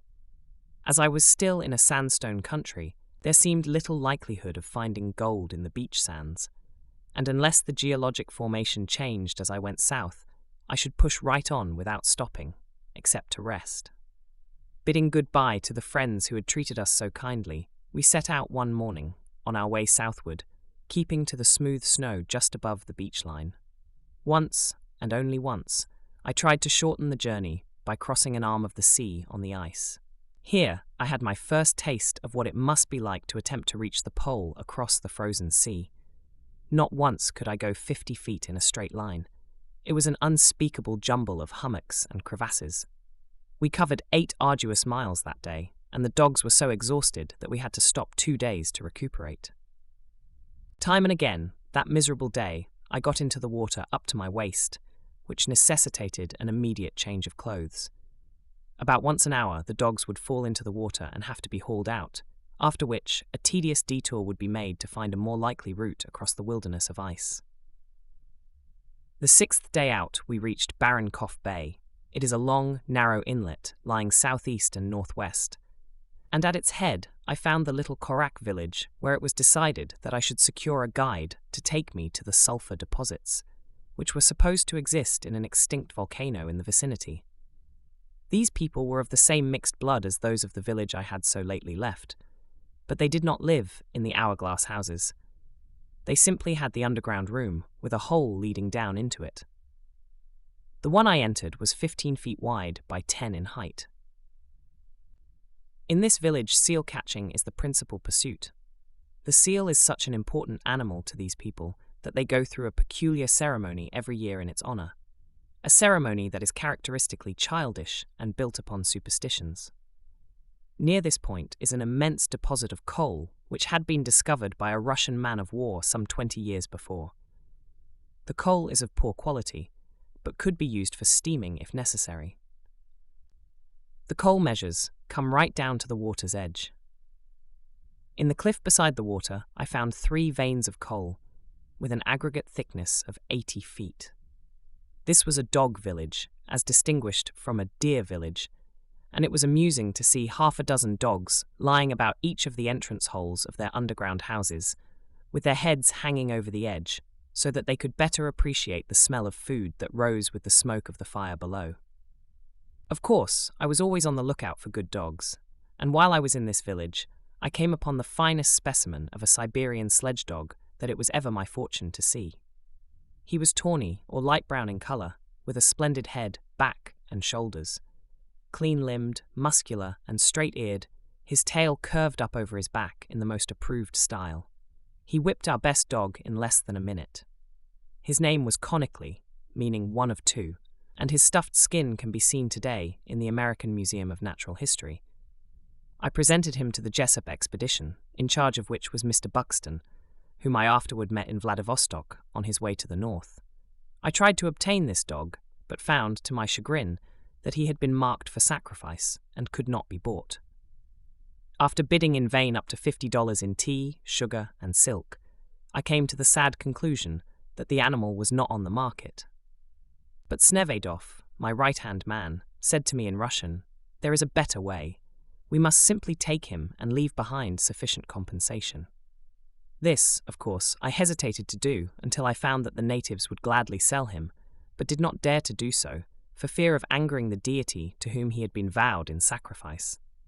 If, however, we took the dog by force, they would not be to blame, and could demand the price as compensation. So I left the matter with Snevedov to arrange as diplomatically as he could. We waited a day or so for a Korak named Myla, who was to guide us to the sulphur deposits, and when he arrived, we made ready to start the next morning. Everything was loaded the night before, and sometime in the night my Korak drivers hitched up the dogs, taking Konikli with them, and drove out of the village. When morning came, the owner of the dogs seemed much surprised to find that his dog was missing, and he very naturally surmised that my men had taken him. He demanded that I should pay for the stolen animal. Of course I protested, but in the end paid the full price, and then everyone was happy and satisfied. After these ethical gymnastics, we drove out of the village and made our way southward to the mouth of a river near which point the sulphur deposits were supposed to be. But I found, to my disgust, that the place was 20 miles inland, up an unnavigable river and through a very rough country. I saw at a glance that it could never be a good mining venture, but I determined to go and examine the deposit in order to be able to give a thorough report of the case. That night, we arrived at Myla's home, which was an isolated house or hole in the ground. For the last 12 miles, we had been gradually ascending the valley, and the next morning we saw, 8 miles away, the extinct crater in which the sulphur lay. We unloaded the sledges and, taking only our picks and shovels, found ourselves 2 hours later on the summit of the volcano. The crater was partly filled with snow, but on one side, where it had been windswept, it was not deep. We carefully descended the steep side of the crater until Myla stopped us and said, "Dig here."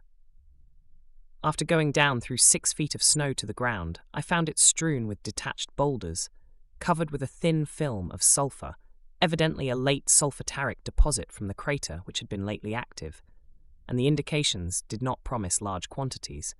But even if the deposit proved to be rich, I could see very well that mining it would never pay. The distance from the coast, the roughness of the country, and the complete absence of timber made it out of the question. A careful examination of the place was therefore unnecessary. I was then ready to start for Cape Mamach on the western coast of the peninsula, but I perceived that if I went all the way back to Baringkov Bay to make a new start, considerable time would be lost. One of my Koraks was tired of the trip and insisted on going back home by the shortest route rather than by way of Cape Mamach. He absolutely refused to cross the range of mountains, as the spring sun was now beating down on the snow, and he feared that at any time we would be engulfed in an avalanche. I had already learned that this route would not be really dangerous till 3 weeks later, and that if we pushed right through, we should be quite safe. So on the morning of starting, I sent off the other Korak with one of the sledges, and then turned to the unwilling one and asked whether he would go with me over the mountains. He still said no. I drew my revolver and told him that his only chance of seeing home again was to hitch those dogs up instantly and obey me to the letter. He stood for a moment looking into that compelling muzzle and then turned, sullenly, and began harnessing up. I had no more trouble with him after that. 2 reindeer sledges were engaged to show us the way across the mountains and to break the track wherever necessary. They started a mile in advance, so as to keep out of sight of the dogs. It was easy work to follow, for it was simply an all-day chase for the dogs. Each one had his nose to the ground, and was fondly imagining that he would soon enjoy the unparalleled delight of jumping at a reindeer's throat. Mila led us before night to a Korak village of 3 yortas. As we approached it, I saw a crowd huddled about something on the ground. It proved to be a middle-aged woman, lying on a deerskin, and she seemed to be dying. I asked why they did not take her inside, and was told that she had asked to be brought out. I studied her symptoms and decided that she was suffering from the grip, and that her case demanded heroic treatment. She had not slept for 3 nights, so I gave her 20 grains of quinine, 2 cathartic pills, and 1/10 grain of morphine. She woke up the next morning with her eyes brighter and feeling better in every way. I gave her 10 more grains of quinine, and that afternoon she sat up and dipped her hand into the dish of meat and spinach and ate her full share. I thought her cure was something of a triumph, for when I saw her she seemed to be in articulo mortis. As I was about to leave, the husband of this woman, a man of many reindeer, asked me if I had not forgotten something, and intimated that I had not paid for the meat that my dogs had eaten. I asked him if he did not think that my curing of his wife was compensation enough. Nevertheless, I paid him his full price and departed. My Korak men told me later that the old fellow was angry because I had saved the woman, as he had already picked out a young and pretty girl to be her successor. Alas, I had unwittingly come between man and wife, and had wrecked at least his domestic bliss. On the whole, I am not sure but that it would have been kinder to have let her die. Our way led up a succession of cowns, and then over high mesas until we reached the summit of the range. As we were passing up through these cowns, we frequently ran under the edges of enormous overhanging drifts, and I looked up anxiously, but nothing fell except a little light snow and a few small pebbles. After passing the summit, I determined to take no chances at all, and so restricted travelling to the night time, when, of course, everything was frozen stiff. It was now well into April, and the sun was climbing up into the heavens at noon. The surface of the snow grew a little too soft to make day travel quite comfortable. On this side of the mountains, I found considerable float coal, especially in the beds of the creeks. The whole country was a sandstone formation, which, of course, meant no gold. At last, far in the distance, we saw the blue waters of the Okhotsk Sea flashing under the rays of the western sun, and we came down rapidly to the shore. I saw below us a few of the hourglass huts, and at the mouth of a shallow stream a long promontory running far out into the sea. This was Cape Mamach, whither I was bound because the Russians had heard reports of a United States schooner touching at this point and taking away full cargoes of ore to San Francisco. The first question I asked was whether or not it was true that such a vessel had actually stopped there, and was answered in the affirmative. A villager offered to guide me to the spot from which the ore had been taken. I was naturally elated, for there was now a prospect of finding something that would benefit my employers. The next morning, we started out along the shore. The guide led me to the face of a sandstone bluff and said, "Here is the place from which they took the ore." To say that I was dumbfounded would be to put it mildly.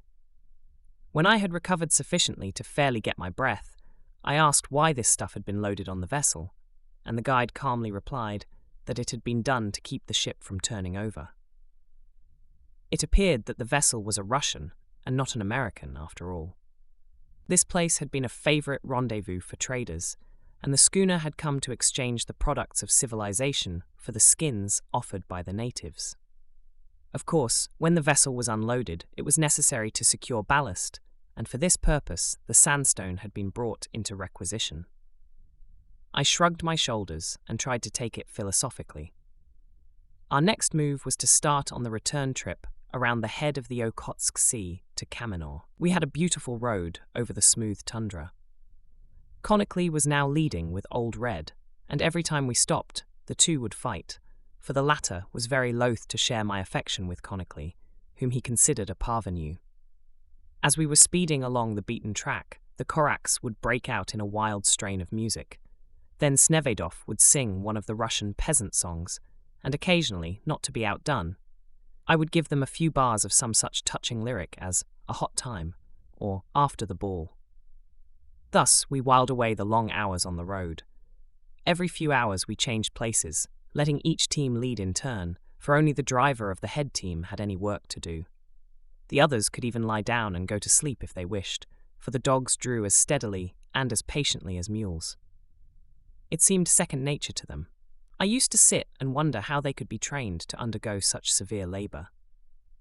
I found out that when only 4 months old, they are put into the hands of the small boys to train. They make up little teams of pups, with the mother dog perhaps as leader, and bring in water from the neighbouring stream, or drag in the firewood. By the time they are a year old, they are ready to be turned over to a grown-up, who hitches up 1 or 2 of the young dogs with some steady old fellows, and it is not long before the training is complete. This method not only trains the dogs, but it teaches the boys how to handle them, so that by the time they are young men, they are expert drivers.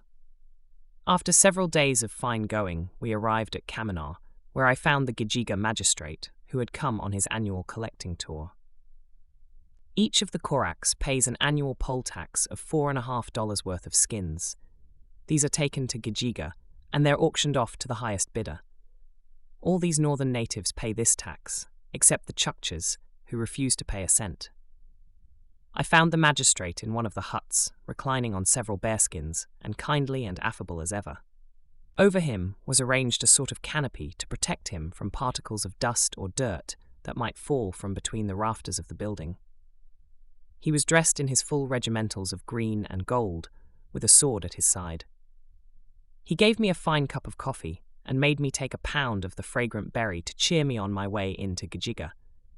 I jealously guarded it, and made the grounds do duty 3 or 4 times over, till every particle of the caffeine had been extracted. Chapter 14. A Perilous Summer Trip. The Tundra in summer. Crossing the swift Paran River. Literally billions of mosquitoes. Unique measures of protection against these pests. Mad race down the Uchinge River on a raft. Lighting a fire with a pistol. Narrow escape from drowning. Fronyo proves to be a man of metal. Pack is caught stealing from slim supply of provisions and receives chastisement. Subsisting on wild onions and half-ripe berries.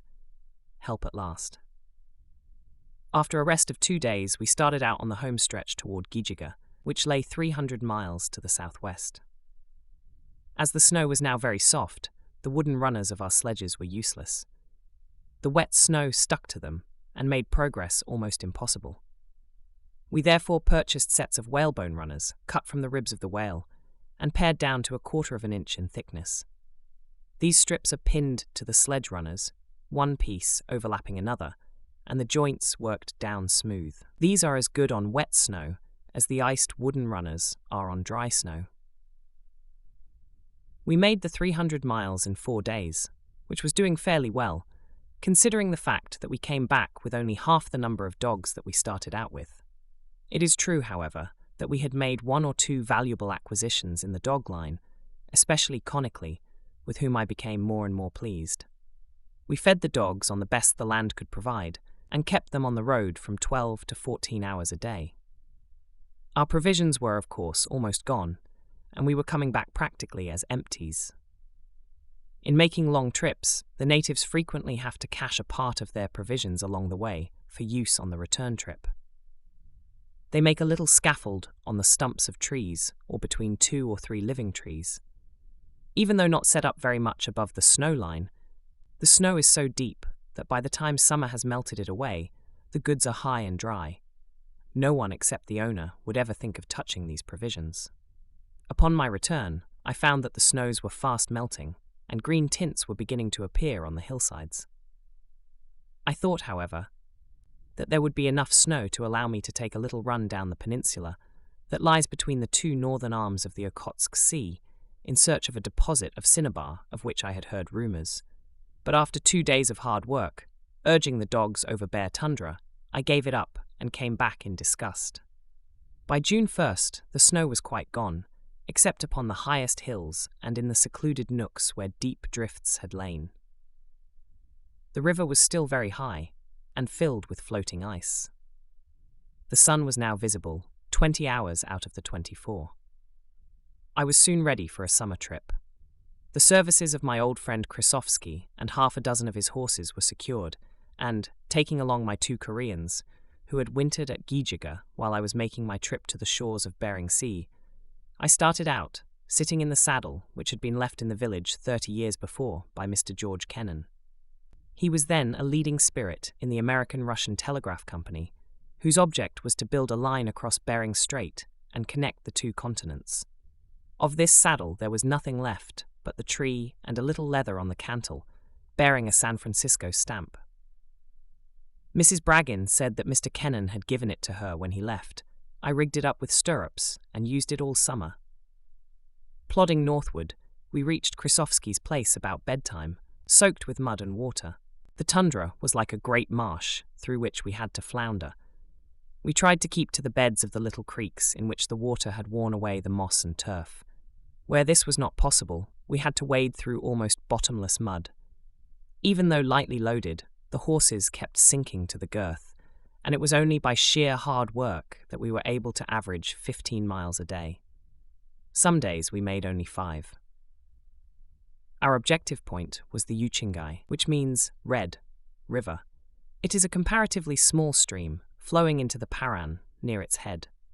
The natives had told me that at the headwaters of this stream there were 2 red mountains where the rocks were filled with shiny yellow points. This place lay about 300 miles north of Ghijiga. As we neared the foothills, the trail became better. The tundra was one mass of brilliant flowers, like the wrecks of rainbows. There were plants of almost infinite variety, and the ground was like a great expanse of variegated carpeting.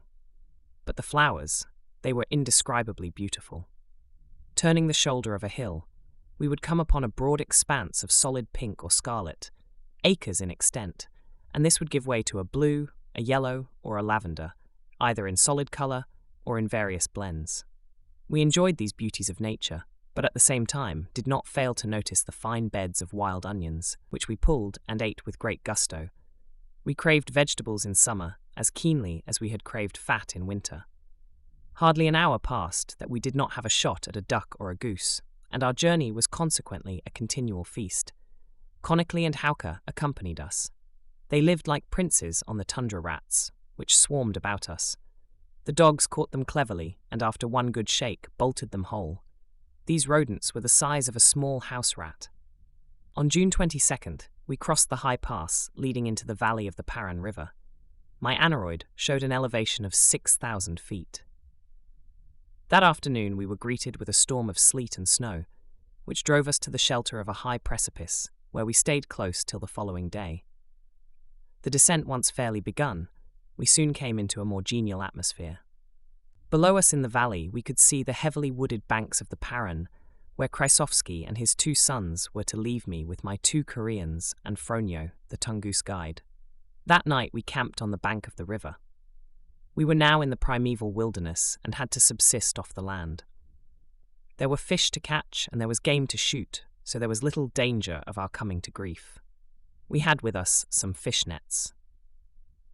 These were made of horsehair, obtained by barter from central Siberia. These nets are large enough to hold a good-sized salmon. By placing them at the mouths of little creeks, and then scaring the fish down into them, it was not difficult to secure plenty to eat. The Paran, even on its upper reaches, was a formidable stream 200 yards wide, at this season swollen by melting snows. It was imperative that we cross this river, for the Uchingai flowed into it from the other side. Old Krasovsky had averred that I would never get across alive, but I had assured him that I could if there was timber nearby. I had already guaranteed to pay for any horses that I might lose during the trip. When we came down to the bank of the river and saw the swift, sullen tide, the old man laughed and said, "I told you so." I knew that he would be an impediment to me, and that he would do all he could to prevent my taking the horses across. So I answered that as it was impossible to cross, I would go into camp and wait for the water to go down. The old gentleman hit the trail for home the next day, carrying the tale that for once the American was beaten, and must await the pleasure of the Paran River. He would have been surprised had he seen us that very night safely on the other side, with our baggage and horses intact. I confess the crossing was no easy feat, but it had to be done. As the river narrowed to a gorge with dangerous rapids less than a half-mile below where we stood, I went 3 miles up the stream, where I found a lot of dead trees, averaging some 10 inches in thickness. These we felled and cut into 12-foot lengths, and bound them together with walrus rope, and thus were provided with a good raft. The Tunguse with his axe fashioned 4 rough sweeps, and we rigged up rowlocks by mortising uprights into the side logs of the raft.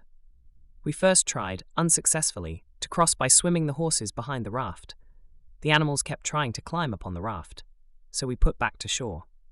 Then, making long whips, we drove the horses into the water at a point where the current set across toward the other bank. By vigorous whipping, we showed the horses that they were not to be allowed to come back to the shore. They were swept off their feet, and after 1 or 2 attempts to return, they seemed to understand the situation and set out for the farther shore, which they reached after being swept about 1/3 of a mile downstream. Then we shoved off and arrived without mishap on the other bank at almost the very spot where the horses had landed, and we found them quietly eating. It was now late in June, and the mosquitoes had arrived in full force, though the flies as yet held off. The former pests were so thick that the air seemed literally filled with them, as with flakes of snow in a heavy storm. The air was resonant with the deep humming sound from their wings. We all had to wear heavy gauntlet gloves tied tightly about the arm, and mosquito hats made after a plan of my own. The summer before, I had made use of a broad felt hat with mosquito net sewed around the rim, and with a drawstring at the bottom to fasten it at the throat. But this had proved perfectly useless because the least breath of wind would blow it against my face, and instantly 100 mosquitoes were at their deadly work. Besides this, the net was continually getting torn in the underbrush. Consequently, I was driven by desperation to invent some better way. I had with me a small roll of fine wire screen for screening gold ore. It was 30 mesh, 30 strands to the inch. The night after we crossed the river, I got out this roll of screen and cut out pieces 6 inches wide and 12 inches long and sewed them around the front rims of our hats. I cut up a couple of flour sacks and sewed the strong cloth all around below the wire screen and behind the hat, gathering it with a string at the bottom. Finally, I punched a small hole through the wire for my pipe stem, and with this piece of armor on my head, I could laugh at the mosquitoes, and even succeeded in drinking tea through the screen. When we ate, we were obliged to make a big smudge and sit in the smoke, and we slept in our hats and gloves. The special value of the wire screen became evident a few days later when the flies began to appear. There was one species of fly so small that it could easily penetrate the ordinary mosquito netting, but could not possibly negotiate this wire screen. The bite of this fly feels like the prick of a red-hot needle, and 2 days later, each bite becomes a running sore. The flies are far more to be dreaded than the mosquitoes. The poor horses were simply black with mosquitoes, though we helped them as much as we could by tying branches of leaves to the saddles and bridles. During the night, we provided a good heavy smudge for the animals to stand in. The horses knew well its value, and would crowd together into the smoke to escape the cruel stings of their enemies. At about 4 o'clock each morning, the cool temperature quieted the mosquitoes, and the horses could get 2 hours of feeding. At noon, when we lunched, the horses would crowd in upon us in the smoke, and even though beaten off, would persistently return. Frequently, the camp was pervaded by the smell of burning hoofs and tails. The dogs suffered less, for their hair protected them, and at night they would sleep with their faces buried between their paws so that the mosquitoes could not get at their vulnerable spot. Having crossed the river, we followed along its eastern bank till we came to the Ghijiga River, and a few days later reached the headwaters of this stream. We saw in the distance the two red mountains. In the stream, I began to find float rock containing iron pyrites, and I prospected carefully on all sides, but, with the exception of a few colours now and then, there was nothing of interest. When we came near the source of the stream, I sunk shafts to bedrock. After a thorough examination of the region, I was forced to admit that the trip had been a failure, and prepared to retrace my steps.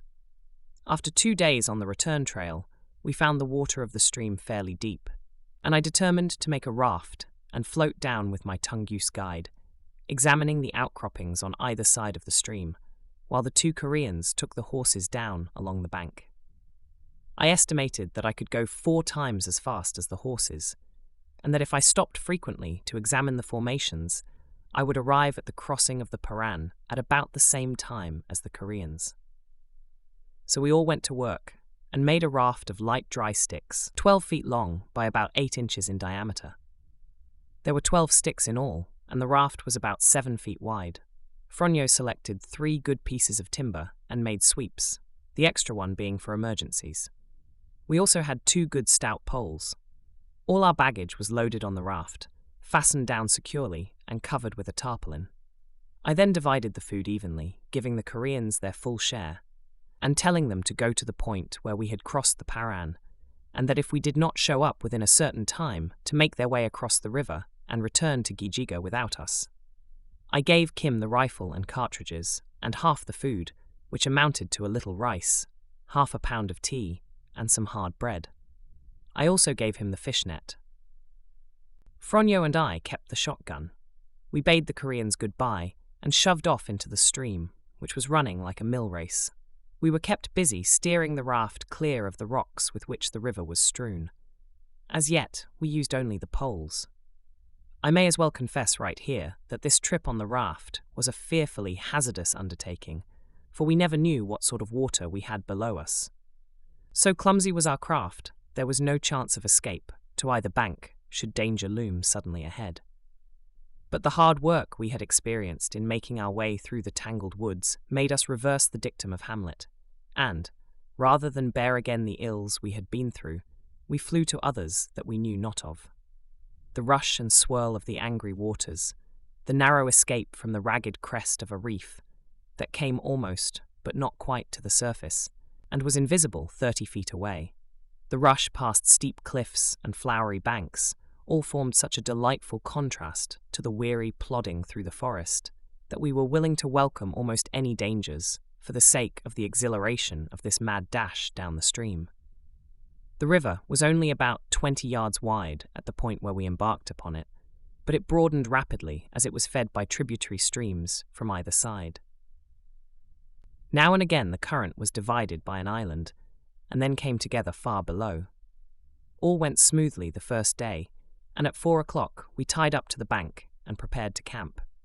But so great was our difficulty in finding any dry wood that it was bedtime before we had finished our preparations for the night. The next morning we made an early start. It was thought that we must be near the junction of the Ghijiga and the Paran. Though a drizzly, sleety day, it did not dampen our ardour, nor that of the mosquitoes. I had to put on a set of oilskins, which greatly hampered my movements on the raft. The river had now broadened to 150 feet, and was indeed a mighty torrent. We tied up to the bank frequently to examine the outcroppings. We had congratulated ourselves upon the ease and rapidity of our run downstream, when suddenly we sighted white water below, and knew there was serious trouble ahead.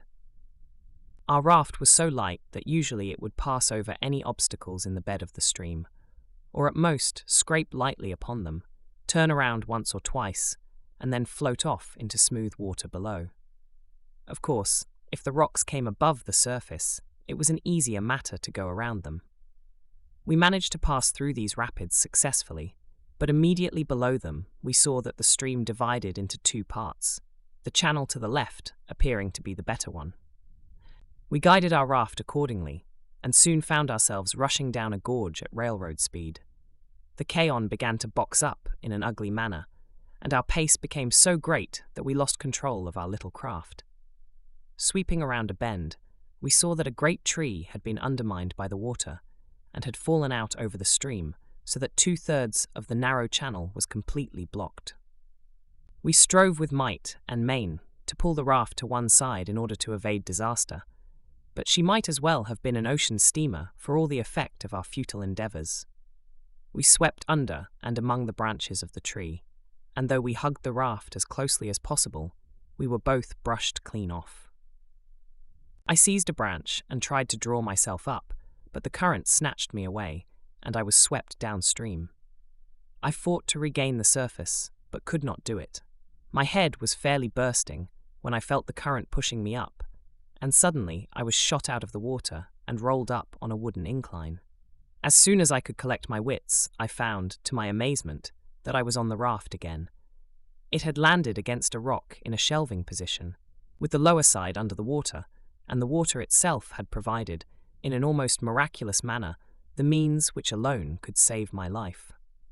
Almost the first thing I saw was a hand above the water, grasping the edge of the raft, and another feeling eagerly for a place to get hold. Poor Fronio was under water, and evidently far gone. I thrust my arm in up to the shoulder, and got hold of his hair, and I had little difficulty in dragging him out and up on the raft. He was almost unconscious. I took him by the collar and the seat of the pants, and, by pounding his stomach on the pack, soon relieved him of the water he had swallowed. 20 minutes later, I was rejoiced to see him quite himself again, although very weak. When he had sufficiently recovered, we began to think of continuing our eventful journey. The raft was firmly lodged upon the rock, and the force of the current threatened to break it up at any moment.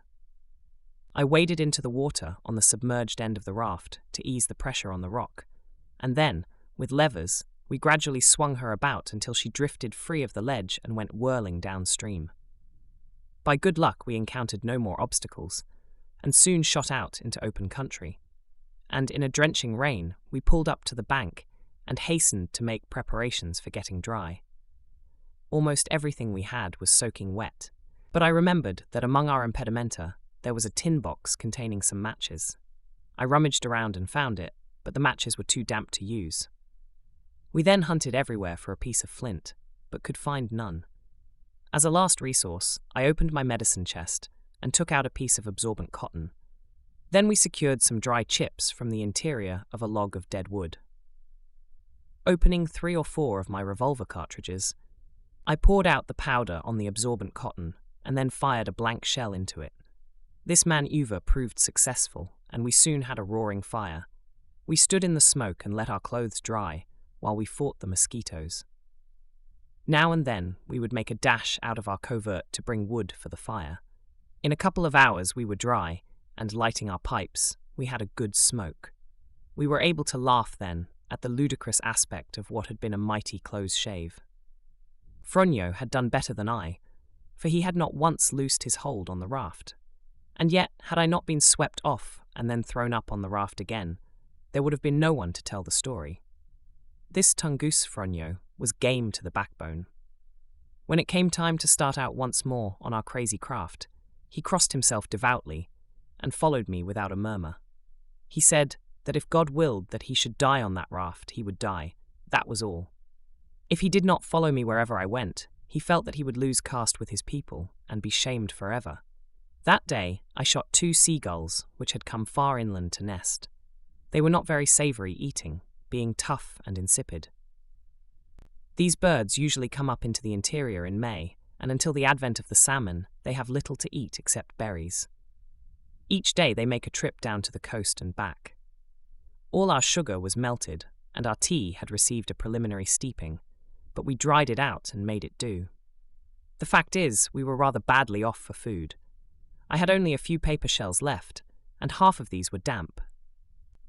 The next morning after our adventure in the gorge, we cut loose from the bank and, in an hour's time, floated out of the Uchinge into the Paran, which was 120 yards wide and carried an immense volume of water.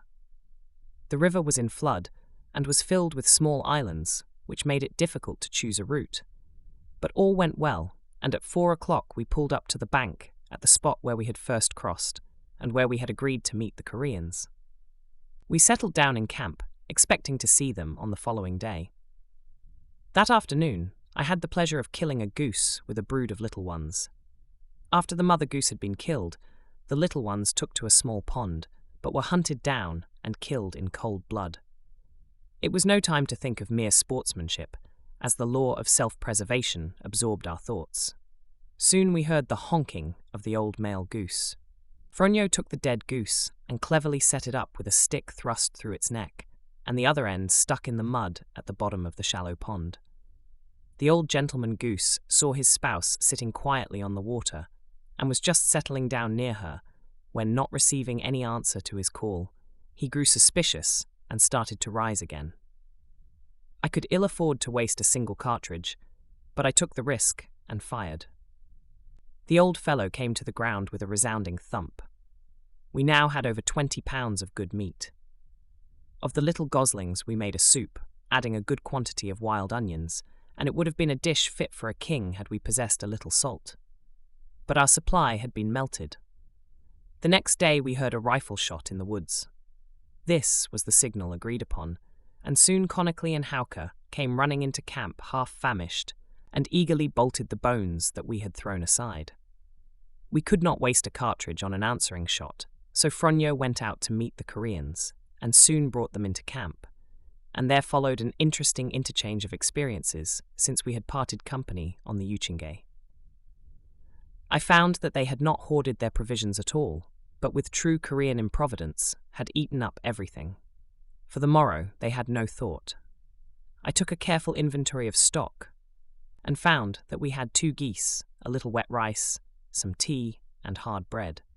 The outlook was certainly not pleasing, for it would take at least 6 days to get within the radius of civilization.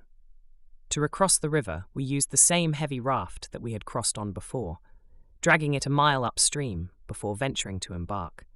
The horses knew that they were on the homeward trail and breasted the swift tide willingly. Before starting out to cross the mountains on the way to Ghijiga, it was imperative that we should supplement our slender stock of food, for there would be several days during which we could hope to get very little along the way. With our small fish net, I tried a little arm of the river, and succeeded in catching 2 fine haratongas, each weighing nearly 3 pounds. They were black on top, with a yellow belly, and supplied us with a delicious white meat. The dorsal fin extends from the neck to the tail. It is a favourite dish in Russia, where it is called the hara. Try as I might, I could catch no more. I decided that it would be necessary to send Fronyo on ahead with the best horse and most of the food, with instructions to hurry to Ghijiga and secure from the magistrate the necessary food, and then hasten back to our relief. I wanted certain special articles of food, and as I could not write Russian, and as Fronyo could not be expected to know the different kinds of foreign food, I was driven to use the primitive ideographic method. My note to the magistrate, therefore, consisted of a series of pictures, representing roughly the things that I wanted, and the amount. First came a picture of a Tunguse leading a pack-horse, and then the counterfeit presentment of a tin of beef, with the number 12 appended. Then came loaves of bread, with tins of butter following, and a noble array of other edibles. To my fancy, it was the most interesting procession I had ever witnessed. Fronyo said that we need have no fear, for if worse came to worst, we could live on the wild onions and the inside bark of the fir trees, which grew here and there among the mountains, while on the tundra there were plenty of tundra rats. Appetizing thought. Of course, if we had been in any real danger of starvation, we could have immolated the horses and dogs on the altar of Epicurus, but we did not propose to do this, except as a last resort. The wild onion is considered the best cure for the scurvy, and is eaten eagerly as soon as it begins to appear in the spring. It is said, though I had no opportunity to see a case, that if scurvy is imminent, and some of the wild garlic is eaten, the body breaks out in an eruption, which passes away in a few days. The onion seems to expel the germs through the skin by means of this eruption. The natives strip the birch bark from the trees while it is still green and cut it into long threads like vermicelli. On entering a village, it is quite a common sight to see the women cutting up this bark for food. They ferment the juice of this birch bark and make a mild alcoholic drink. They also eat the berries of the shad bush and the bark of the sallow, a kind of willow. These people have acquired a remarkable knowledge of the virtues of various plants. Some of these tribes are accustomed to dip the points of their arrows into a decoction of a species of ranunculus, and wounds so inoculated are incurable unless the poison is immediately drawn out. Even whales, if wounded with these arrows, come near the shore and expire in dreadful agony.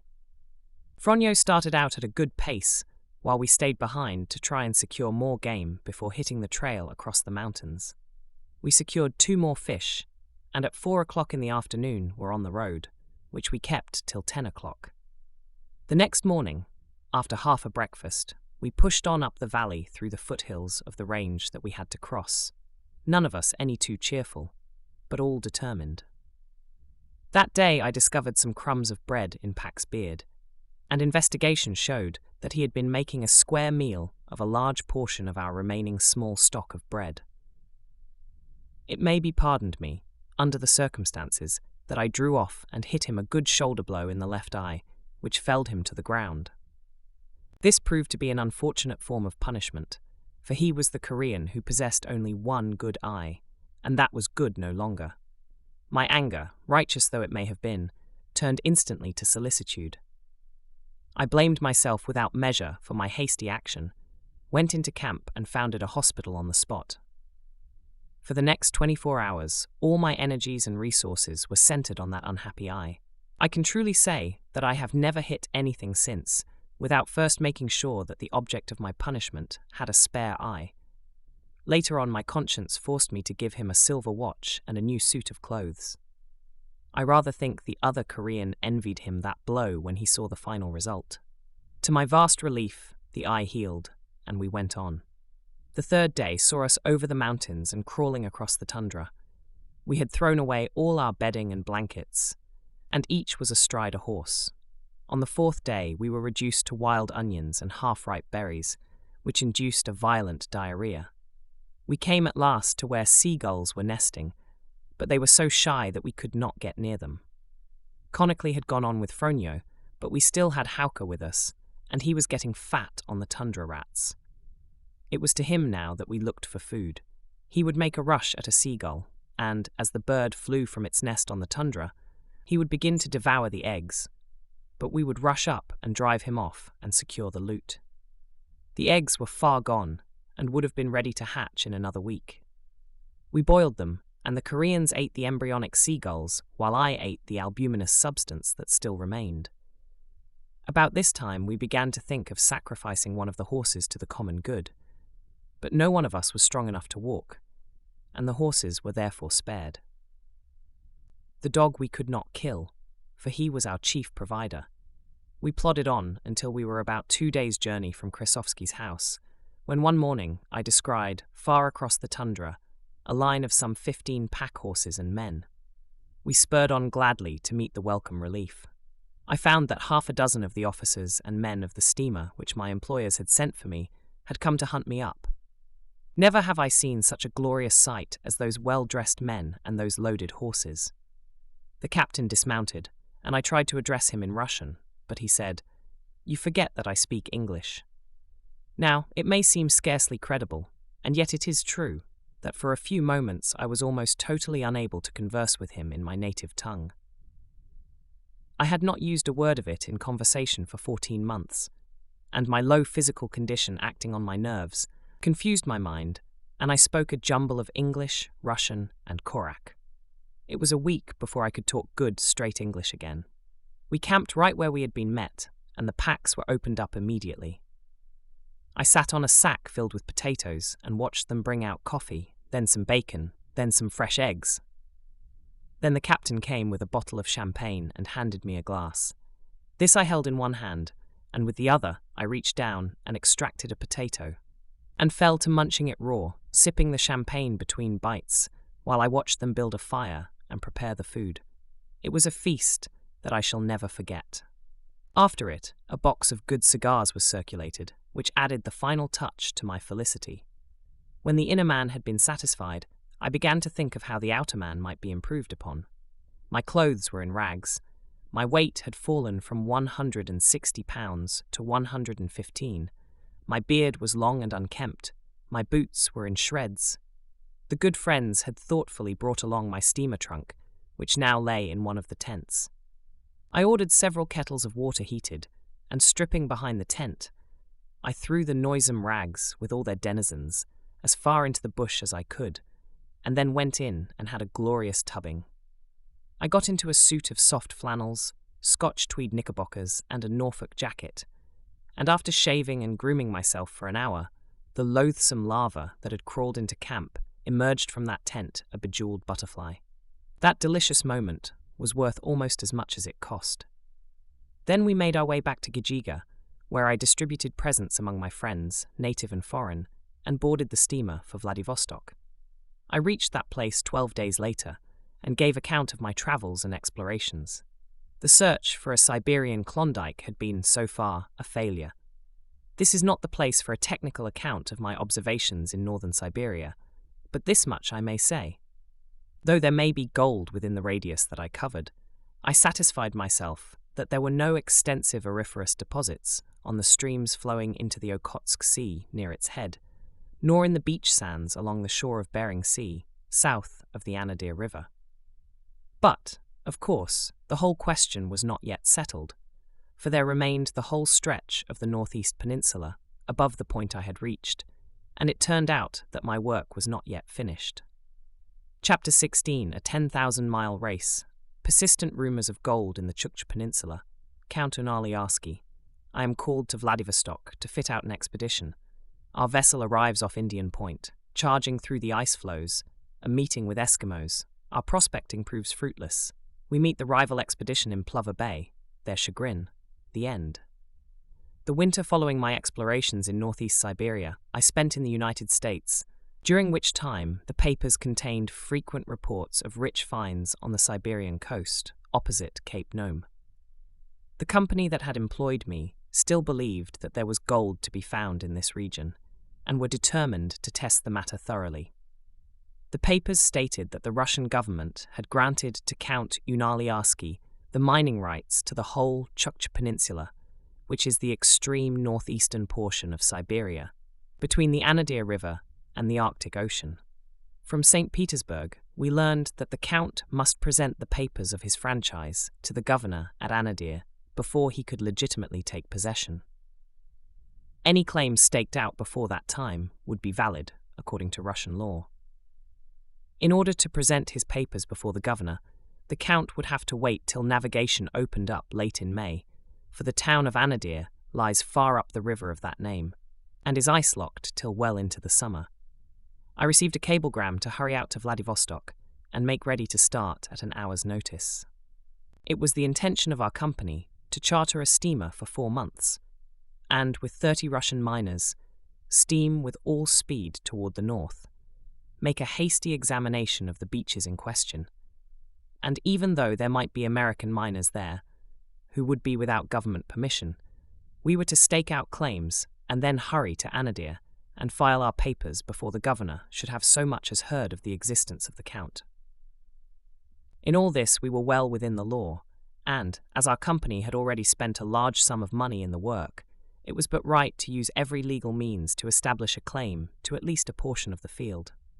Through our agent at St. Petersburg, we were kept informed of the movements of our rivals. Our agent in San Francisco was instructed to inform me, by cable, as to what steamer the Count chartered, her speed and equipment. Meanwhile, I was busy looking up a vessel, and after great difficulty, secured the Russian steamer Progress, Captain Gunderson. I provisioned her for 6 months, filled her up with coal enough for 5 months' steaming, and by June 3rd, everything was ready. The previous day, I had received a cablegram from San Francisco stating that the rival expedition, under the management of Count Bogdanovich and George D. Roberts, an American mining engineer, would sail from that port on June 6th.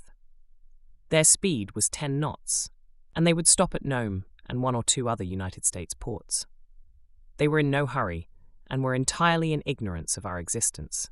Their boat was the Samoa, a Puget Sound lumber vessel. We could make 11 knots an hour and had a slightly shorter route to follow than they. Furthermore, we knew, and they did not. We learned that at Plover Bay, on the Russian side, they were to meet a Russian gunboat named the Yakut, which would help to drive away any American miners who might surreptitiously have opened up claims on the Siberian side. Of these, rumor said that there were some 3,000. At 5 o'clock in the afternoon of June 3rd, we turned our prow seaward, but, after going 100 yards, a bolt gave way in the engine, and we had to lay up for repairs. I chafed at the enforced delay, but the next morning we were off. Before we had cleared the entrance of the long, winding bay, we ran into a heavy fog bank, and after feeling our way along for a while, we were obliged to drop anchor again. When the fog lifted, we found that we had passed within 100 yards of a rocky promontory and had escaped only by good luck.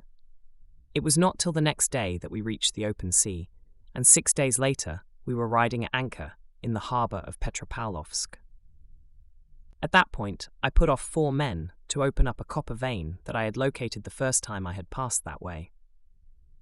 After having filled our water tanks again, we pushed toward the north. In Bering Sea we found it still cold and foggy, but we kept the vessel up to her 11 knots, even at the risk of suddenly encountering ice. By keeping a sharp lookout and frequently taking the temperature of the water, we lessened the danger as much as possible. Some of the Russian miners on board were set to work making a large United States flag with which to decoy natives on board, for they can scarcely be induced to go on board a Russian ship because of the rough treatment they frequently receive.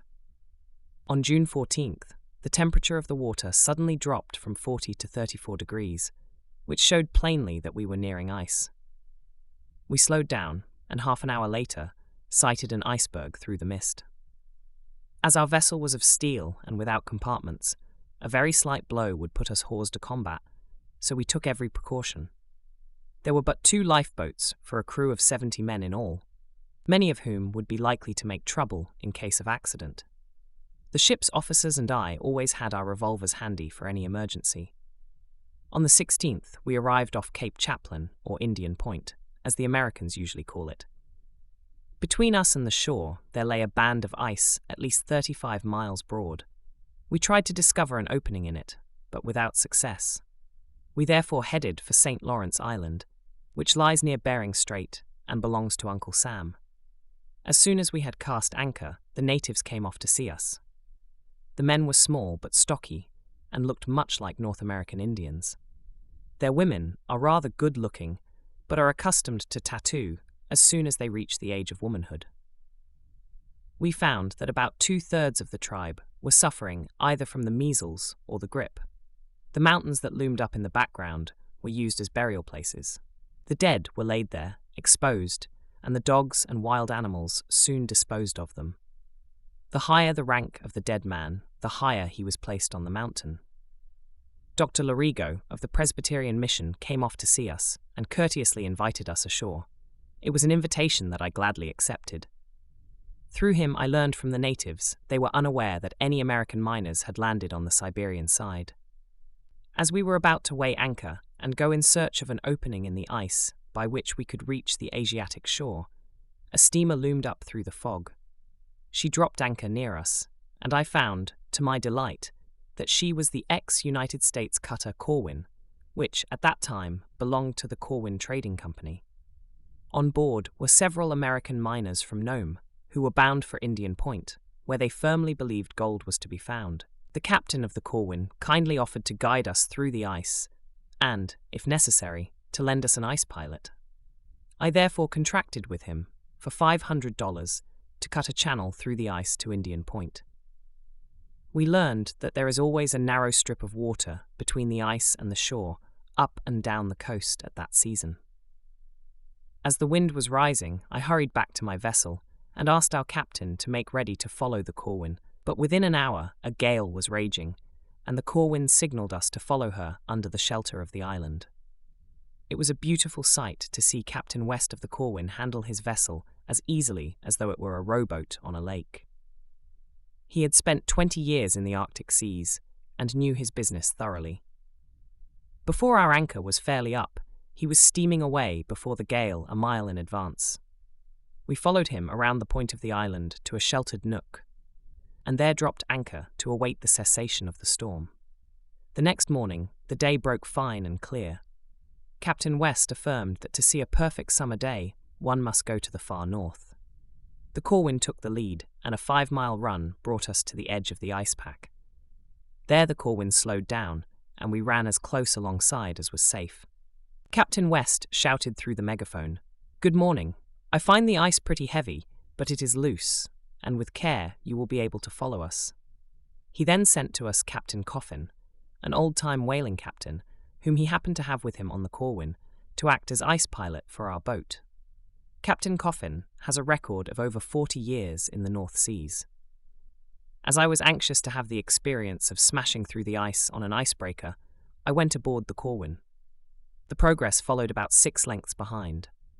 The Corwin has 12 feet of solid greenheart timber in her bows, 4 feet of the same on the sides, and 2 feet aft.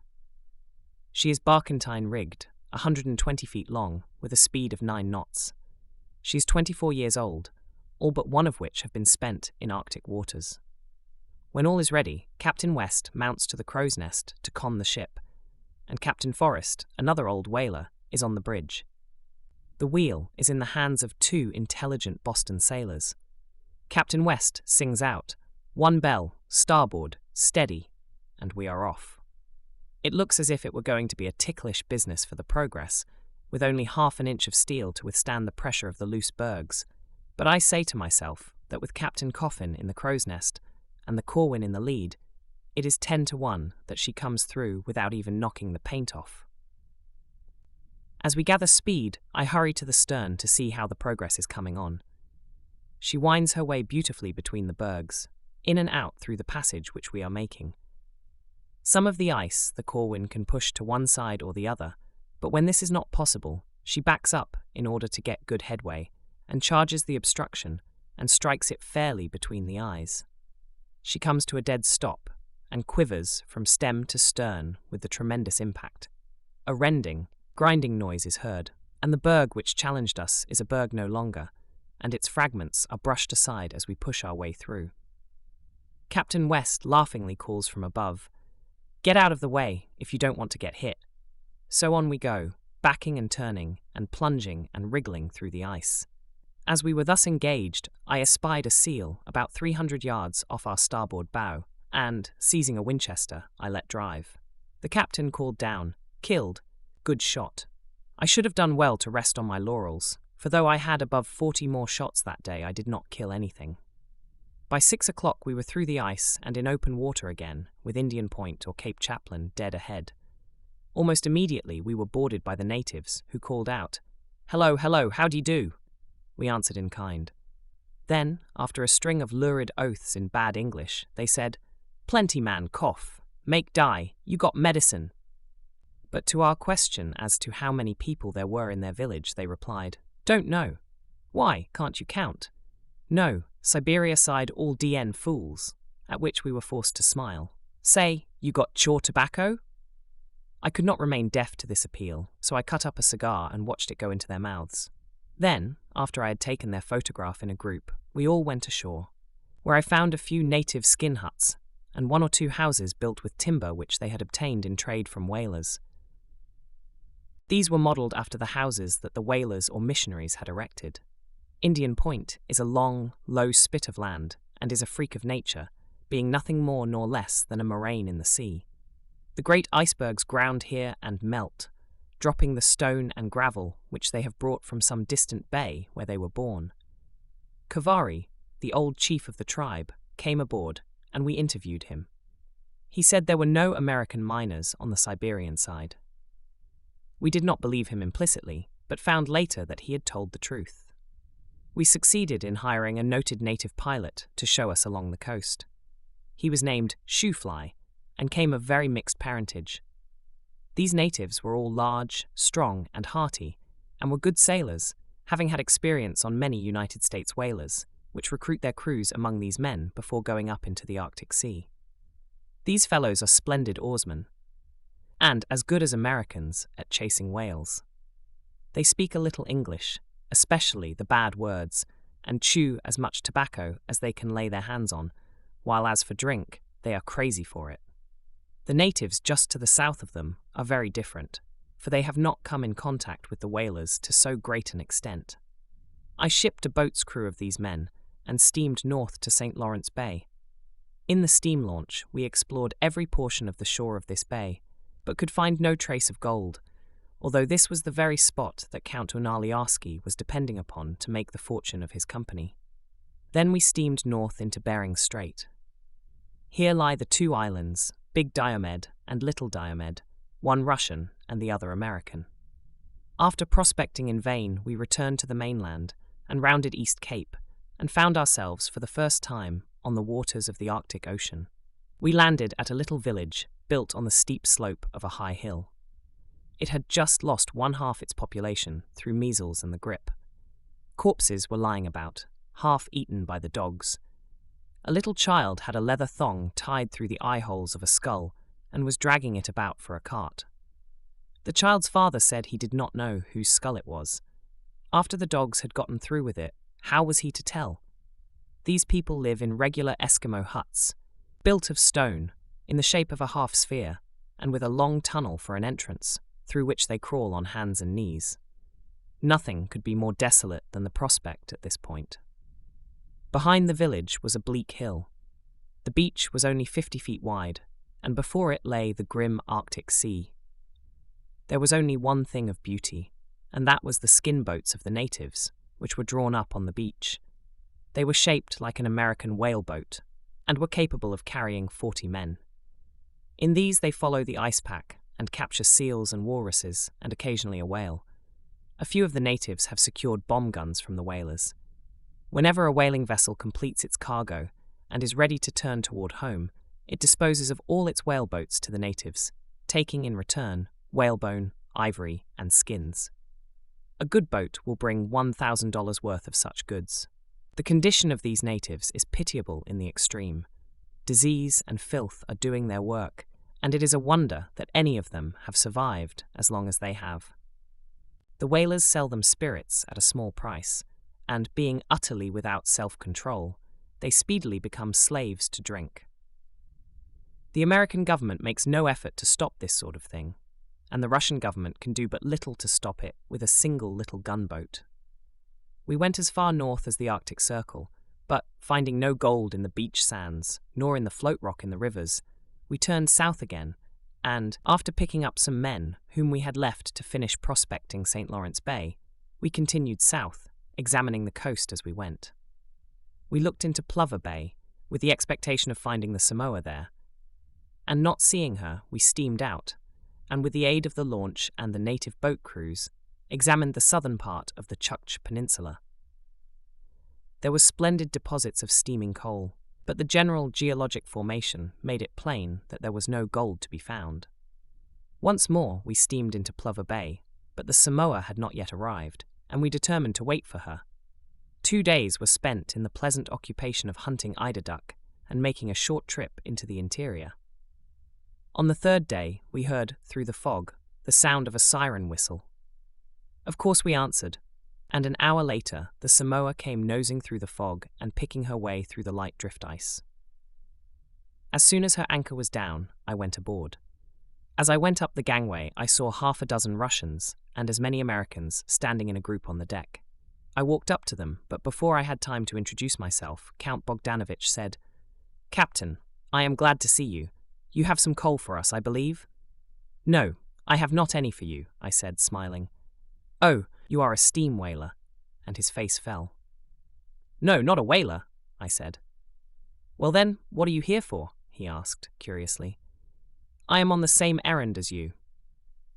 As soon as he comprehended, he was terribly angry, and apparently wished me at the bottom of the sea. He turned on his heel and walked away, without doing me the courtesy of asking me into the cabin, although it was raining.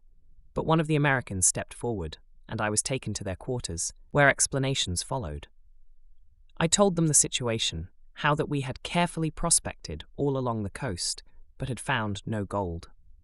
I felt I was doing them a favor to let them know that there was no use in spending time and money in a search for gold along the Siberian coast of Bering Sea.